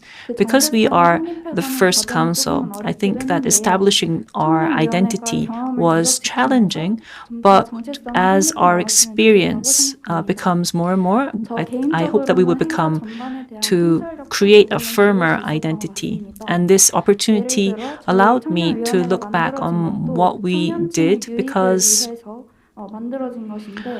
our council was first launched to encourage more younger people to take part. And it was a good opportunity for me to see just how much work people have to put in. I was able to look into how such programs and projects are managed also. So thank you for that opportunity. 다음으로 박종원 Next, 위원의 let's listen 소감이 있겠습니다. to what Park Jun-an has to say. 안녕하세요. 청년위원회 Hello. 위원 박종원입니다. I'm Park Jong-won. UN SDGs를 주제로 활동하면서 I was working on the UN SDG team, and we thought of physical violence and also structural violences such as laws and wars, and also cultural violence as well, and how these are part of a passive peace. But there is also a more active peace which allows people to flourish. Professor Johan Galtung of Oslo University, who is a leading academic in peace studies, says that peace is something that needs to be continuously pursued, and that it is a process rather than an end point. As a member of the younger generation and also a global citizen, I was able to reaffirm my dedication to become a maker of peace. It was personally a great honor for me to take part in this process. Thank you very much. 다음으로 김용대 위원님. Next, Mr. Kim Yong-dae. 평창 평화포럼 청년위원회 UN SDGs 소속 I 김용대입니다. am from the UN 이번 SDGs team, Kim Yong-dae, and during the activities I was nervous and also 이번 활동을 excited. 진행하면서 가장 많이 And 느꼈던 부분은 평화 관련된 what I felt most 다양한 was 의견들을 들을 수 있어서 너무나도 that it was a great opportunity and experience to listen to different views about peace. And I'm not sure how the committee will continue its activities going forward, but I hope that youths interested in peace will join the committee to add on different stories onto the stories we've created. Thank you. 다음으로 김수민님의 소감이 Next, 있겠습니다. Kim Soo-min. 청년위원회 김수민. Hello, I'm Kim Soo-min from 평창 평화 포럼에 청년위원회라는 이름으로 committee. 참가할 수 있어서 And it was an honor to be a part of the MZ committee and to study and discuss the peace, an abstract concept that I've only vaguely thought of. It was a great experience. As Art Winsley has said during the opening ceremony, we cannot take peace for granted. 훌륭하신 팀원분들 그리고 Yeah, 현장과 this 주변에 could not be more true. 참석해주신 I'd like to 위원분들 thank all my 이번 fellow 행사를 committee 위해서 members and 애써주신 all 재단과 the 사무국 audience and also 스태프분들께 the 무궁하고 foundation 감사하다는 and 말씀 드리고 싶습니다. secretariat for your support. 감사합니다. Thank you very much. 다음으로 이민호 위원님의 소감이 Lee Min-ho is 있겠습니다. next. 네, 반갑습니다. Hello. 공무원팀 이민호 의원입니다. I am from the Peace Public Diplomacy team. 포럼에 이 자리에 함께 해주신 관계자분들한테 감사 I 인사를 would first 드리고요. like to thank everyone 사실 at the PyeongChang Peace Forum. 관련된 이제 정치적인 분야에 Uh, 20대들 in 관심이 굉장히 not only on peace but in different topics. It was a great experience to learn more about various topics, and I hope that more sessions of this committee will come. I think that we have started off on a good note, and the committee will further grow. Thank you. 다음으로 하심 칸님의 Next, Mr. Hashim Khan. Thank you. 안녕하세요, everyone. I am Hashim Khan from Pakistan. I'm also APC team member. So the best thing, first of all, I want to say congratulations to PyeongChang Peace Forum Administration. They are holding this event precautionary in this pandemic situation. And secondly, obviously I am also part of youth and peace. So I believe this youth, this generation, is a bridge between previous generation and next generation. If we learn how to maintain the peace in this all conflicts around the world. So I believe PyeongChang is not for North Korea or South Korea. It's a global platform. It's a global platform for peace. So I want to say best of luck for my all team members, PyeongChang, and the next Youth Olympic Winter Games. So 만나서 반갑습니다. 감사합니다. Thank you very much.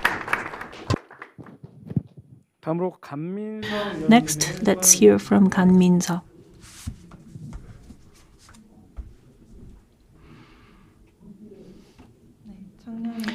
Hello, I'm Gan Mi-seo, and through our activities, I was able to think about the significance of peace and public diplomacy, and also I will continue my efforts to make sure that we have continued interest in peace in the future. Thank you.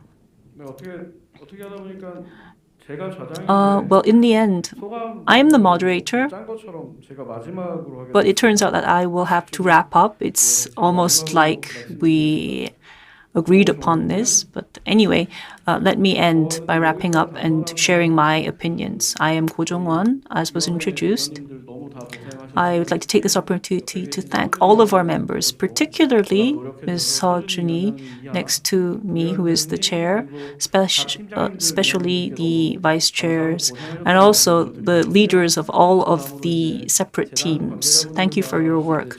Also, members of the organizing committee and staff. We were unable to meet face to face. And so holding meetings and creating something without having to meet was very challenging. But because of the unwavering support from various people, we were able to do this and able to ultimately come here and speak about peace and youth. There were, of course, some finger pointing, I have to say, and also some discord. But we were able to overcome all of that and move forward in a peaceful manner nonetheless. Also, we don't know if our committee will end here or if there will be a second round or a third round. Personally, I don't know how we will move forward, but I am sure that there is a possibility of it happening. And there is a saying in Chinese that is that the water of a river pushes out the old water and makes way for new water to come in. That is to say that based on our efforts, our experiences and outcomes, I'm sure that this will be a foundation for the incoming teams and incoming committees to do better in the future. So I thank all of you for everything. Thank you all for your great work. Thank you. 예, 그 청년들의 또 열정이 느껴지는 We 소감이었고요. were able to feel the passion of our youth members, 또 질문을 또 들어온 게 and 있습니다. we have one final question. 예.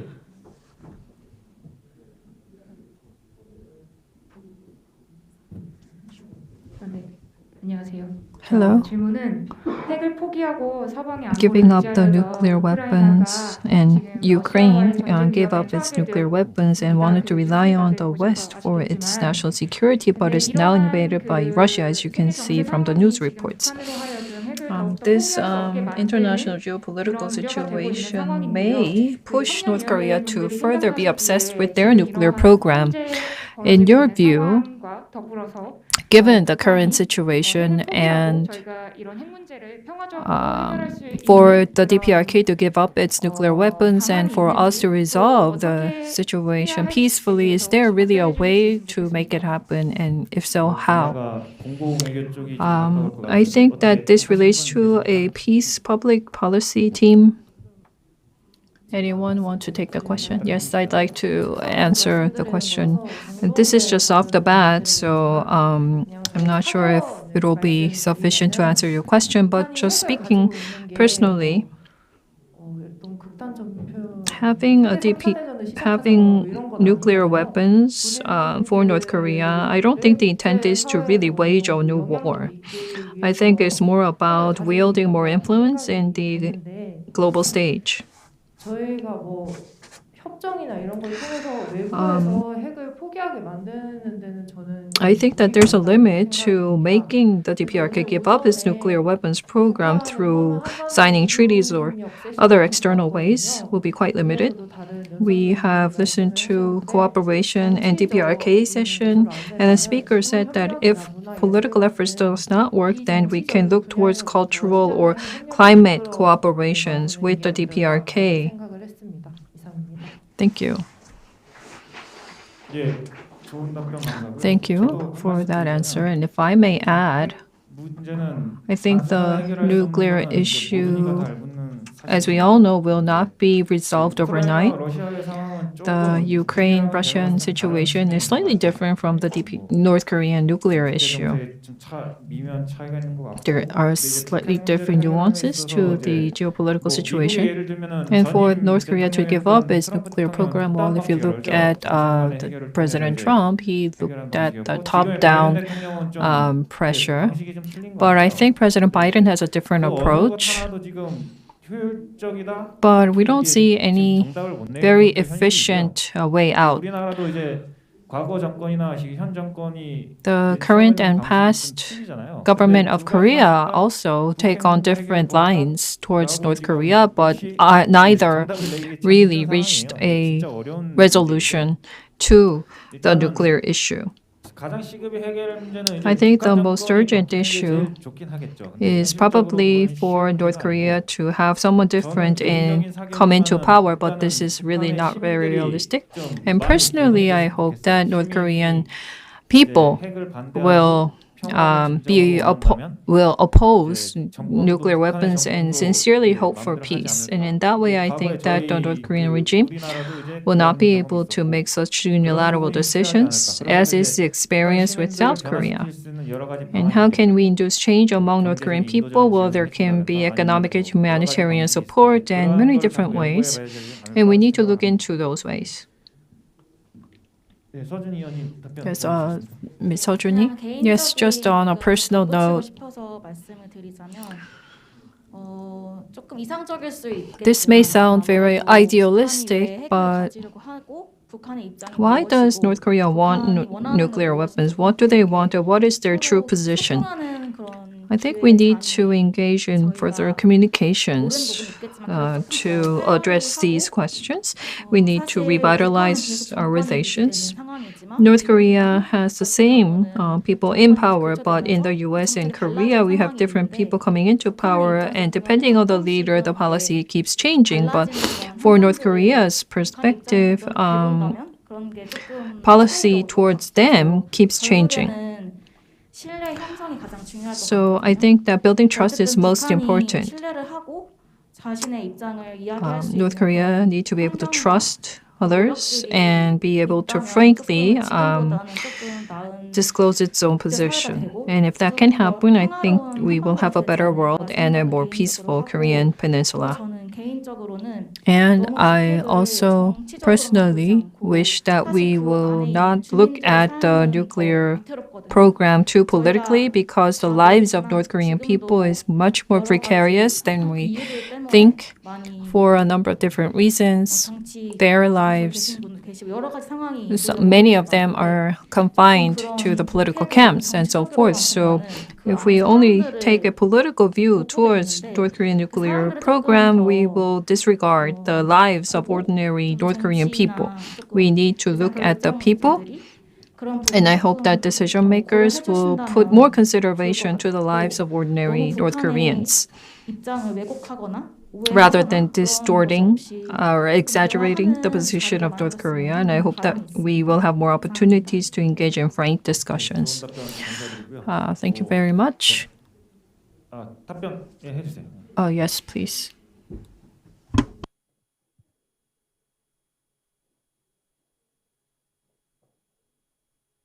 안녕하세요. 저는 DMZ Hello, I am Eugenia from the DMZ Peace Zone team. I visited the Canadian embassy in Korea.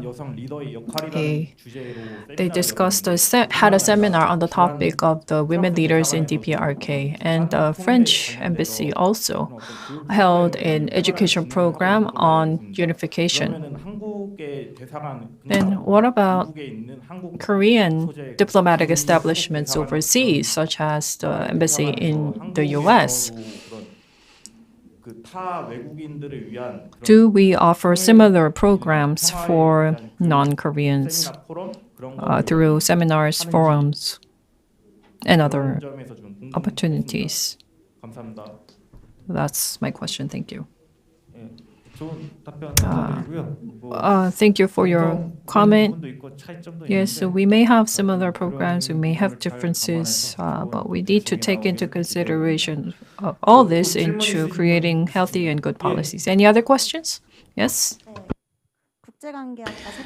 Yes, I am a graduate student studying international relations. Now, President Moon proposed the end of war declaration in time with the Winter Olympics, and there was also a boycott of the Olympics as well from North Korea. But this time around, the Western countries tried to boycott this Olympic, but there was no punitive action against them.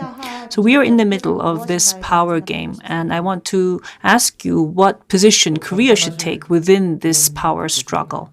Is there anyone that wants to respond to that? Well, if I may, as you said, the Moon administration wanted peace diplomacy through an end-of-war declaration, and ultimately it seems that it has not been or will not be realized. And you know the Korean expression of how a shrimp is stuck between two large whales. This is the situation that Korea is in.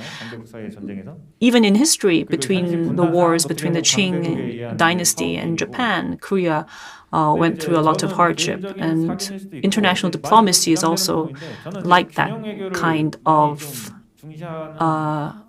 hegemony.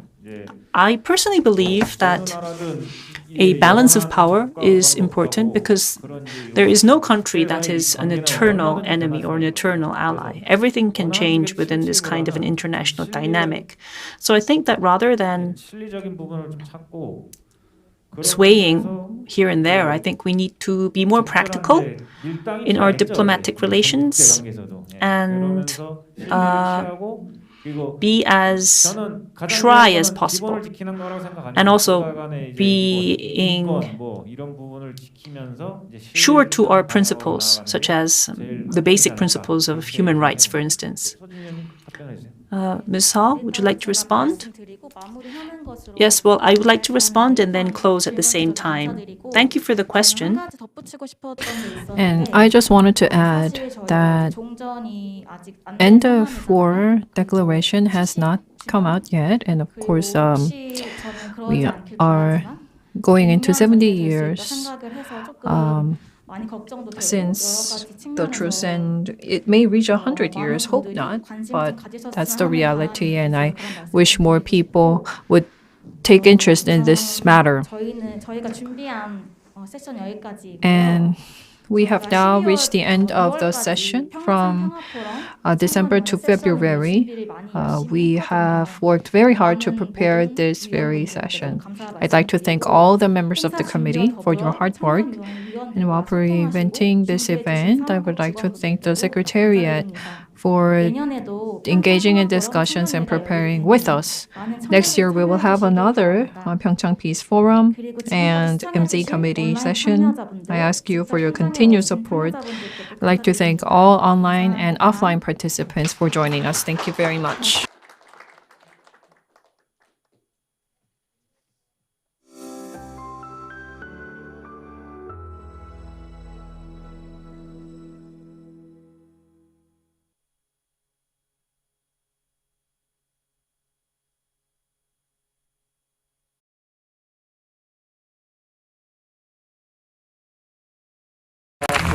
와우. 당신과 나의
Located in the northeast of South Korea, Gangwon-do is bounded by the ocean on one side and other Korean provinces on the other. This charming region, filled with the beauty of nature, offers both mountainous and sea landscapes for a multitude of activities during different seasons of the year.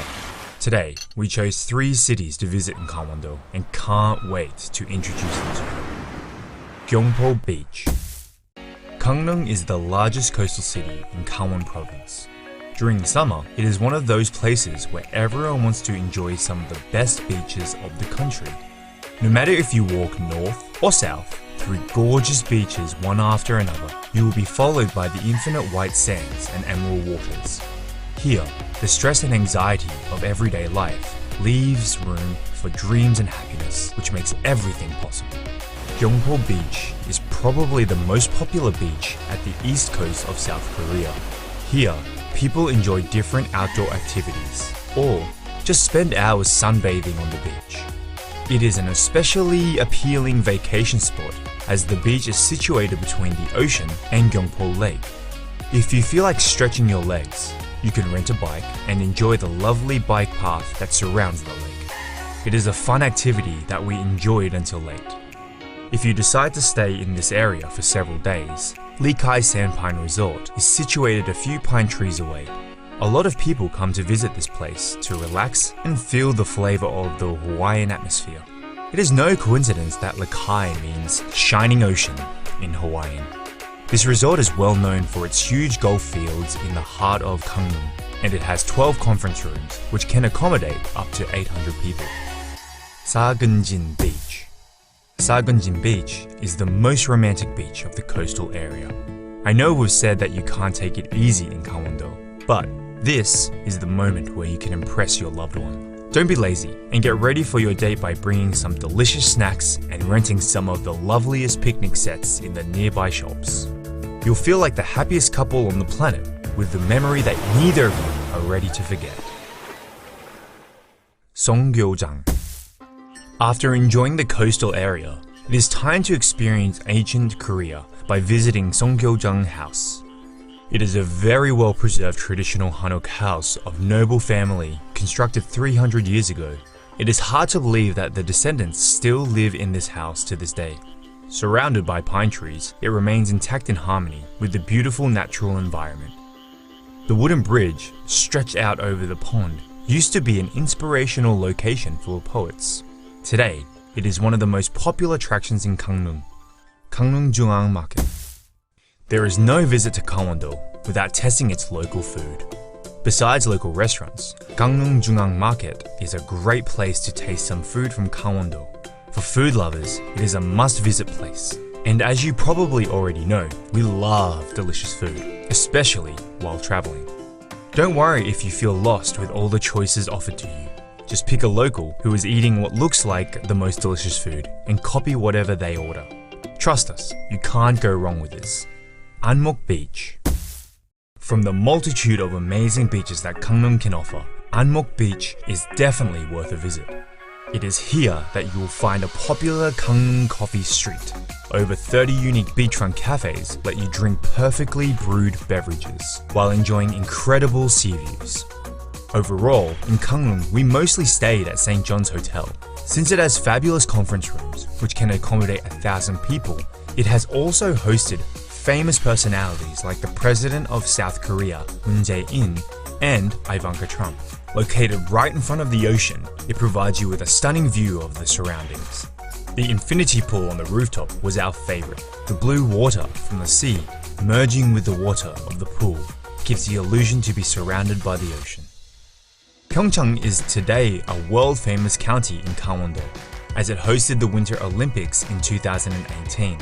With an honorable number of 17 medals and 5 gold, South Korea achieved its best performance in the history of the Winter Olympic Games. The official hotel of the Winter Olympics was the Alpensia Ski Resort, as it has the biggest conference rooms hosting 2,000 people. Today, it provides the perfect environment to enjoy leisure sports during all seasons.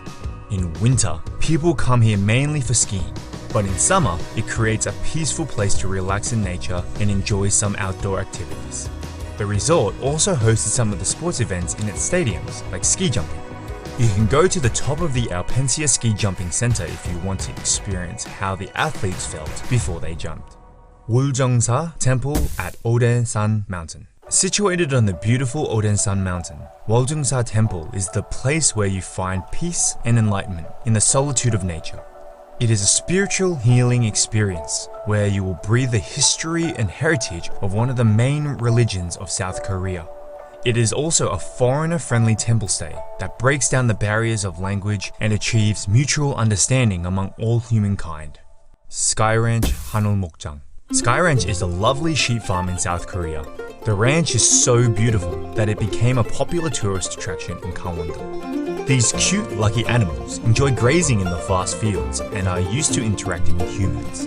After hanging around with them, a tractor brought us to the top of the hill in style, surrounded by a multitude of windmills in perfect harmony with the beauty of nature. It offers a magical experience that we weren't prepared for. Finally, we finished our day with a lovely picnic in the middle of the river, enjoying their delicious, fresh, farm-made yogurt. Jeonggangwon, Traditional Korean Food Cultural Experience Center. After enjoying tons of delicious food across the country, it is time for us to learn how to cook it. Jeonggangwon provides traditional cooking programs where visitors can immerse a little bit more in Korean culture and learn the way their food is made.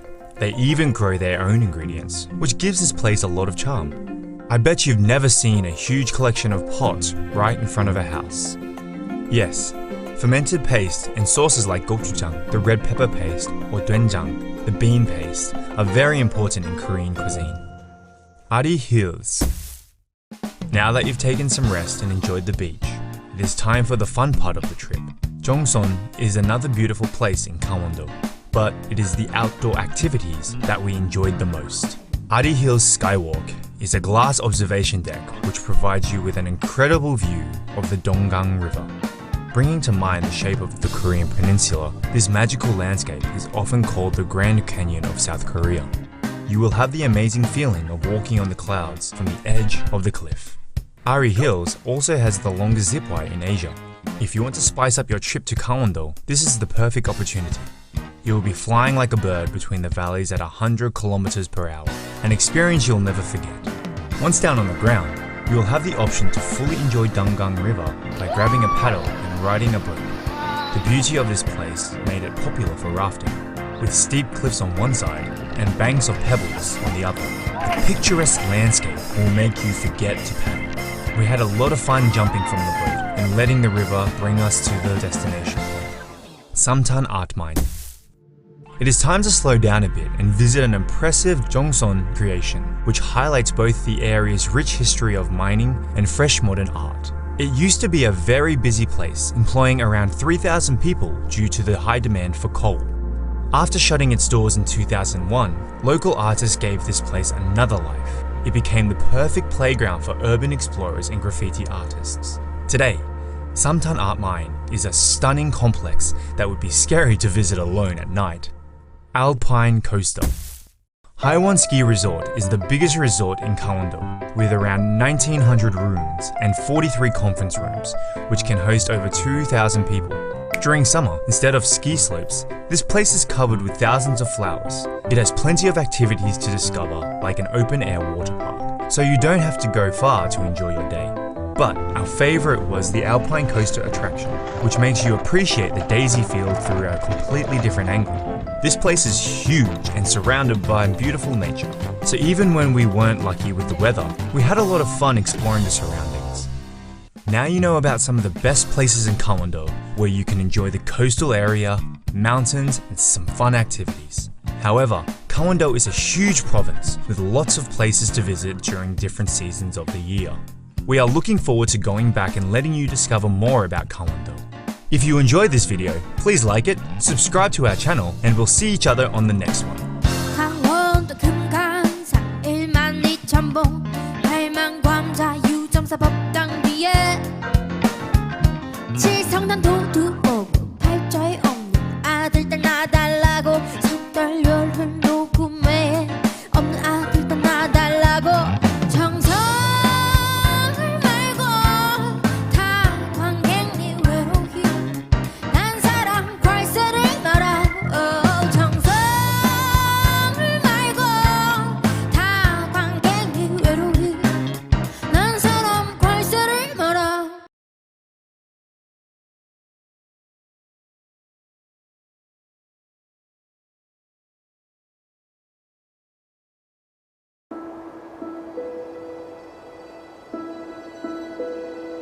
Clean highlands, 700 meters above sea level, the bearer of happiness.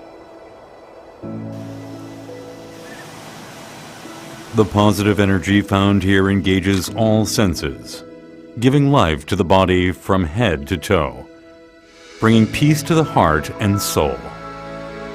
Quick and close, PyeongChang approaches. As we run to embrace PyeongChang, in this very moment right now.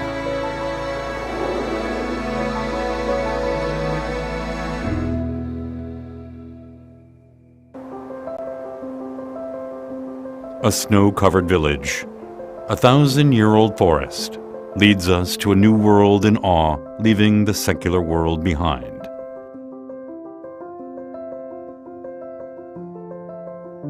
Here, the meeting of a dramatically portrayed goblin, as someone gains insight to understand the past, present, and the future. Buckwheat flowers that displayed freshness under the sun glows white with the delicate moonlight. At PyeongChang, where all seasons come in different colors, presenting the vastness that exists within scenery, every photo taken becomes memorable.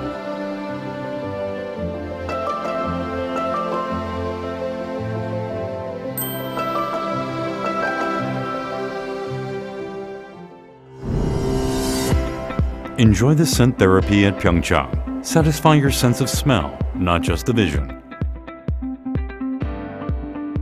The clean highlands where warm sunlight meets becomes a heavenly garden full of flowers giving off a unique fragrance.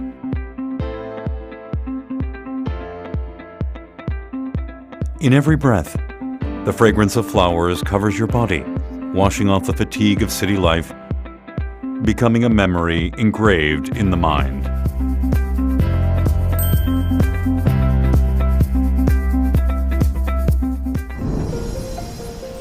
After feasting your senses of sight and smell, open your ears now and listen to the sound of PyeongChang. Beautiful snow scene of the sound of the wind that freely travels in and out of Baekdu-daegan.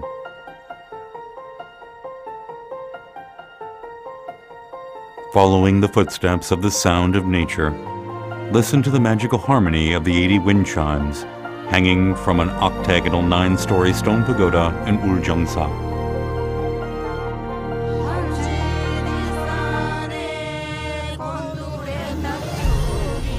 The sound of PyeongChang, a sound of clean nature and sincere life, a symphony of healing that rejuvenates the lost sensibilities.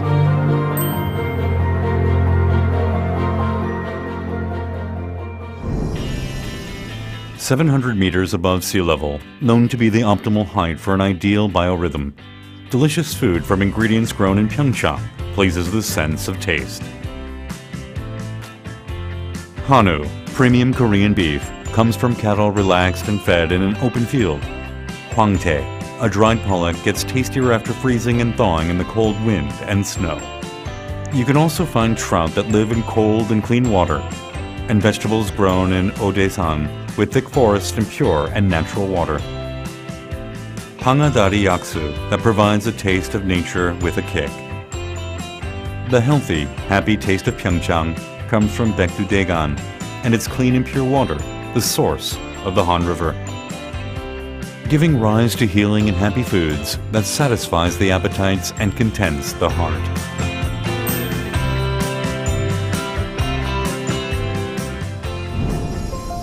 If you are tired of a cold and heartless life, there is a journey of touch found only in PyeongChang, cozy and warm, just like a mother's embrace.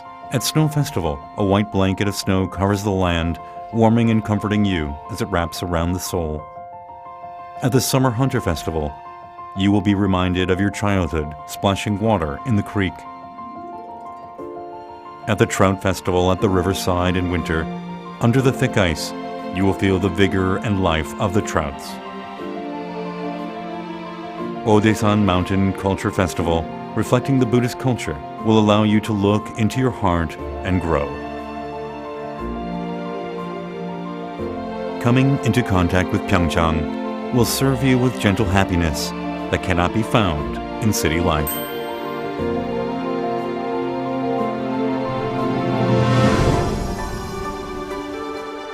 PyeongChang, the cradle for skiing in Korea, becoming the mecca of winter sports worldwide since the hosting of the 2018 PyeongChang Winter Olympics.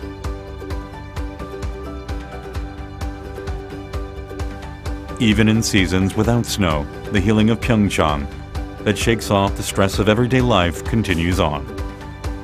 Paragliding gives you the view of the world beneath your feet.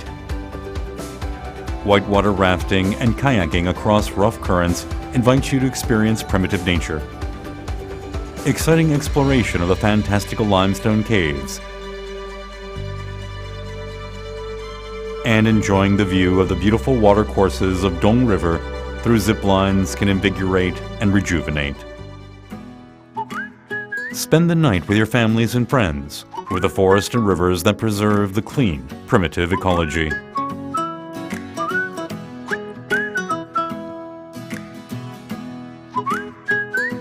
The moon and the stars shine throughout the night as guardians, sending a message of comfort.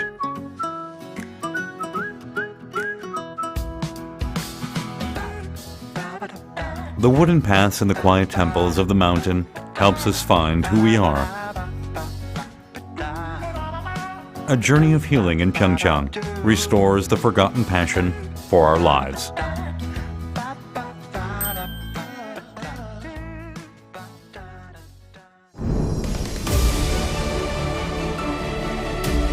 PyeongChang is where peace began. Going through the frozen past and the heated present, we are taking a new step towards the future that will make hearts glow.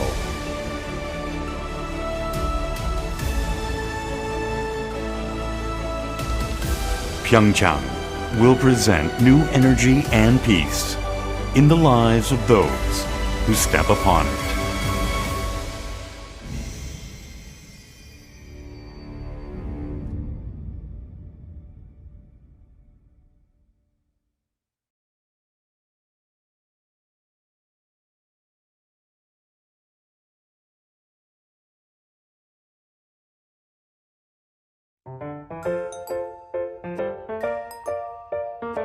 Bonjour, je m'appelle Sébastien.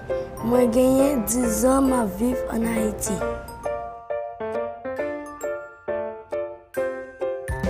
Je me lève à 7 h chaque matin pour moi aller à l'école.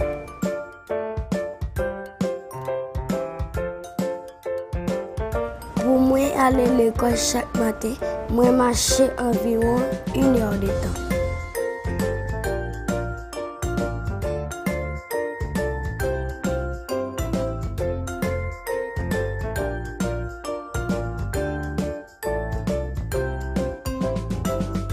Moi, j'aimerais finir un bon médecin, l'aime finir avec l'école classique, pour me capable servir les gens qui sont malades dans le pays.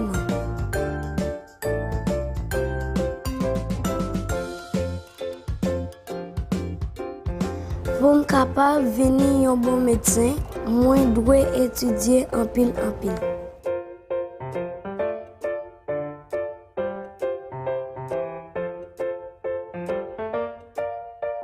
Moi, j'aime jouer avec mes amis dans l'école. Mais il est très difficile pour aller à l'école à pied. Moi, toujours dormir chaque matin dans la classe.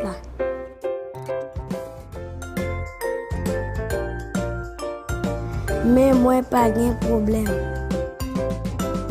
Parce que j'ai un bus pour transporter moi à l'école. À cause du bus là, moi viens étudier en pile et moi jouer avec mes amis moi.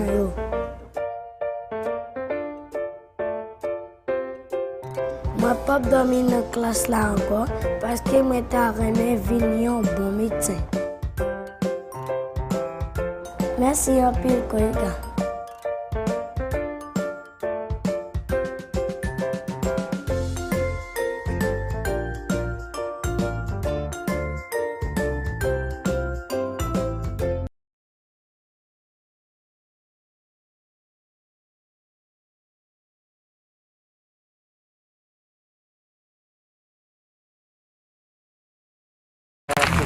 와우. 와.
Annyeonghaseyo, greetings of peace, dear ladies and gentlemen, young changemakers and peace builders.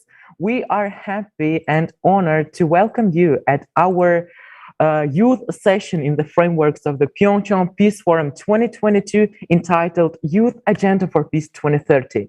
In order to celebrate the power of youth to promote peace and to share the global agenda and initiatives by various youth organizations and networks to build stronger solidarity among youth groups on peace and SDGs, we're taking you on this interesting journey.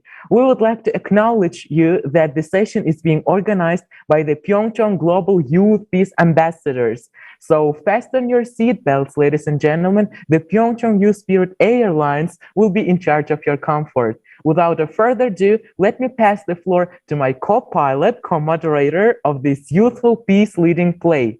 Please, Chiquita. 안녕하세요, everyone. Together with Sugar, we are really happy to be the moderators of today's session. That is the pilots of our youth activist plan. And before we start, let me introduce myself. My name is Chiquita Edrini Marpao. I'm here in the behalf of YPA 2021. And I'm also part of PBHI, Indonesian Legal Aid and Human Rights Association. And I'm Shukur Gildemuradov from Turkmenistan. I'm also a YPA Youth Peace Ambassador, as well as National Gender Youth Activist for Young Women and member of UNESCO SDG for Youth Network. Dear passengers of PyeongChang Youth Spirit Airlines, the youth groups of PyeongChang Peace Building programs will present their activities and view on issues related to peace on the Korean Peninsula and SDGs. And two international youth networks on our common agenda and the SDGs will also present their work and perspective on the global agenda from peace point of view of youth. Indeed. Thank you, Chiquita. And before we start diving into the world of young peace builders, let's firstly get motivated and hear the congratulatory remarks. We are happy to pass the mic to Mr. Dong-ryol Kang, Network Manager of SDSN Korea. Please, Mr. Kang.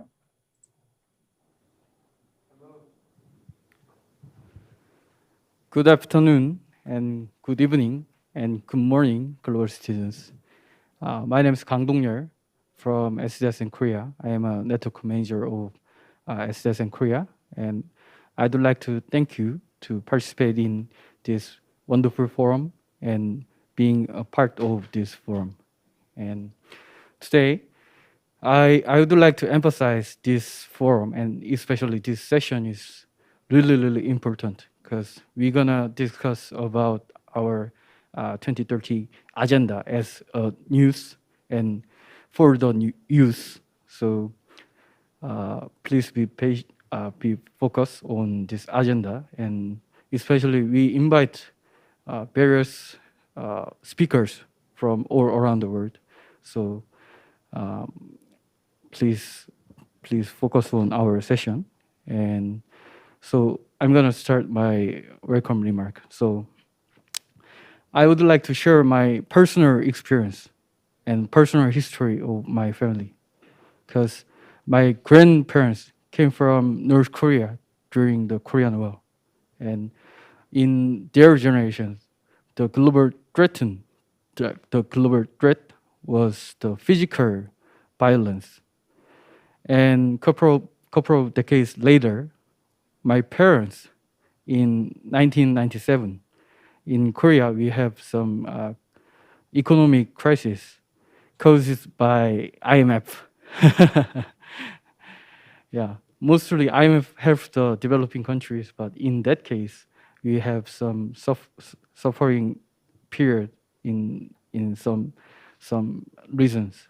And suddenly, my father fired by his working field, and my family kicked out from our home, and we became a kind of so-called the stray dogs. Like, so I spent several years quite tough, and decades years later, I became adult and be a youth activist to build a peaceful world and sustainable world.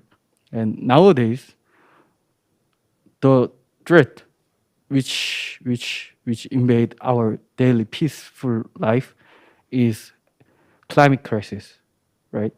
And become the year and years, this kind of various threat accumulate and accumulate. So nowadays we are facing physical violence and economic violence and climate violence, and these are all made by humankinds, right? And I expect today this very talented and bright and delight youth delegates, they're gonna suggest a new pathway to solve this kind of various problems which upon us, and I expect they can create new solutions and introduce new kind of best practice for all. And lastly, I'd like to emphasize these things.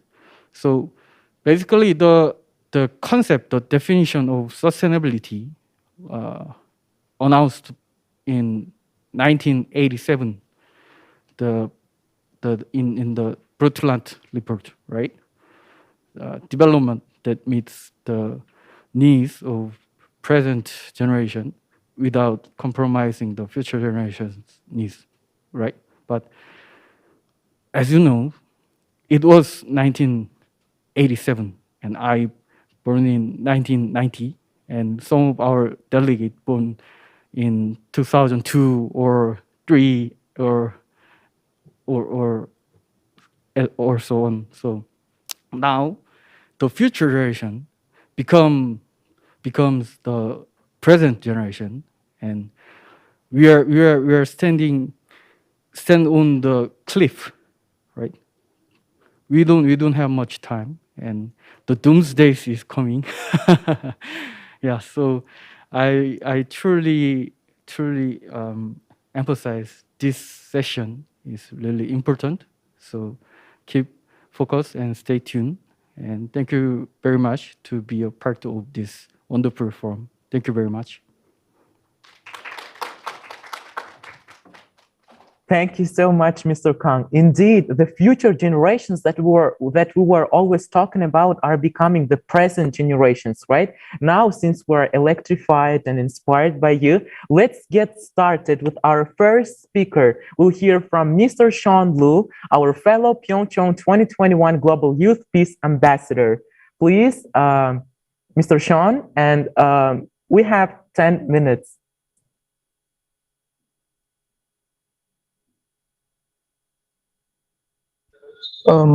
Thank you, Shuko. Good evening, Mr. Kang, fellow session members, and ladies and gentlemen. I'm No Suson from Malaysia. So I would like to present the PyeongChang Youth Peace Ambassadors as peace builders.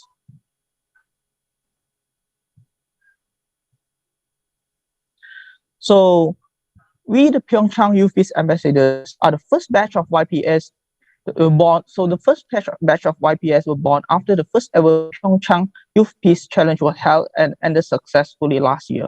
So the 10 award winners, including 7 individuals and 3 teams, were then appointed as the PyeongChang Youth Peace Ambassadors of the PyeongChang Peace Forum, and to remind them of their roles in peace building, democracy, and peace. The youth were mandated practice the PyeongChang peace spirit and to participate in promotion and advice of PPF and YPC follow-up projects. And our year-long tenure started from April 2021 to April 2022. So we the YPAs consider ourselves as a transnational youth organization, as we have members from all around the world, from North America to Asia. Members originated from Canada, Turkmenistan, Indonesia, Republic of Korea, Tanzania, Sri Lanka, Pakistan, and the Philippines. So our modus operandi includes meetings, youth sessions, collaborations, and advocacy. So after a year-long tenure, we have affiliated ourselves to 2 conferences, published 3 documents, and donated 1 million Korean won. So what do we do in our meetings? So we have a meeting every 2 to 3 months, and these meetings allowed us to decide our next activity and points of focus. Since our appointment, we have contributed and shown solidarity to many parties, including the people of Myanmar, Afghanistan, and the Milk Tea Alliance. In early 2021, the Tatmadaw staged a coup against the elected civilian government, and therefore we focus on the related topics such as R2P and the Milk Tea Alliance.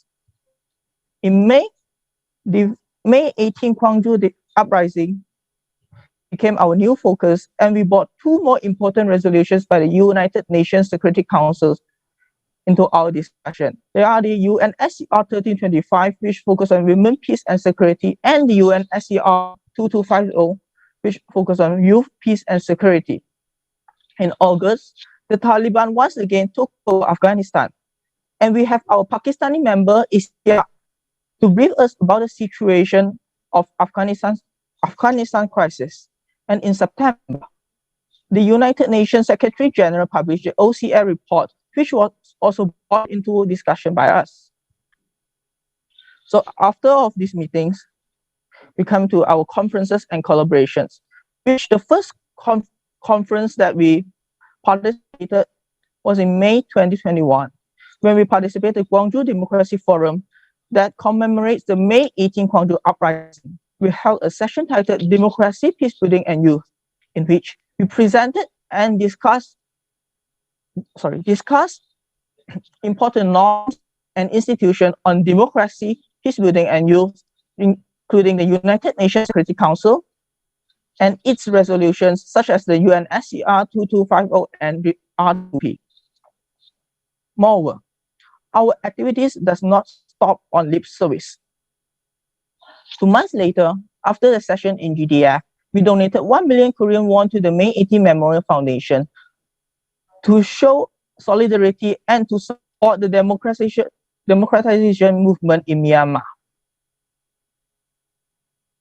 And later in 12th of June, YPA collaborated with the Party Parliamentary Group Malaysia on Sustainable Development Goals to host the YAV, which was endorsed by the United Nations in Malaysia, Singapore, and Brunei Darussalam. We assisted the organizers in recruiting speakers, rapporteurs, and participants to the YAV, which is a youth regional consultation series that gathered over 60 youth activists from 14 countries and was endorsed by the state representative from UN. The report of the youth consultation was handed to the Coalition for the UN We Need Global Town Hall, which in turn determined the priorities for the C4UN ahead of UN 75 Secretary General's report. It's also worth mentioning that as a partner organization, YPS is also listed as one of the contributors of the Young Asian Voices UN We Need report, as you can see. Our logo is located on the second row, second column from the left in the report. And now 7 of us from the YPA has just finished sitting on the panel of judges for the YPC 2022, and we have just participated in the selection of our successors, the winners of YPC 2022, who are going to be appointed as YPA 2022. And now, ladies and gentlemen, we are here speaking to you in this youth session. So, YPA published statement and resolution to advocate for a cause. The first statement we published was to show solidarity to the people of Myanmar and to call against the Tatmadaw coup. Thus, the title is #End Violence in Myanmar. It was drafted together by Taeyong from Canada and Chelsea from the Philippines. The other statement, which you can see on your right-hand side, is a statement commemorating the United Nations International Day of Peace, which in this statement, we showed our solidarity to Afghanistan and Myanmar while welcoming the global ceasefire and the OCR report by the UN Secretary General. In the same statement, we also showed support to Korean peace appeal and the hosting of Gangwon 2024 Youth Olympic Games by the 2 Gangwon provinces across the DMZ. Now, before I proceed, ladies and gentlemen, I would like to invite you to scan the QR code in front of you to visit our SNS. And please do like and share if you think we did a good work. Meanwhile, I will briefly introduce to you the SNS of YPA. So SNS is an important tool of public relations that YPA utilizes to advocate for a cause, to call for action, to promote participation, or simply to engage the public. Currently, we are operating 3 platforms, and they are Facebook, Instagram, and Twitter. These SNS are run by the de facto SNS administrators team that includes Sanduni, Shikita, and me. So the 3 major types of information we share are statements, season greeting cards, and news updates, including announcements. So besides the 2 statements that I've mentioned earlier, we also post greeting cards for important occasions such as major UN observances and celebrations like the International Day of Peace, Human Rights Day, and of course the Lunar New Year.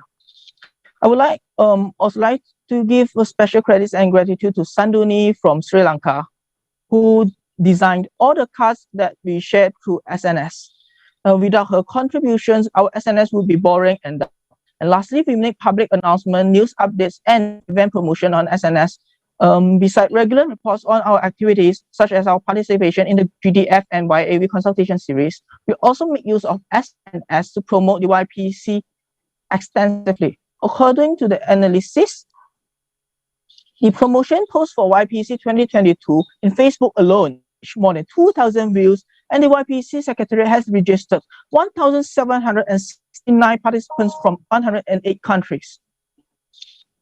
So now that's all for our YPA part. And now is coming to our suggestions for young peace builders. So I think you are having more attention and engagement in public policy making. And it means that when we see more and more countries are paying attention to the youth, we could see the students' movement for self-governance to political activism of the young adult that is happening around the world. For example, even the traditionally conservative East Asia, such as Hong Kong, Republic of China, Taiwan, Thailand, Republic of Korea, and even Japan.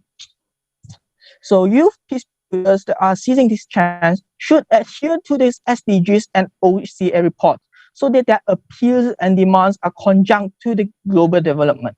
So throughout our tenure, we have been advocating for common values, humanity, such as democracy, peace, justice, and SDG by SDG 17, which is partnerships for the goals.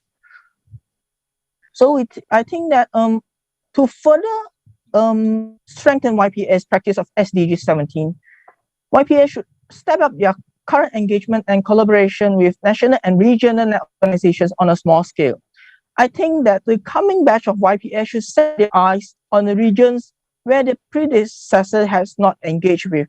For example, the Americas, East Asia, and Africa. This could be easily done as the YPA 22 have they are more diversified, or they have more diversity in terms of memberships.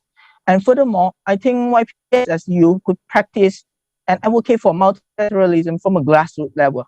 To quote the OCA report, which says, we embrace global solidarity and reinvigorate multilateralism.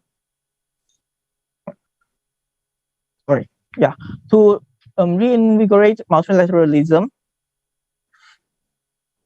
For instance, YPA could collaborate with the Multi-Alliance Movement Network in ASEAN countries, and moreover, to host lectures and sessions for peer audience with an emphasis on regional-centered approach, like focusing on regional democracy movement and struggles such as the Gwangju Uprising in Republic of Korea and the democratization movement in Republic of China, Taiwan. And lastly, I think the ideal state for YPA in the future would be a stepped up and resilient organization built on the experience of YPA 2021 and strengthened by a strong network in the regional organizations. And lastly, before I end my presentation, I would like to propose a suggestion to the PPF, which as we know that in year 2018, We observed the establishment of a unified Korea women's hockey team in the PyeongChang Winter Olympic Games that made a breakthrough in the peace process of Korean Peninsula, and which also fulfilled the purpose of Olympic spirit in promoting peace. So now, in succession of the 2018 PyeongChang legacy, we have the Gangwon 2024 Winter Youth Olympics, which is a global and regional peace initiative by sports and youth. It bears unimaginable significance as the two Koreas stepped up their collaborations of forming a joint team to organize an Olympic Games together for the first time ever in history. So we as YPA, we suggest to organize a Youth Peace Olympiad in conjunction with the Gangwon 2024. It will be the first ever International Youth Center Olympiad for Peace to be held in parallel to an Olympic Games where young peace builders from all around the world could contribute to the peace spirit of the Olympic Games without physically participate in the game.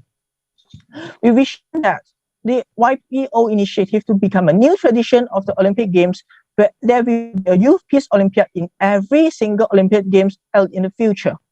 And YPA, we promise that we are willing to give full support to realize the YPO initiative.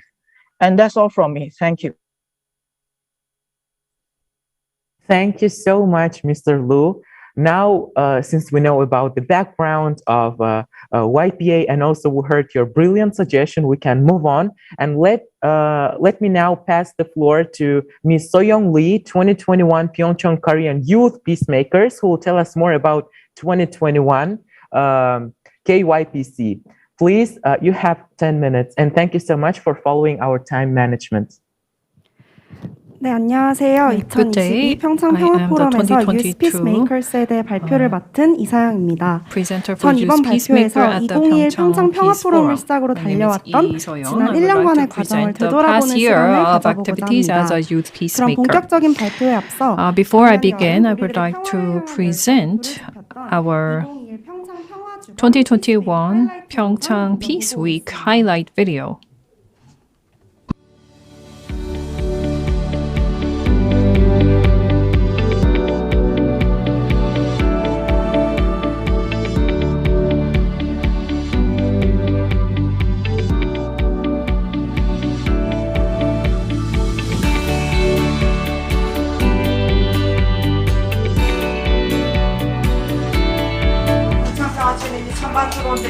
결선을 시작하겠습니다. 라는 것을 여쭤보고 싶습니다. 네, 저희는 실효성이 있다고 보고 역으로 질문을 드리고 싶습니다.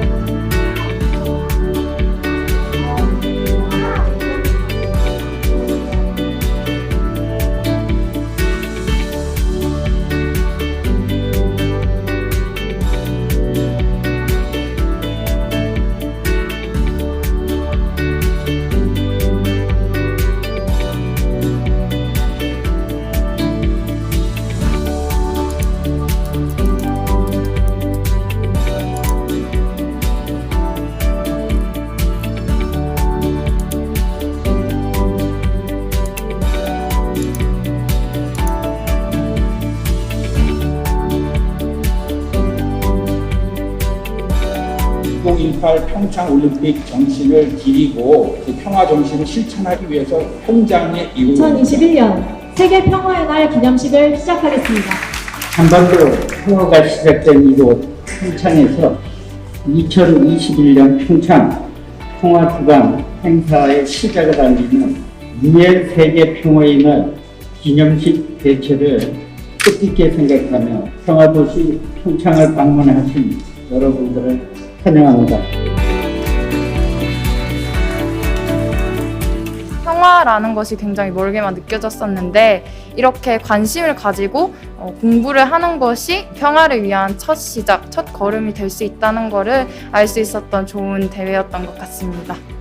결과적으로 평창 평화 선언문에도 도움이 될 만한 내용들을 많이 넣을 수 있었던 것 같습니다. 평창이 전 세계 평화를 주도하는 지역이 되고 있는데 미약하지만 이러한 노력들이 전 세계 평화를 구축하는 데 있어서 도움이 되었으면 하는 바람입니다. 이번 챌린지 활동을 통해서 저는 평화에 대해서 좀 다각적으로 생각할 수 있었던 기회가 된 것 같습니다. 세계 시민으로서 이제 글로벌 리더로서 어떻게 행동해야 될지 생각할 수 있었던 기회였던 것 같습니다. 오늘 포럼에서 논의된 의미와 내용을 잘 정리해서 2022 평창 평화 포럼 반영할 계획이며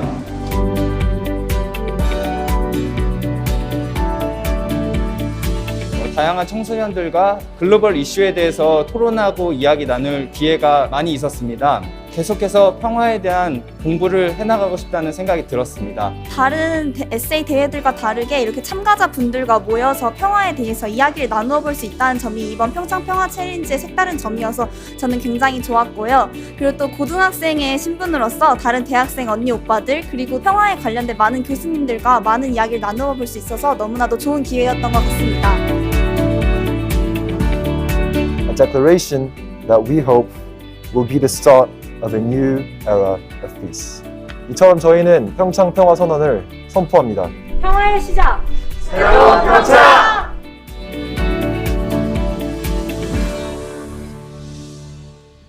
네, 영상을 통해 지금 이 자리에서 평화의 시작, 새로운 평창의 메시지를 다시 한번 들으니 감회가 새로운데요. 그렇다면 시간 여행을 잠깐 떠나서 2021 평창 포럼 현장을 다시 떠올려보고자 합니다.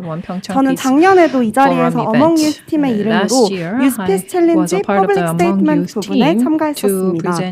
주제는 코로나 팬데믹 상황에서 청년으로서 어떻게 평화를 지키고 증진시킬 수 있을까였고 저희 팀은 코로나로 인해 지역사회 곳곳에 무너진 평화를 바로잡자는 점을 강조하였습니다. 그렇다면 어떻게 청년들이 무너진 평화를 바로잡을 수 있을까에 대해 계속 고민했고 그 고민의 끝에서 찾은 답은 시선의 멈춤이었습니다.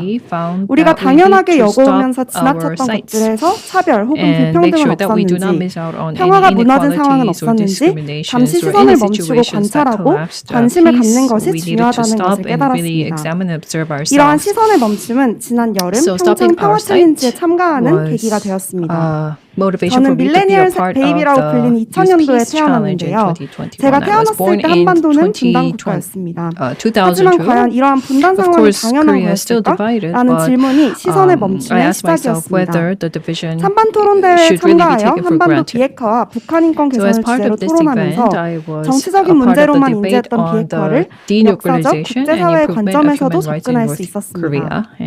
예선부터 본선까지 찬성층과 반대측을 번갈아가며 토론하며 단순히 핵과 전쟁이 없는 소극적 평화를 넘어 적극적 평화의 관점에서 본 북한 인권의 보편성과 독자적인 형태로 변화되어 온 북한 인권의 특수성에 대한 이해도 높일 수 있었습니다.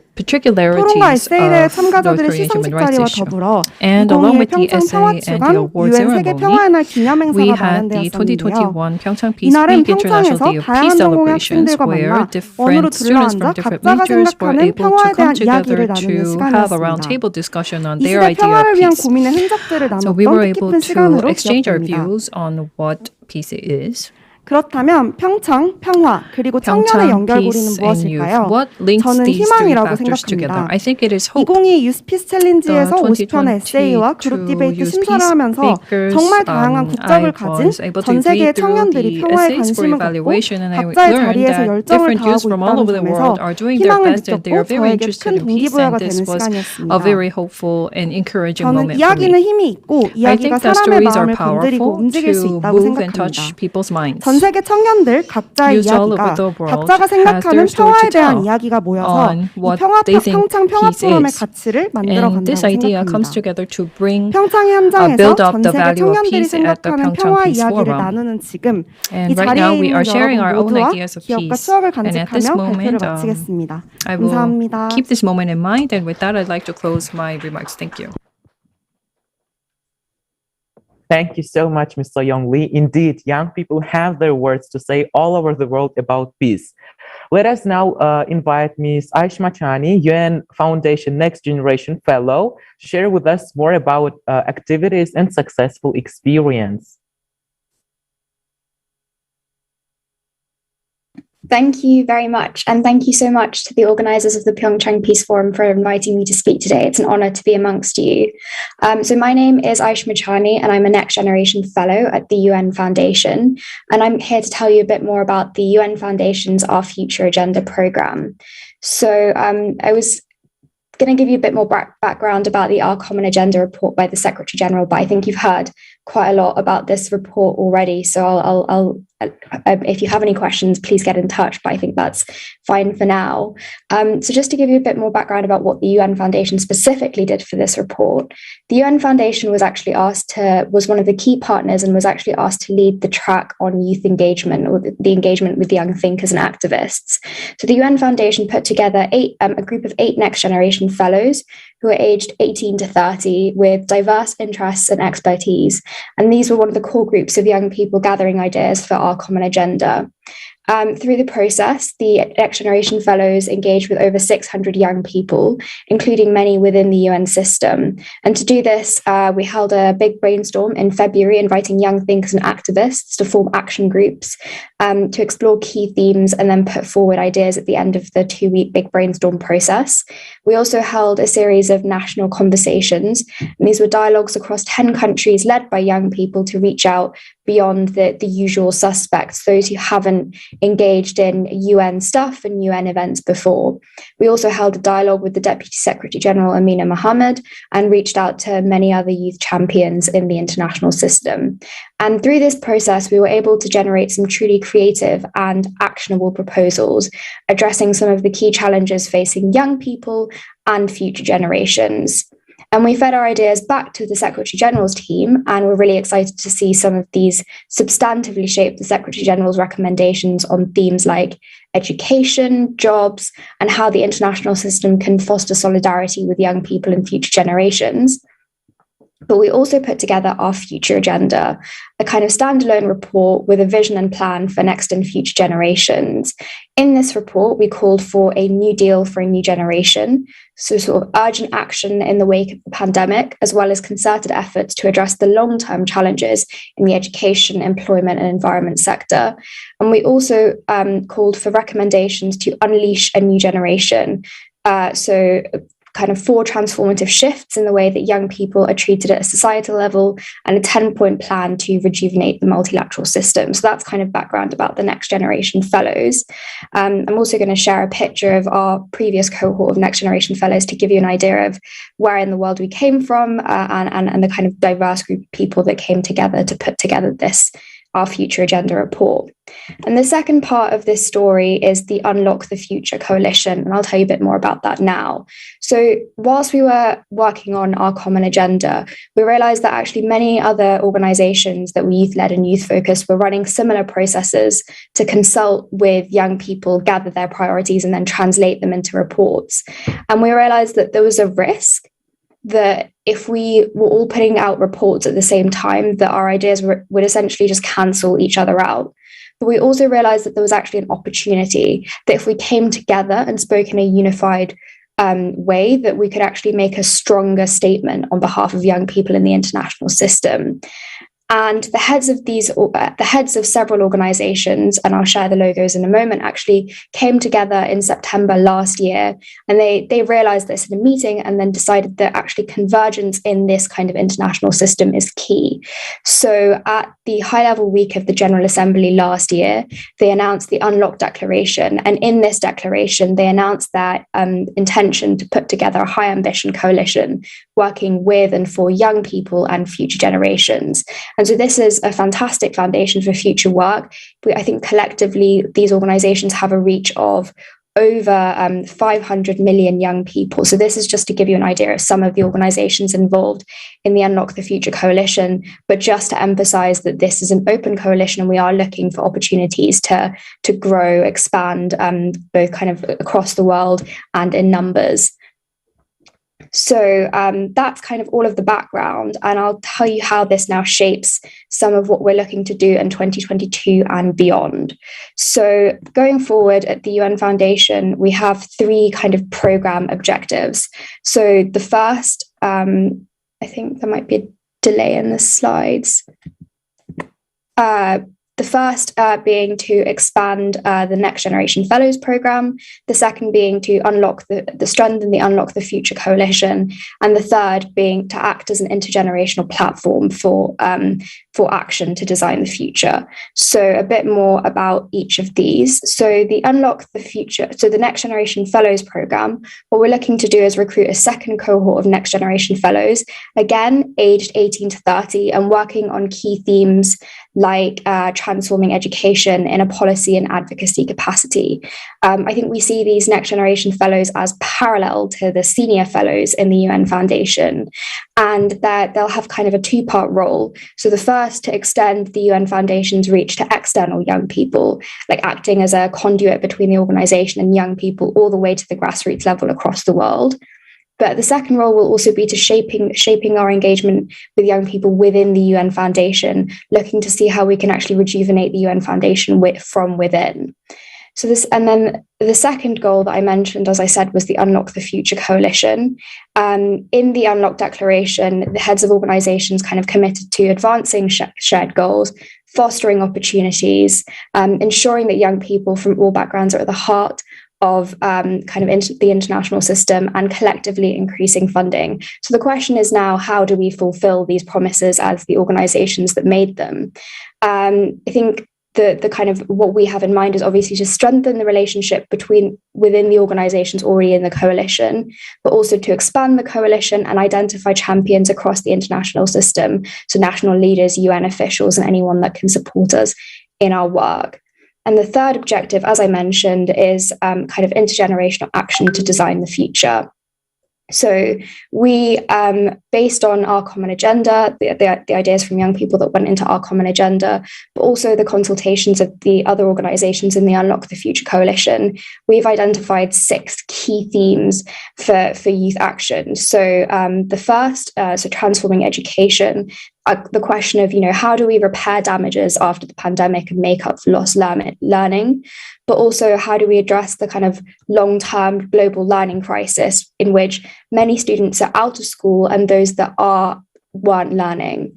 The second being jobs and economic opportunities. So the problem that young people are entering the workplace without the skills they need. They're struggling to find work and they face discrimination and abuse in the workplace. So that's kind of the second theme. The third being climate and sustainability, the issue where young people are inheriting a planetary emergency that they didn't cause, and leaders aren't listening to them and implementing kind of equitable and effective climate action. And we saw this at COP26, and maybe COP27 will be the change, but that kind of remains to be seen.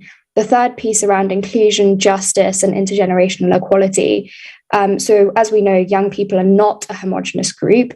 The opportunities facing young people are kind of different across all backgrounds. So our question is, how do we ensure that those from disadvantaged backgrounds have the same opportunities as those from more privileged backgrounds? And I mean, I think the kind of question about I think this is exactly where the youth, peace, and security agenda fits in. How do we make sure that we're working with all young people in advancing this agenda and in a way that no one is left behind? The kind of fourth key theme then is representation. So at the 75th anniversary of the United Nations, countries came together and promised to listen to and work with youth.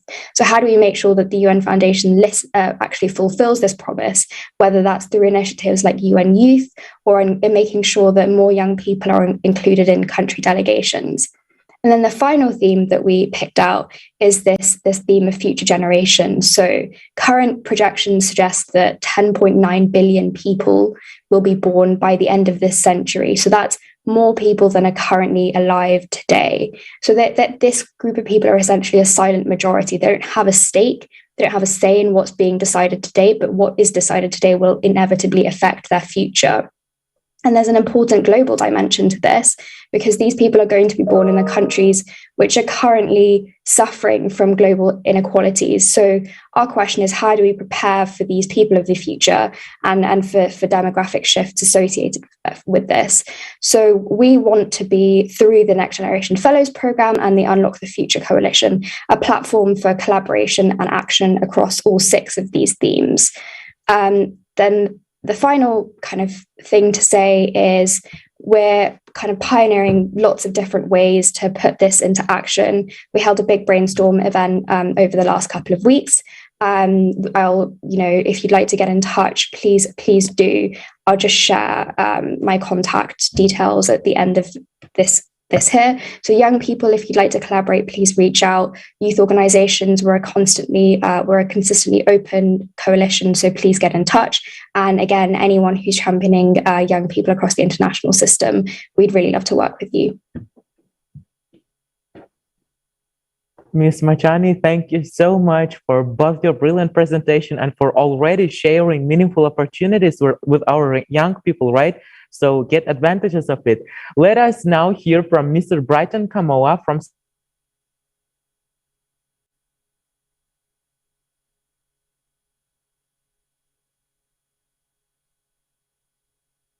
Sustainable Development Solution Network, SDSN, youth, and introduced to the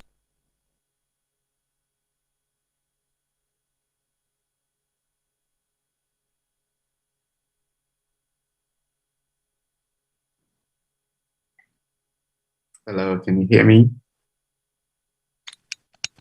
Yes, please.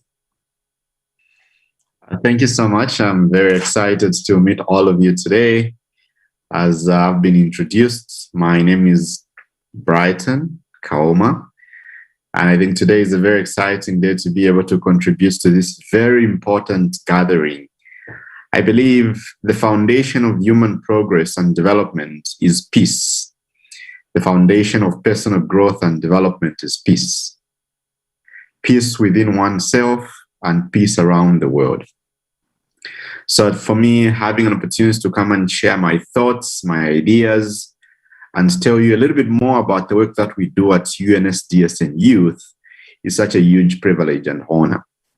I would like to equally thank all the organizers of today's event for being so instrumental, being so proactive, and for bringing us together in a manner like this.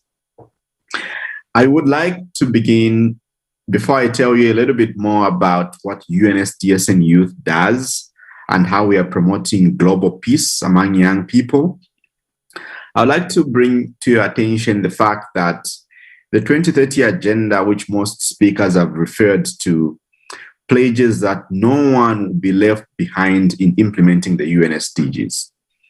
So what does that mean in modern day when we say leaving no one behind?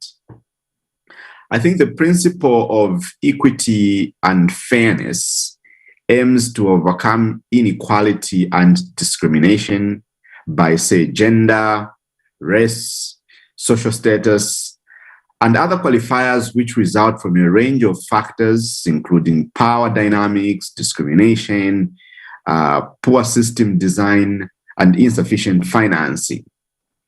But the SDGs may not be able to overcome all the drivers of inequality.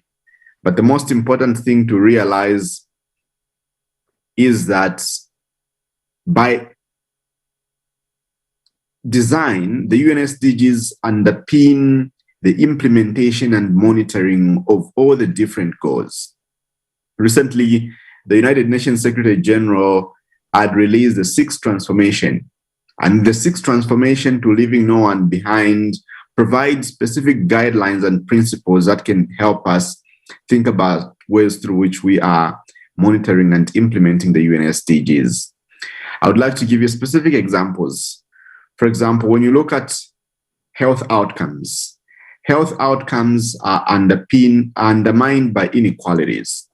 For example, some health strategies must address the needs of the most vulnerable. And you discover that the most vulnerable might not have peace if they don't have good health conditions in which to grow and thrive. But similar considerations apply in education. For example, we've seen protests around the world against the social cost of strategies to decarbonize the energy system in Europe, in Africa, and the United States. But these strategies can only succeed if it is underpinned by the leave no one behind principle. So whatever we do should focus primarily on emphasizing the fact that we don't want to leave anybody behind, irrespective of where they're from, irrespective of how they look, irrespective of what language they speak, irrespective of their age, everybody should be included in the transformation agenda. And this is essentially what SDSN Youth does. And I'll be able to share my slides so that I can be able to run you through what we are currently doing within the SDSN Youth.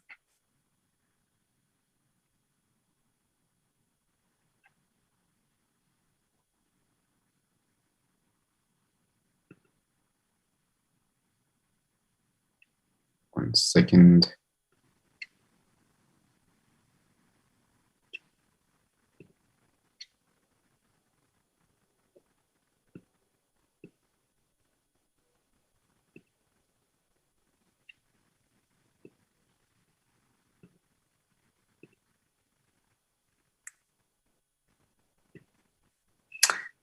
Thank you so much. I'm assuming you're able to see my slides. So basically, the SDSN Youth was established essentially to mobilize youth networks to achieve the UN Sustainable Development Goals. And over the years, SDSN Youth has focused primarily on helping young people from around the world to acquire the right skills for them to be able to localize the UN SDGs in their communities. As most of you already know, the Sustainable Development Goals over the years have focused primarily on ensuring that countries are supported to monitor and implement their specific goals. And over the years, we've read through research and through experts that we have specific divides. We have poverty, where over 1 billion people continue to live in extreme poverty. Environment is being degraded, and we are seeing biodiversity being threatened. Species are being destroyed. And at the same time, we're seeing a burgeoning of income inequality.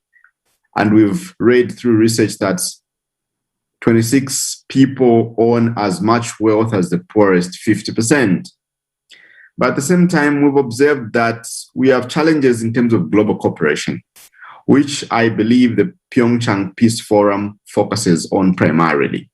How can we promote global cooperation in order to ensure that there is progress and human development around the world?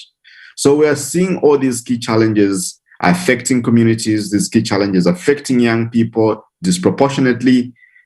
But at the same time, we see that young people have the energy and the power to be able to mobilize and create action.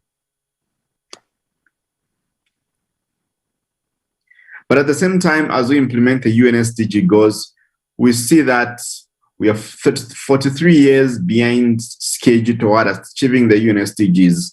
And recent reports compounded by COVID-19 pandemic suggests that 0 countries are on track to meet the Sustainable Development Goals. And this already suggests that we have a lot of work to do, including ensuring that young people are at the center stage of implementing the UN Sustainable Development Goals. But we are very strong in believing that young people want change, both in terms of ensuring that they live in a planet that promotes sustainability, a planet that supports human rights, and a planet that also promotes education and reduces inequalities.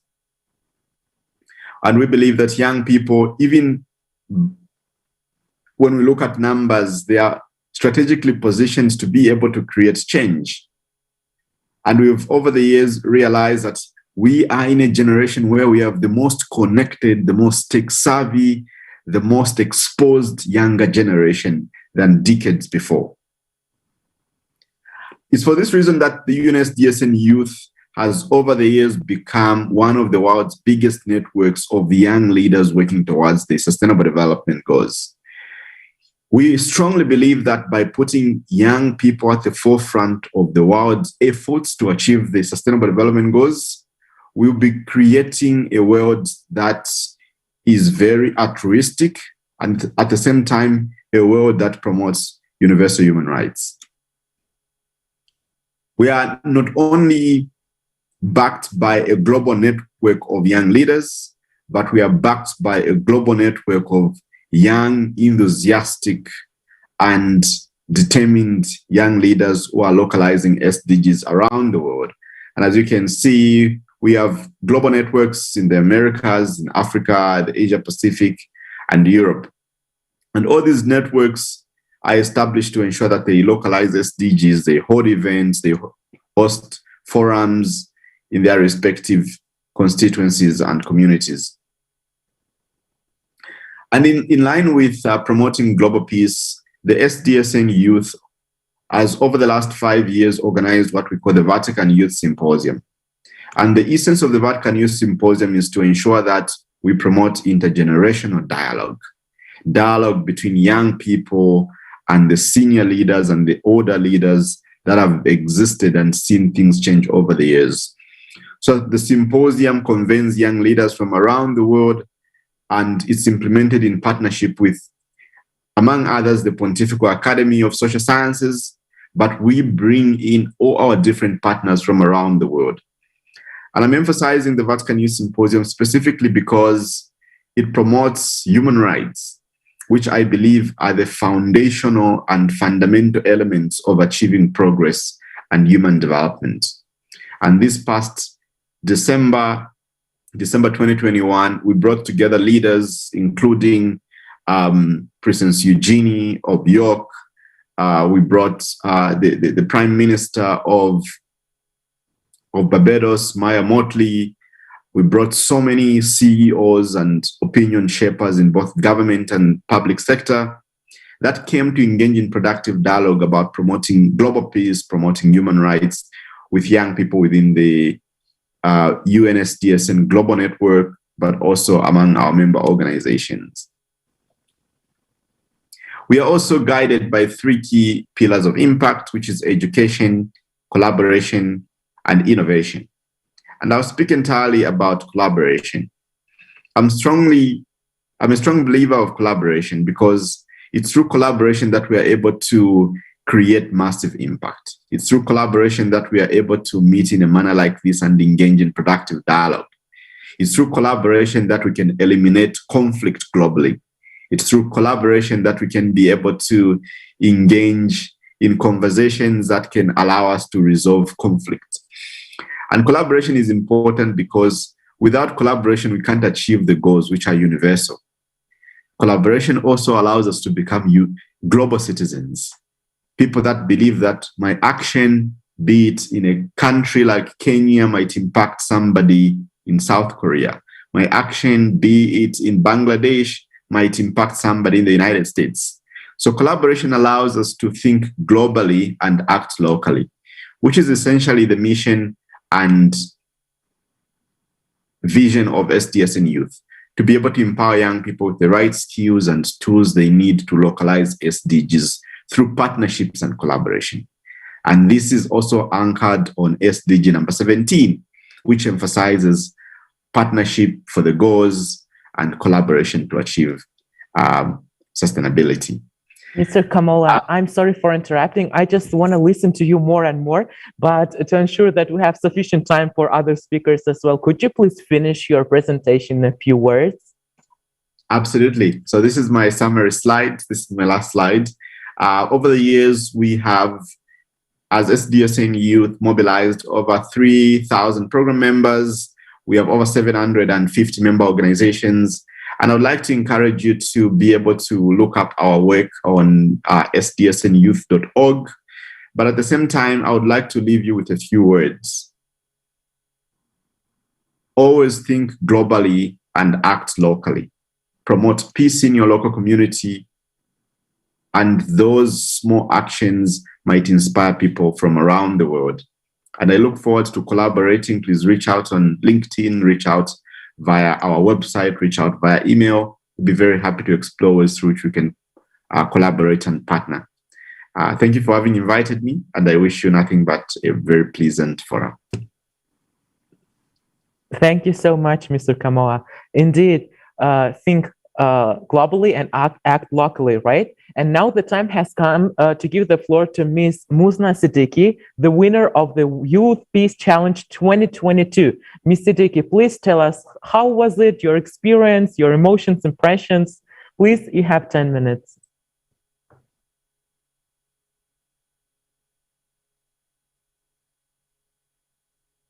I'm sorry, could you unmute yourself, please? Sorry. I hope that's the only hiccup I have today.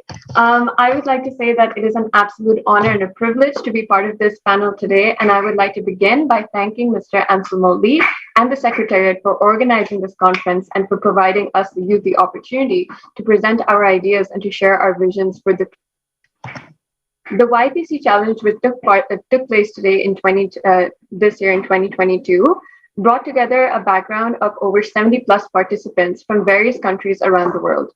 Winners were picked out from countries including Tanzania, Mexico, Canada, Indonesia, Pakistan, and many, many more. Our brilliant participants include activists who have worked as program officers in NGOs working on SDGs, such as Denisa in Indonesia. They have worked as partners in social enterprises working on sustainable development, for example, Alejandra and Viridiana in Mexico, and as participants of youth-led organizations working on peace and climate change, for example, Humphrey in Tanzania. However, the common goal of all of these participants is to promote peace, justice, equality, and sustainable development. And that is the theme that took place in our challenge this year. 3 key themes were discussed during the debate. Firstly, we discussed the Our Common Agenda. We discussed what challenges exist around the implementation of the OCA. We discussed what role the youth has to play and our proposals towards creating and implementing the OCA in a way which promotes sustainable development. Secondly, we also discussed the role of sports in peace building. We discussed the positive and the negative impacts and how it can be used as an opportunity to promote peace, especially through the youth. And finally, we discussed denuclearization on the Korean Peninsula and the likelihood of achieving this by 2030, discussing the existing challenges surrounding this. Our conversations centered around discussing the challenges associated with these 3 key themes. So with regards to the OCA report, we discussed firstly that there are several challenges in vertically channeling inputs of the youth to the people at the top who are making decisions. So there is a lack of institutional, structured, constant, and vertical participation. The youth are not being involved in general policy making. We are only being included in creating policies for the youth, or we're only being included in youth working groups. However, this is not going to create the impact that we as the youth are hoping to create if we are being excluded from these discussions. So we need to have a properly resourced enabling environment so that we may offer ideas in the future. Secondly, the absence of funding is another issue because usually projects are funded rather than peace builders themselves. The funding is also a very complicated process, and usually people lack access to resources because there is a high threshold and there are administrative hurdles. With regards to sporting programs, there are negative externalities such as the creation of stadiums could lead to displacement, and sports can also sometimes be used as a tool for deflection and political posturing, which may prevent any movement towards peace. Finally, with regards to denuclearization, we believe that the diverging interests of the 2 countries on the Korean Peninsula and the absence of a post-denuclearization governance framework are the 2 key challenges surrounding achieving denuclearization by 2030. However, what can be and what is currently the role of youth in peace building? I've come up with an acronym PACT. So this means that first, I believe that the youth can create partnerships. We can create international coalitions for youth campaigners and advocates. In fact, 2 of our participants, Patience Adesomina and Peace Timothy, actually created an organization called Teens Discuss, where they provide an opportunity for youth to come together and talk about world problems. And I think that that is a great example of how the youth are coalescing together and talking on these main issues. Secondly, there's awareness raising. Youth have been extremely active in creating awareness around conflict and violence. For example, in Myanmar, the youth created a Facebook campaign called Common Imagination, where they shared videos of conflict that was going on. Thirdly, youth are always challenging the status quo. We're seeing this in the case of social movements which are taking place, where the youth are asking the right questions and they're advocating for change. Take the example of Malala Yousafzai, who is also a native of Pakistan, or Greta Thunberg. Youth are not afraid to speak their voices, but the problem is our voices are not being heard. Finally, I believe that the youth are using technology, which is at the tip of all of our fingers, as a pathway to peace. They're leading the way in digital peace building, and they're promoting participation. For example, there is the international global campaign called 1 Billion Rising, which focuses on issues such as ending domestic violence. And this actually led to the creation of mass gatherings in over 200 countries. So through this, we can really see that the youth are not sitting by on the sidelines just waiting for leaders of today to create our future tomorrow. No, we're actually really participating, and we are using the resources and opportunities we have at our disposal to make a difference.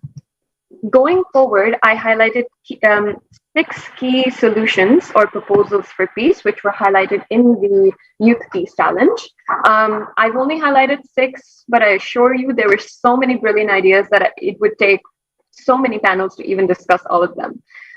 However, with regards to the OCA, we suggested the idea of reverse mentoring for peace building. This basically means that rather than us, the youth, being mentored by people who are in official positions, we should mentor them. We should provide them with ideas and our fresh perspective on topics which have been discussed over and over again. That's a new way to bring in a fresh perspective.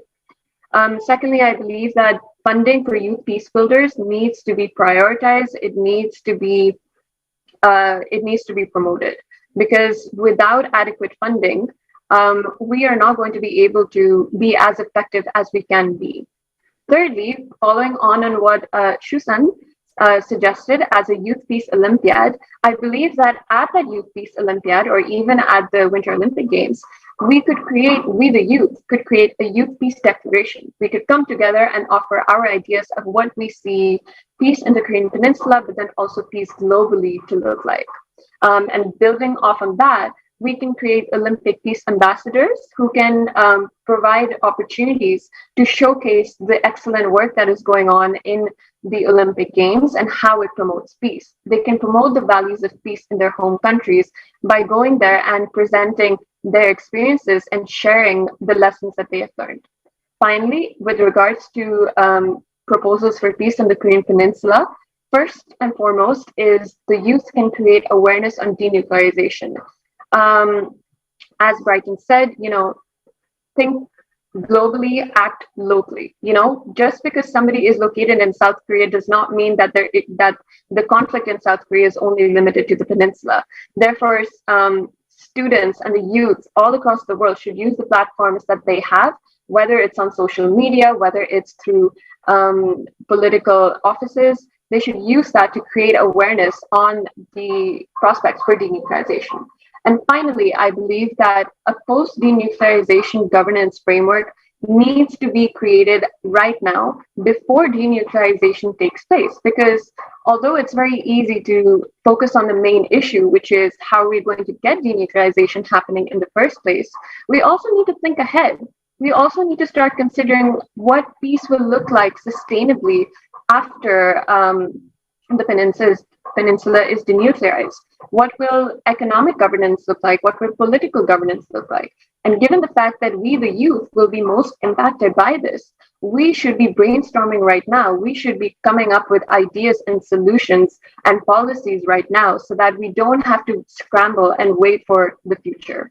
So all in all, these are my proposals, and I would like to thank all of the speakers in this panel who have provided such brilliant insights.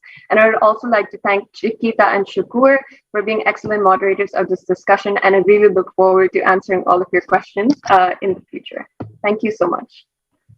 Thank you so much, Ms. Musna, for giving us a specific proposal about peace and how to create peace and for the Korean Peninsula as well. all the peace builders, we are now going to start the second part of our session, which is discussion. We have now 6 brilliant discussants that will also share their thoughts, comments, and ideas about the presenter's presentation, and perhaps add an additional suggestion in about role of youth peace building. For the first discussion, I will pass the floor to Ms. Ji-eun Kim from Youth Level Political Forum. The floor is yours. Okay. Hello, I'm Ji-eun Kim, Chair of Youth Level Political Forum on Sustainable Development Korea. It's under SDSN Youth Korea. First of all, I really appreciate with all the speakers for preparing great presentations, and it is a great honor to be here in the place to explore the role of youth for peace with SDGs. Okay. Let me introduce my organization first. Since the establishment of the YSDGs Korea in 2020, we have collaborated with various youth organizations to achieve the goals and has proposed policies for a sustainable future. So far, 24 policies have been proposed, and a total of 13 policy research reports have been published. In this way, we speak out to the government's policies, send them to decision makers, and propose policies to local or central governments. Among them, the policy proposed under the theme of green procurement for a sustainable environment was selected as one of the 7 major tasks of the Ministry of the Interior and Safety. Through today's presentation, we are able to hear what activities they had been doing to achieve peace with SDGs in their respective positions. It was really beneficial for me, and I got insights on the direction I had to move forward.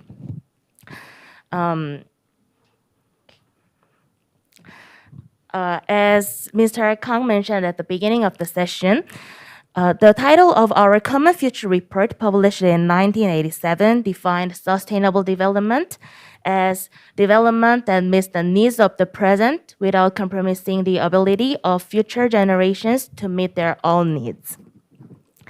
But is there really something left for future generations to meet their needs now? And most of all, wouldn't the future generation at the time when this definition came out be the present generation in these days? Now, our actions are not care for future generations. SDGs or their underlying peace is now an action for present and our survival. Nonetheless, we are witnessing an era of conflict. Ideology, system, and other political logic precede any other future agenda. So to solve these problems, as the presenter said earlier, our young people have made various voices so far. Also, I think everyone who came here expressed their voices in diverse ways. However, it is still indirect, and it is unclear whether decision makers are following our opinions. In this regard, I was so impressed with Aishwara Makhani's presentation that we youth need to get an opportunity to participate in decision-making process. So I also think about Peace Hackathon to make our voice more directly and powerfully. For example, we also hold the Youth General Assembly holding to the schedule of the UN General Assembly held every September. At this meeting, we youth set the agenda ourselves what we needed at the time, set goals together, and promote ways to practice. Or when the HLPF session is held, it would be good for us to hold a YLPF together and share our actions and to do activities such as writing resolutions for the future. Or as Susan Rose said at his presentation, it would be good to host Youth GA when the Peace Olympiad opening. In these sessions, it would be fun for we participate Peace Hackathon to suggest opinions to achieve our goals. Because now is a time when more direct and accelerated goal setting and common solidarity are needed. If such a meeting is possible and more youth from all over the world participate in, I expect that we will be able to further strengthen our influence. Have a sustainable and peaceful days until we can meet again. Thank you so much for your attention. Thank you. Thank you so much, Miss Kim Jo-eun. I'm very sorry because we have a really short time. I think I will pass the floor next to Miss Sejung Park and Miss Cheon Kang. Hopefully, you can span around 3 minutes to explain on or just giving your opinion regarding the panelist presentation. The floor is yours. Okay. Good afternoon, Chairman and other fellow youth participants. My name is Sejong Park, and I'm a director of the SDG Youth Committee Secretariat in Korea. Today, we are all here to discuss how to strengthen youth engagement for a more peaceful and sustainable world. My presentation topic is the potential of youth in climate action and peace building. I will start with an introduction to SYC organization, and section 2 is going to suggest the role of youth. And I also adding some comments. Okay. SYC stands for SDG Youth Committee. It's a consultative body consisting of SDS and Youth Korean member organizations. The key role of SYC Secretariat is educating, connecting, and supporting youth organizations to make a collective impact on the achievement of SDGs and post-2020. We try to improve the network of ecosystems, including 42 colleges and 87 youth organizations. To support and educate SYC members, we make informative materials such as card news. Furthermore, we connect youth organizations and local government or NGOs by providing lectures or hosting living lab programs. To cope with COVID situation, by using metaverse, we hold a general assembly where we are successfully inspire SYC members to collaborate with others who are engaging in similar areas. SYC Secretariat is always looking for your youth activists. And this month, we recruit new members, so please join us. Okay, next, let's move on to the main agenda. According to the 2021 Global Risk Report, climate continues to be a looming risk as global cooperation weakens. Fortunately, the youth generation around the world tends to take active reactions to this issue. So I focus on some key proposals across the 12 comments that OC report mentioned. Protect our planet, promote peace, and prevent conflicts by improving digital cooperation and listening to and working with youth. Climate action is strongly correlated with peace building. For instance, the rapid changes of Mekong River due to climate change have widespread influence on the conflict among nearby countries. It seems the negative impact of the climate crisis deteriorated the relationship of countries. However, climate action should be taken with peaceful cooperation with neighboring countries. It means peace becomes both an essential method and the result of climate change adaptation and mitigation. At this point, youth can be a key actor to maximize their potential. If we narrow it down to the Korean Peninsula, the restoration of the ecosystem in Baekdudaegan mountain range is an essential element in the Korean Peninsula's climate response. The Republic of Korea cannot be geographically separated from North Korea, and we will be exposed to risks together. In order to increase carbon absorption sources, there are constant expert voices calling for ecological restoration from the Baekdudaegan mountain range to Mongolia and Russia. I hope that these days the younger generation's lurid perception of unification will meet with high interest in climate change, and then it can contribute to environmental cooperation as peace building.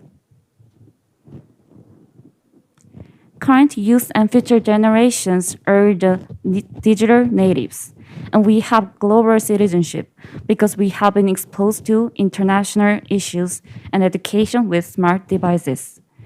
Although economic fragility and social divisions are set to increase because of pandemics, youth have the ability to band together. Adding some comments to the presenters, thank you for our passionate presentations, and I'm also looking forward to holding a Youth Peace Olympiad. I'd like to have some personal question, but I don't have time to ask from you, so I'd like to wrap up my presentation, delivering one saying of Martin Luther King Jr. Peace is not merely a distant goal that we seek, but a means by which arrive at the goal.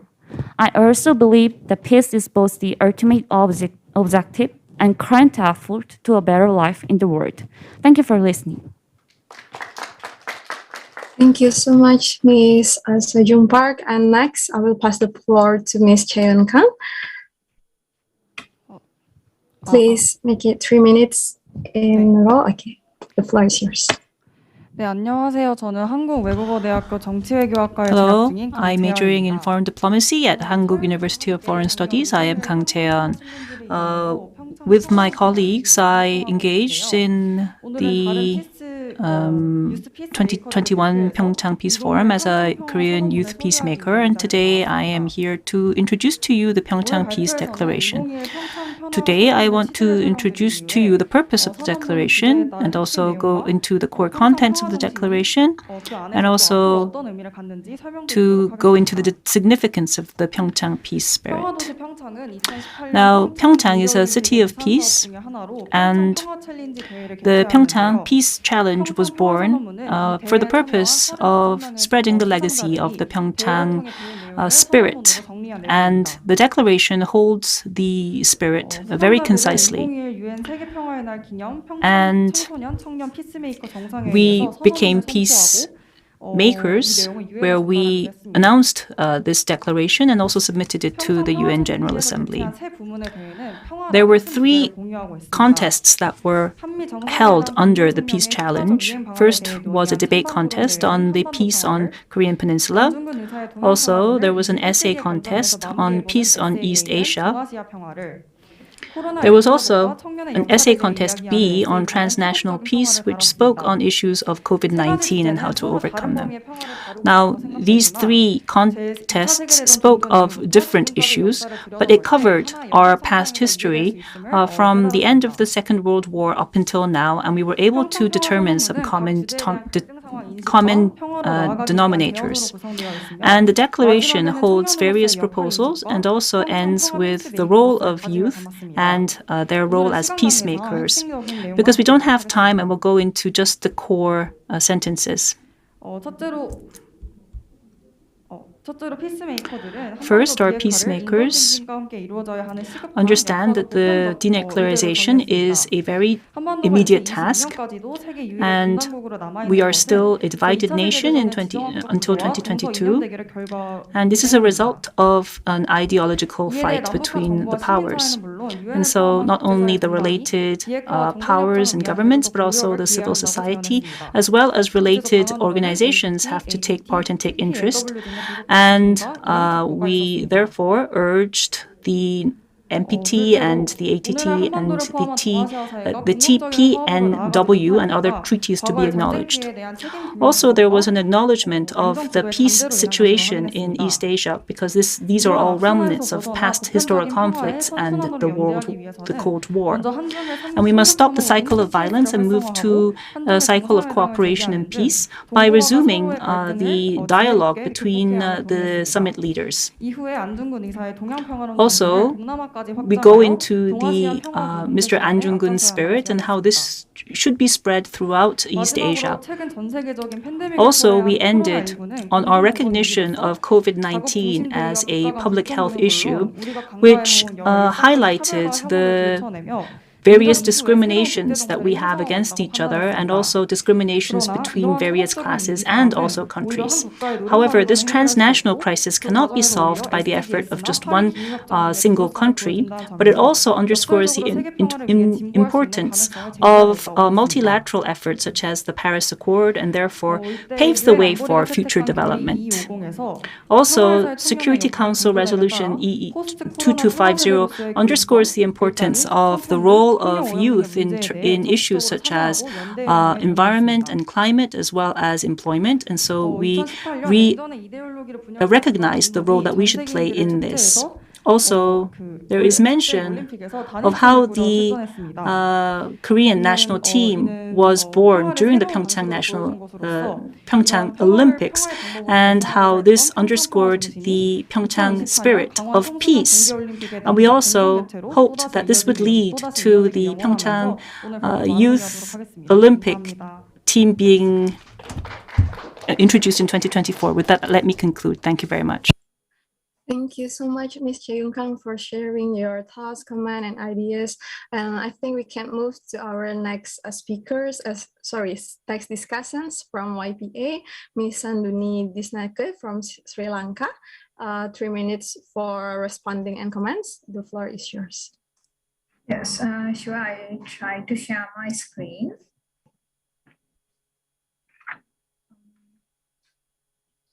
Yeah, I think.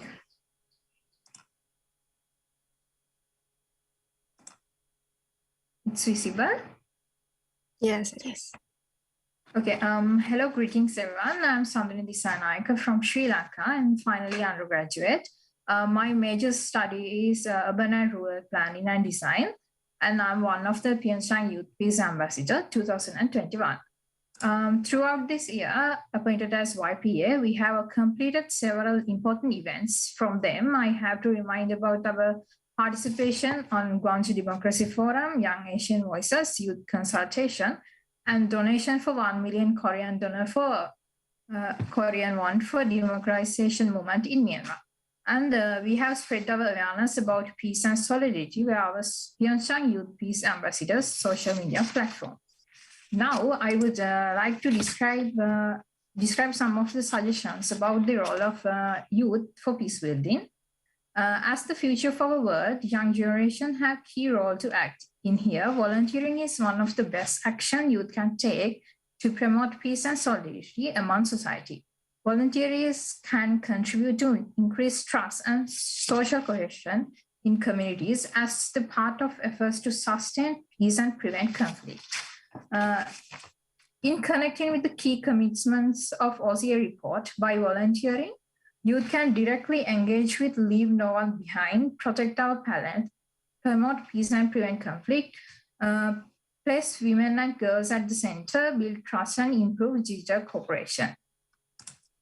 Engage with the political process. As example, Youth Parliament, Model United Nations provide youth a wider view to express their innovative ideas directly to respective authorities. And the social media act vital role in the 21st century when delivering ideas, messages to the community. Youth can use social media platforms to promote peace and solidarity. Social media offers new perspectives in understanding conflicts, context, and expand peaceful voice and shape the public political narrative. This provides new spaces for people to connect, coordinate, and mobilize around peace. Especially, it connects people who have different perspectives about religions, cultures, and peace, who belong to different nationalities and regions. But here we have to keep in mind about respect others' opinions on SNS, stop spreading false data, and also art and peace building has inseparable bond. Ending violence conflict needs societies to take leap of political imaginations. These artistic communities, such as painting, music, and drama, are often uniquely spread to help and promote new thinking by enabling people to see things differently. Artists help to spread the message of peace quicker than anything else within the community. And as Sean mentioned, having Olympiad parallel to each Olympic Games will widen the opportunity to young people to engage with same-age youth, exchange their ideas, and it will definitely promote learning about peace building through identifying their strengths and weaknesses. This learning process will validate knowledge about peace building and improve young people's critical thinking and help look into peace and world in the world in new perspective. From that, I would like to end my discussion and thank you very much all. Thank you very much, Miss Sanduni. And next, we also have Miss Imani Lubunga from Tanzania and also part of IPA 2021. The floor is yours.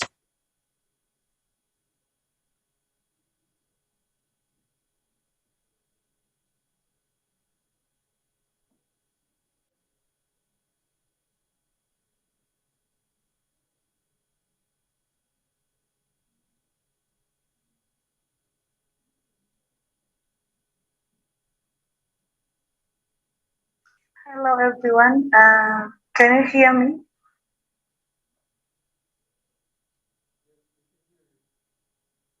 Can you hear me? Yes, Miss Imani.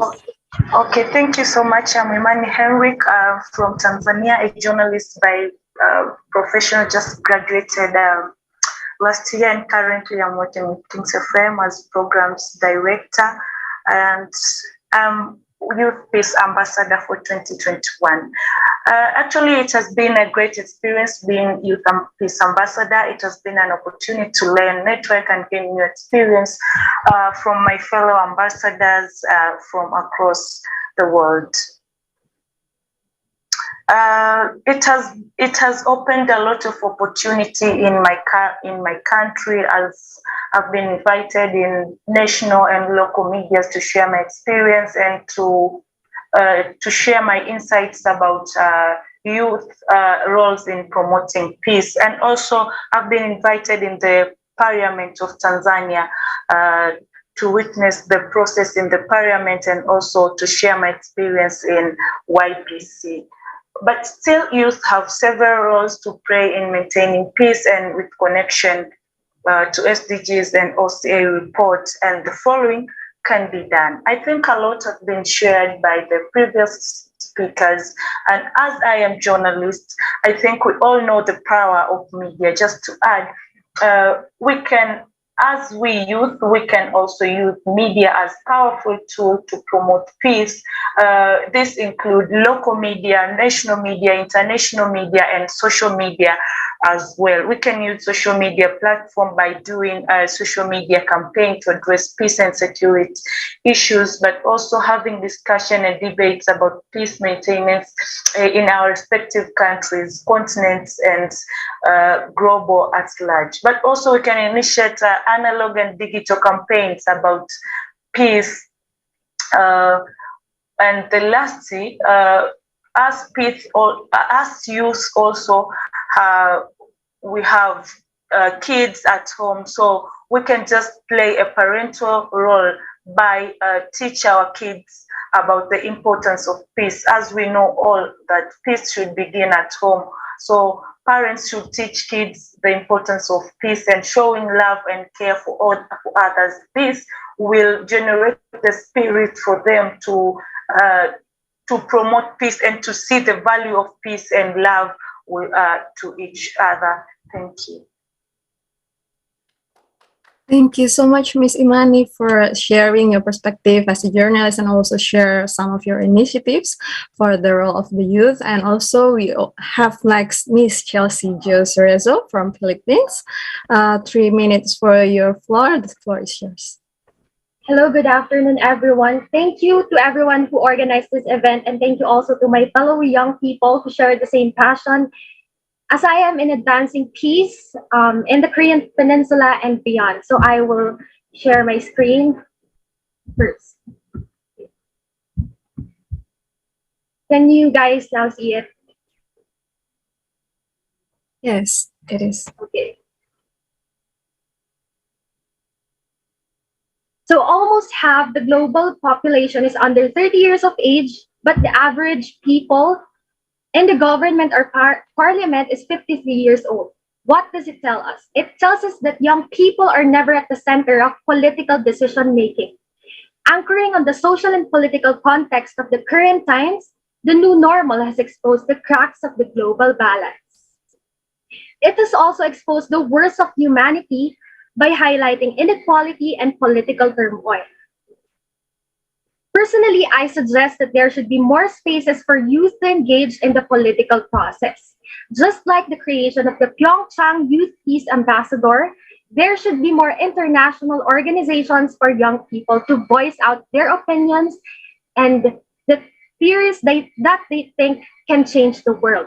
So why is it important? So that more young people around the world can be energized and mobilized to do their parts in advancing peace-building initiatives and projects and in promoting civic participation. Young people, in reality, are the most disadvantaged and the most affected sector during political turmoil. That is why it is only crucial that we participate in advancing peace and human rights, not only in our home countries, but at global scale as well. Young people, therefore, should become the co-creators of the future that we envision to become, a future of peace, equality, and development. To end my point, there is a Filipino saying that goes, kapag namulat ka sa katotohanan, kasalanan na ang pumikit. Which is translated to, when your eyes finally saw the truth, it is a sin to close your eyes and turn a blind eye on it. Ensuring that injustice should remain only as a distant memory should be an aim shared across the world. Nations, especially the young people, should stand in solidarity to eradicate inequality and injustice. Thank you. Maraming salamat po. Many thanks, Ms. Chelsea. And now, interrupting, dear all, we would like to acknowledge that this youth session, we would like it to be meaningful for you on the spiritual level as well. So as we started with congratulatory and motivating remarks, we also would like to end our session with such congratulatory and inspiring words too. So now we're honored to give the stage to Professor Anselmo Lee, advisor to PyeongChang Peace Forum and Youth Peace Challenge. Professor Lee, please. Okay. Thank you very much. I'd like to congratulate and thank you all the organizers and speakers of today's session. This is the last event of YPC, Youth Peace Challenge of 2022. Because tomorrow there will be a closing ceremony. There is the award giving formally. I'd like to just remind you of what is ahead. We discussed a lot of ideas. I want to, from yesterday and then today's discussion, there are some milestones coming 3 years. So I just want to remind you as a common reflection and action point. Before that, I think you remember what UN Secretary General said is a congratulatory message, right? He said about PyeongChang peace spirit. Let's prevail the PyeongChang peace spirit, the Korean Peninsula and beyond. So I think whether you are PyeongChang Youth Ambassador, peacemakers, our common mission is to carry out all kinds of activities to spread out the spirit of the PyeongChang in your own country and also internationally. In that sense, next year, finally, we can meet next year, right? So Corona is going to be over soon. So finally, we have all the PyeongChang Youth Ambassador 2001, 2002 together to discuss something more concrete. That's the first one. So here, next year, February. And before that, September, we have also another event, PyeongChang Peace Week. Because 25th of September is the day of adoption SDG agenda. And then 21st is a UN Peace Day. So from 21 to 25, these 5 days we declare as a PyeongChang Peace Week. But you can declare your country. It can be Dar es Salaam Peace Week. It can be your localities, right? So let's spread out this idea of linking peace and SDG in the name of Peace Week. This is one suggestion. And that time there will be also the Youth Peace Challenge Korea version for Korean participants and also possibly those who are living and studying in Korea, Okay. 2023, as I said, is a PyeongChang Peace Forum 4. And also July is the 70th anniversary of Armistice, ceasefire of Korean War, So this is going to be another big event. And then 2024, there are two events. One is, as Sean suggested, Youth Peace Olympiad, So the peacemakers in parallel with the youth athletes, This is January or February.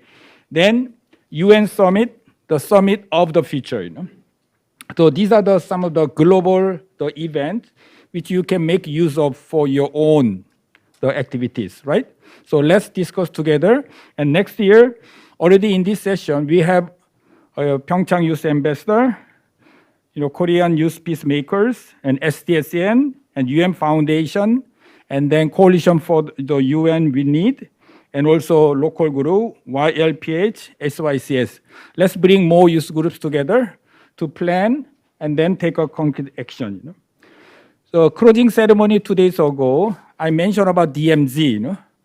We cannot go to DMZ now because of coronavirus, but always the first PyeongChang Peace Forum 2019, 2020, always the last day, we finish our PyeongChang Peace Forum at DMZ. But unfortunately, cannot this year. But next year, definitely we'll go to DMZ.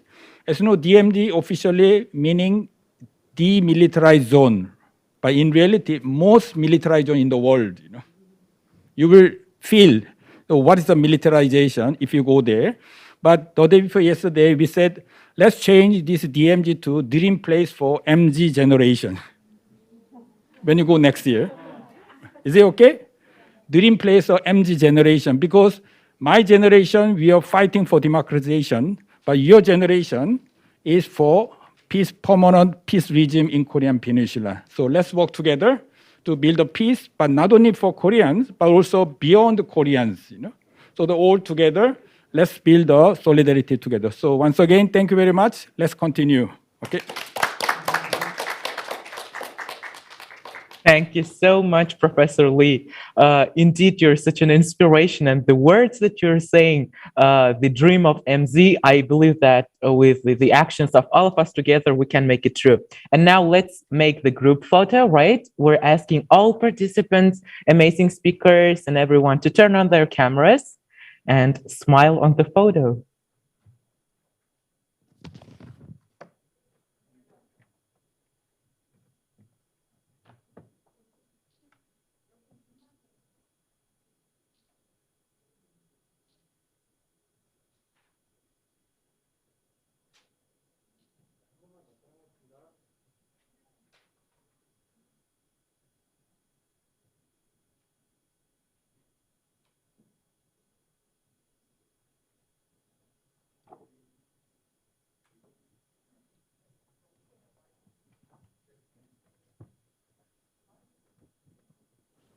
Okay, thank you for your participation, and I hope we can go further from now on, and hope to meet you on September and next February.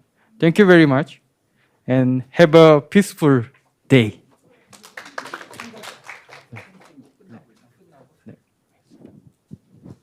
네, 이상으로 행사 종료하도록 With 하겠습니다. that, we would like to 참여해 wrap up 주신 today's session. I would like to thank all of our distinguished guests from coming.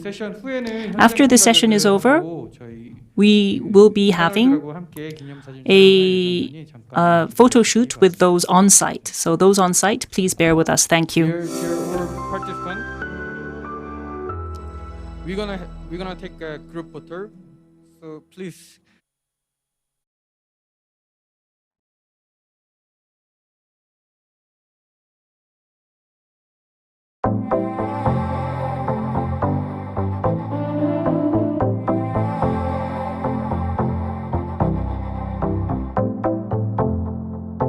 당신과 나의 봄날, 우리 지금 어디에 있나요?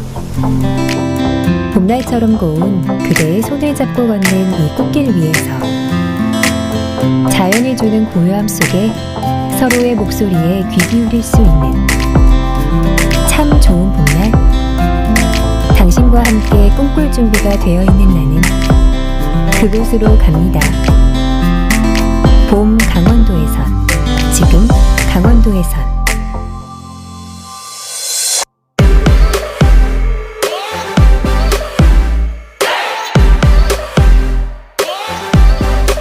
청춘, 그 뜨거운 이름. 우리 지금 어디에 있나요? 파도 소리와 함께 시작되는 우리들의 진짜 여름. 뜨거운 태양 아래 강원도에선 모든 것이 반짝이는 별이 되고, 시원한 바람의 노래를 들으면 어느샌가 여름처럼 웃고 있는 나. 여름은 젊음이 가장 특별할 수 있는 계절이니까. 여름 강원도에선, 지금 강원도에선. 와우. 와. 일상에 지쳐있는 당신, 지금 어디에 있나요? 완연한 가을이 펼쳐져 있는 언덕과 두 눈 가득 우렁빛으로 물들이는 은행나무 숲,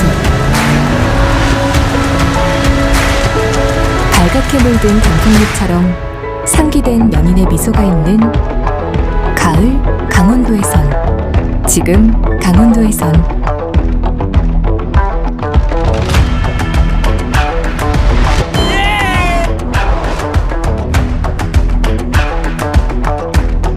시린 겨울바람에 움츠러드는 당신, 지금 어디에 있나요? 가슴 탁 트이는 논밭에서 가족들과 함께 신나게 달려보기도 하고, 따뜻한 차 한 잔에 나누는 미소 한 모금, 고개를 들어 둘러보면 두 눈 가득 인생 하얗게 물든 겨울 강원도에선, 지금 강원도에선.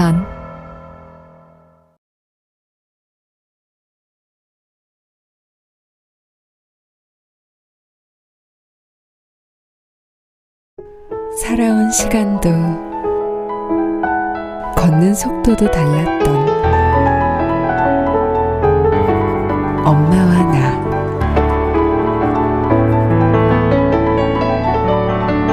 낯선 곳으로의 여행, 그 아름다운 자연 속에서 이제서야 나는 엄마와의 발걸음을 맞춰간다.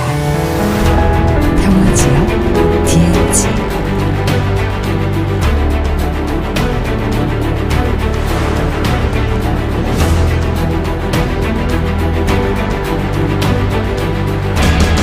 답답한 일상을 벗어나 잊고 있던 나에게로 떠나는 여행. 넘어지지 않는 도전은 아무런 의미가 없다. 오늘만큼은 내 시선이 머무르는 곳에 내 속도를 맞춘다.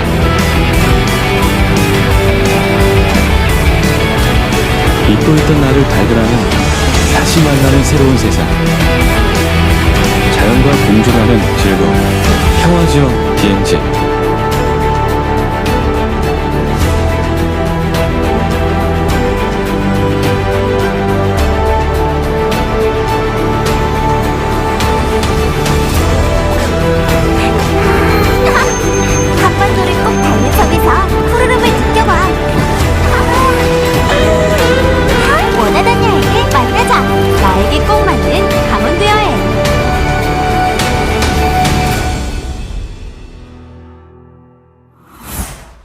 Located in the northeast of South Korea, Gangwon-do is surrounded by the ocean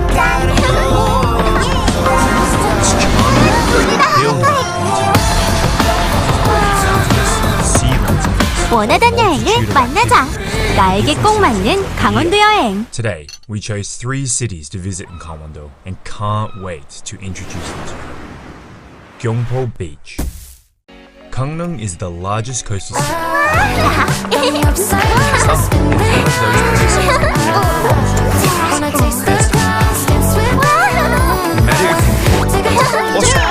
원하던 여행을 만나자. 나에게 꼭 맞는 강원도 여행. Infinite white sands and emerald waters.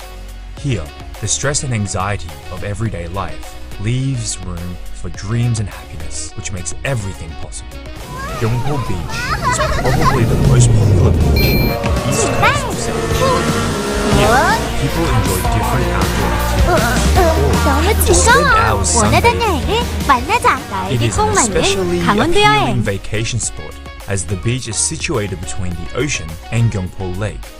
If you feel like stretching your legs, you can rent a bike and enjoy the lovely bike path that surrounds the lake. It is a fun activity 사람이 that 가장 will enjoy 행복해지는 until late. 해발 If you 700m decide to stay in 청정고원의 this 땅. area for several days, Likai Sandpine 오감에 Resort is 육감, situated a 칠감을 few 더한 pine trees away. 평창의 7가지 A lot of 매력이 people 잠들어 come to 있던 visit this place 생의 to 감각을 relax and 일깨웁니다. feel the flavor of the Hawaiian atmosphere. 오감을 It is 자극하는 no 좋은 coincidence 기운에 that Likai 온몸에 is 생기가 shining 돋고 ocean. 마음과 영혼까지 This resort is 평화로워지는 well 곳. known for its huge golf fields. 우리 곁으로 더욱 빠르게, 더욱 가까이 다가온 평창. 지금 우리는 평창으로 달려가고 있습니다. Saigonji Beach is the most romantic beach at the coastal area. I know we said that you can't take it easy in Gangwon-do, but this is 바라보는 것만으로도 안구가 정화되는 Don't be lazy. 평창의 Get ready for 신비로운 your day by 풍경들. bringing some delicious snacks and renting some 천년 of the 숲이 loveliest 빚어내는 picnic 은빛 sets in the 겨울왕국은 nearby shops. 속세를 벗어난 You'll 듯 feel like the happiest couple 경이로운 on the 신세계로 planet. 우리를 A memory 안내합니다. that neither of you are ready to forget. 이곳에서 누군가는 드라마 속 도깨비를 만나고 누군가는 After enjoying the 과거와 coastal 현재, area, 미래를 it's time to 보는 해안을 experience 얻습니다. ancient Korea by visiting 태양 아래 Seongyeong 싱그러움을 House. 자랑하던 메밀꽃은 It is a very 은은한 well preserved 달빛 아래 traditional 더욱 Hanok 처연한 house, 흰빛을 noble 내뿜습니다. family, constructed 300 years ago. It is hard to 오래도록 believe that the 머물수록 descendants still live 자세히 in this house 바라볼수록 to this day. 눈이 즐거운 Surrounded by 평창. pine trees, it 계절마다 remains intact and 다채롭고 harmony with the 시간마다 beautiful natural 변화하며 언제나 새로운 풍경을 선사하는 평창에선 가는 곳마다 포토존이요 찍는 사진마다 인생샷으로 간직됩니다. one of the most popular attractions in Gyeongwon. There is no visit to Gyeongwon. 눈만이 아니라 코가 즐거워지는 평창의 향기 테라피도 즐겨보십시오. 하늘 아래 첫 동네. 따스한 햇살이 내리쬐는 청정구원은 저마다 독특한 향기를 내뿜는 꽃들로 가득한 천상의 화원이 됩니다. 알싸하고 상쾌하며 달콤한, 때로는 매혹적인 향기들. 숨을 들이쉴 때마다 온몸을 휘감는 꽃들의 향기 샤워는 도시 생활의 묵은 피로를 씻어낼 뿐 아니라 오래도록 뇌리에 각인되는 추억이 됩니다.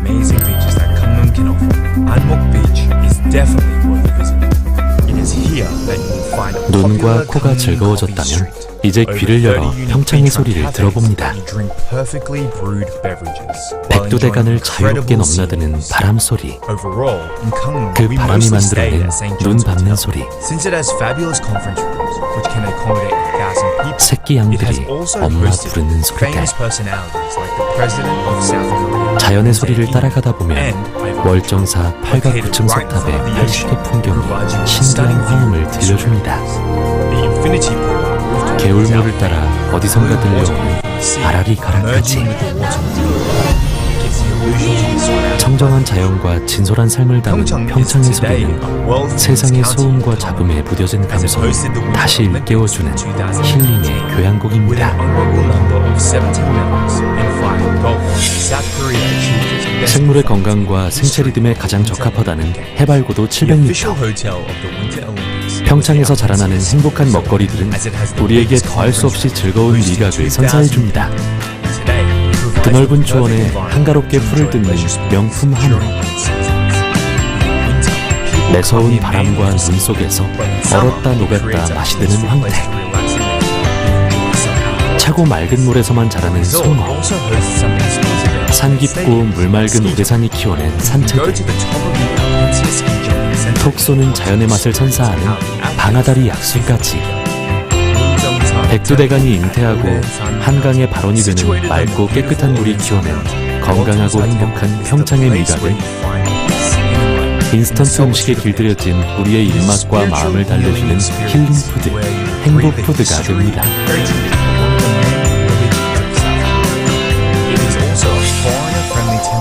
차갑고 각박한 일상생활에 지쳤다면 엄마 품처럼 푸근하고 따뜻한 평창의 특별한 촉감기행을 권합니다. 차가운 눈마저도 이불처럼 포근하고 훈훈하게 느껴지는 눈꽃 축제. 더위사냥 축제에서는 어린 시절 냇가에서 정신없이 뛰어놀던 동심을 떠올리게 합니다. 한겨울 강변에서 펼쳐지는 송어 축제에서는 얼음장 밑에서 꿈틀거리는 송어의 생명력을 느낄 수 있으며 오대산의 풍광과 유서 깊은 불교 문화를 향유하는 오대산 문화축제는 내 마음을 들여다보는 성숙의 시간을 선사합니다. 순수하고 활기찬 평창과의 스킨십 속에 도시 생활에서는 느낄 수 없었던 녹록한 행복감을 느끼게 됩니다.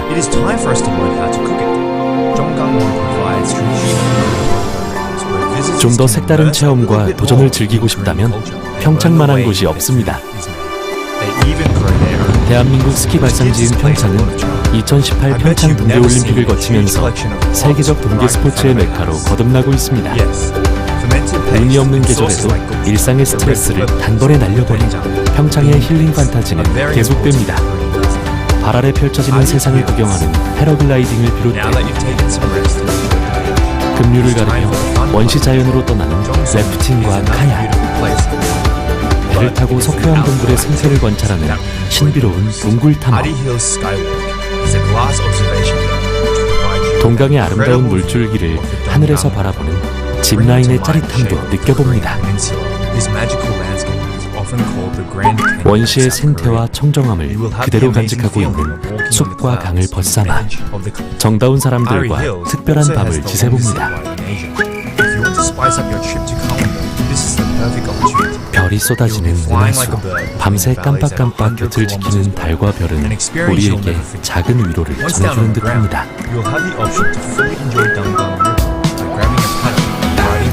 고즈넉한 산사에서의 숲길, 마음을 치유하는 명상의 길은 잃어버린 나를 찾아가는 시간입니다.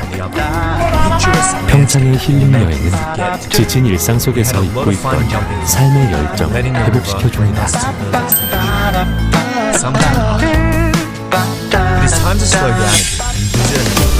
평화가 시작된 곳 평창. 얼어붙었던 과거와 뜨거운 현재를 지나 모두를 빛나게 할 미래를 향해 새로운 발걸음을 시작하고 있습니다.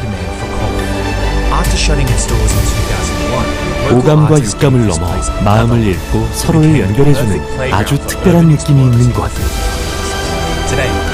평창은 당신의 삶에 새로운 활력과 평화를 선사할 것입니다.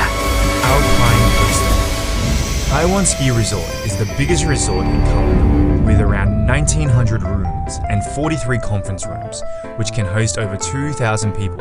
During summer, instead of ski slopes, this place is covered with thousands of flowers. It has plenty of activities to discover, like an open-air water park, so you don't have to go far. 어렵던 시절, 국제개발 협력을 통해 성장과 발전의 디딤돌을 마련한 대한민국.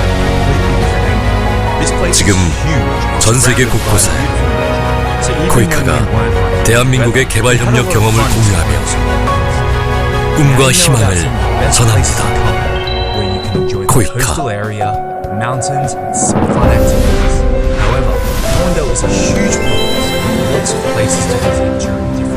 코이카는 아시아, 아프리카, 중남미 등 전 세계 협력 대상국의 경제, 사회 발전을 지원하고 국제사회의 평화와 번영에 기여하는 대한민국 개발협력 대표기관입니다.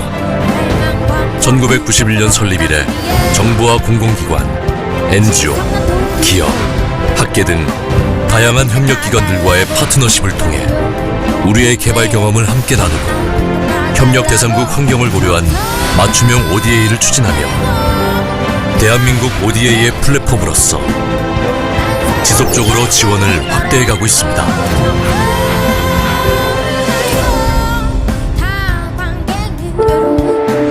다양한 사람들이 각기 다른 모습으로 살아가는 글로벌 사회.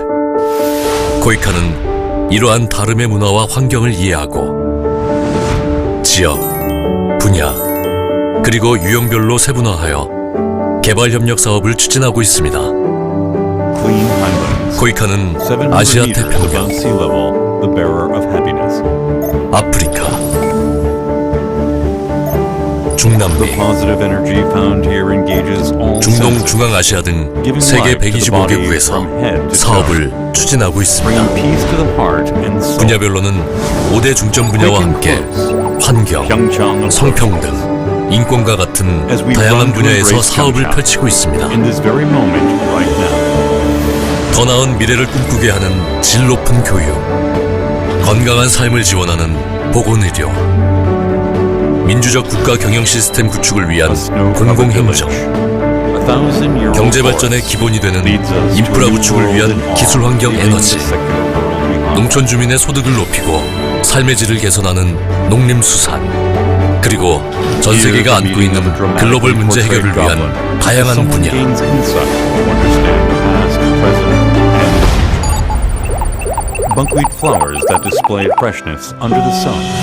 또한 협력 대상국에 필요한 개발 사업을 지원하는 국별 협력 사업, 우리 국민이 글로벌 인재로 성장할 수 있도록 돕는 인재 양성 사업, 새로운 기술과 아이디어를 접목하여 추진하는 혁신적 개발 협력 사업, 협력 대상국에 새로운 미래를 이끌어 나갈 인재를 키우는 글로벌 연수 사업, 국제사회가 힘을 합쳐 공동으로 전 세계 문제를 해결하는 국제기구 협력 사업, 전 세계 재난과 위기 상황을 함께 극복하는 인도적 지원 활동, 다양한 분야의 국민들이 참여하는 시민사회 협력 사업, 질병 예방과 퇴치를 위한 국제 질병 퇴치 기금과 같은 다양한 유형별 사업을 추진하고 있습니다.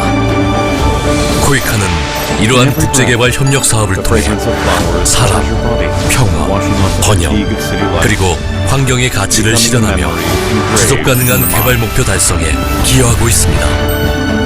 앞으로도 코이카는 다양한 개발 협력 파트너들과 소통하면서 지혜를 모으고 협력. After feasting your senses of sight and smell, open your ears now and listen to the sound of PyeongChang. Beautiful snow scene of the sound of the wind that freely travels in and out of Baekdu-daegan.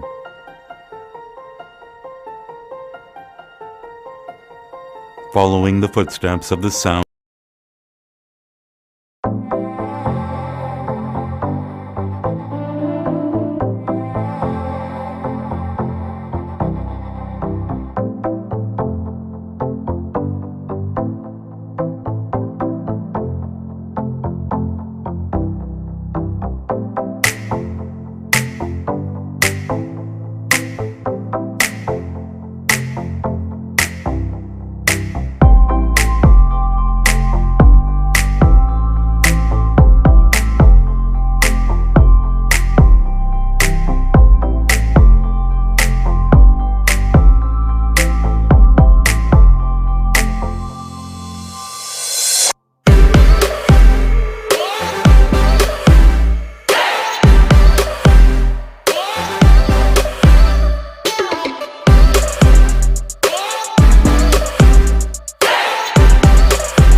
네.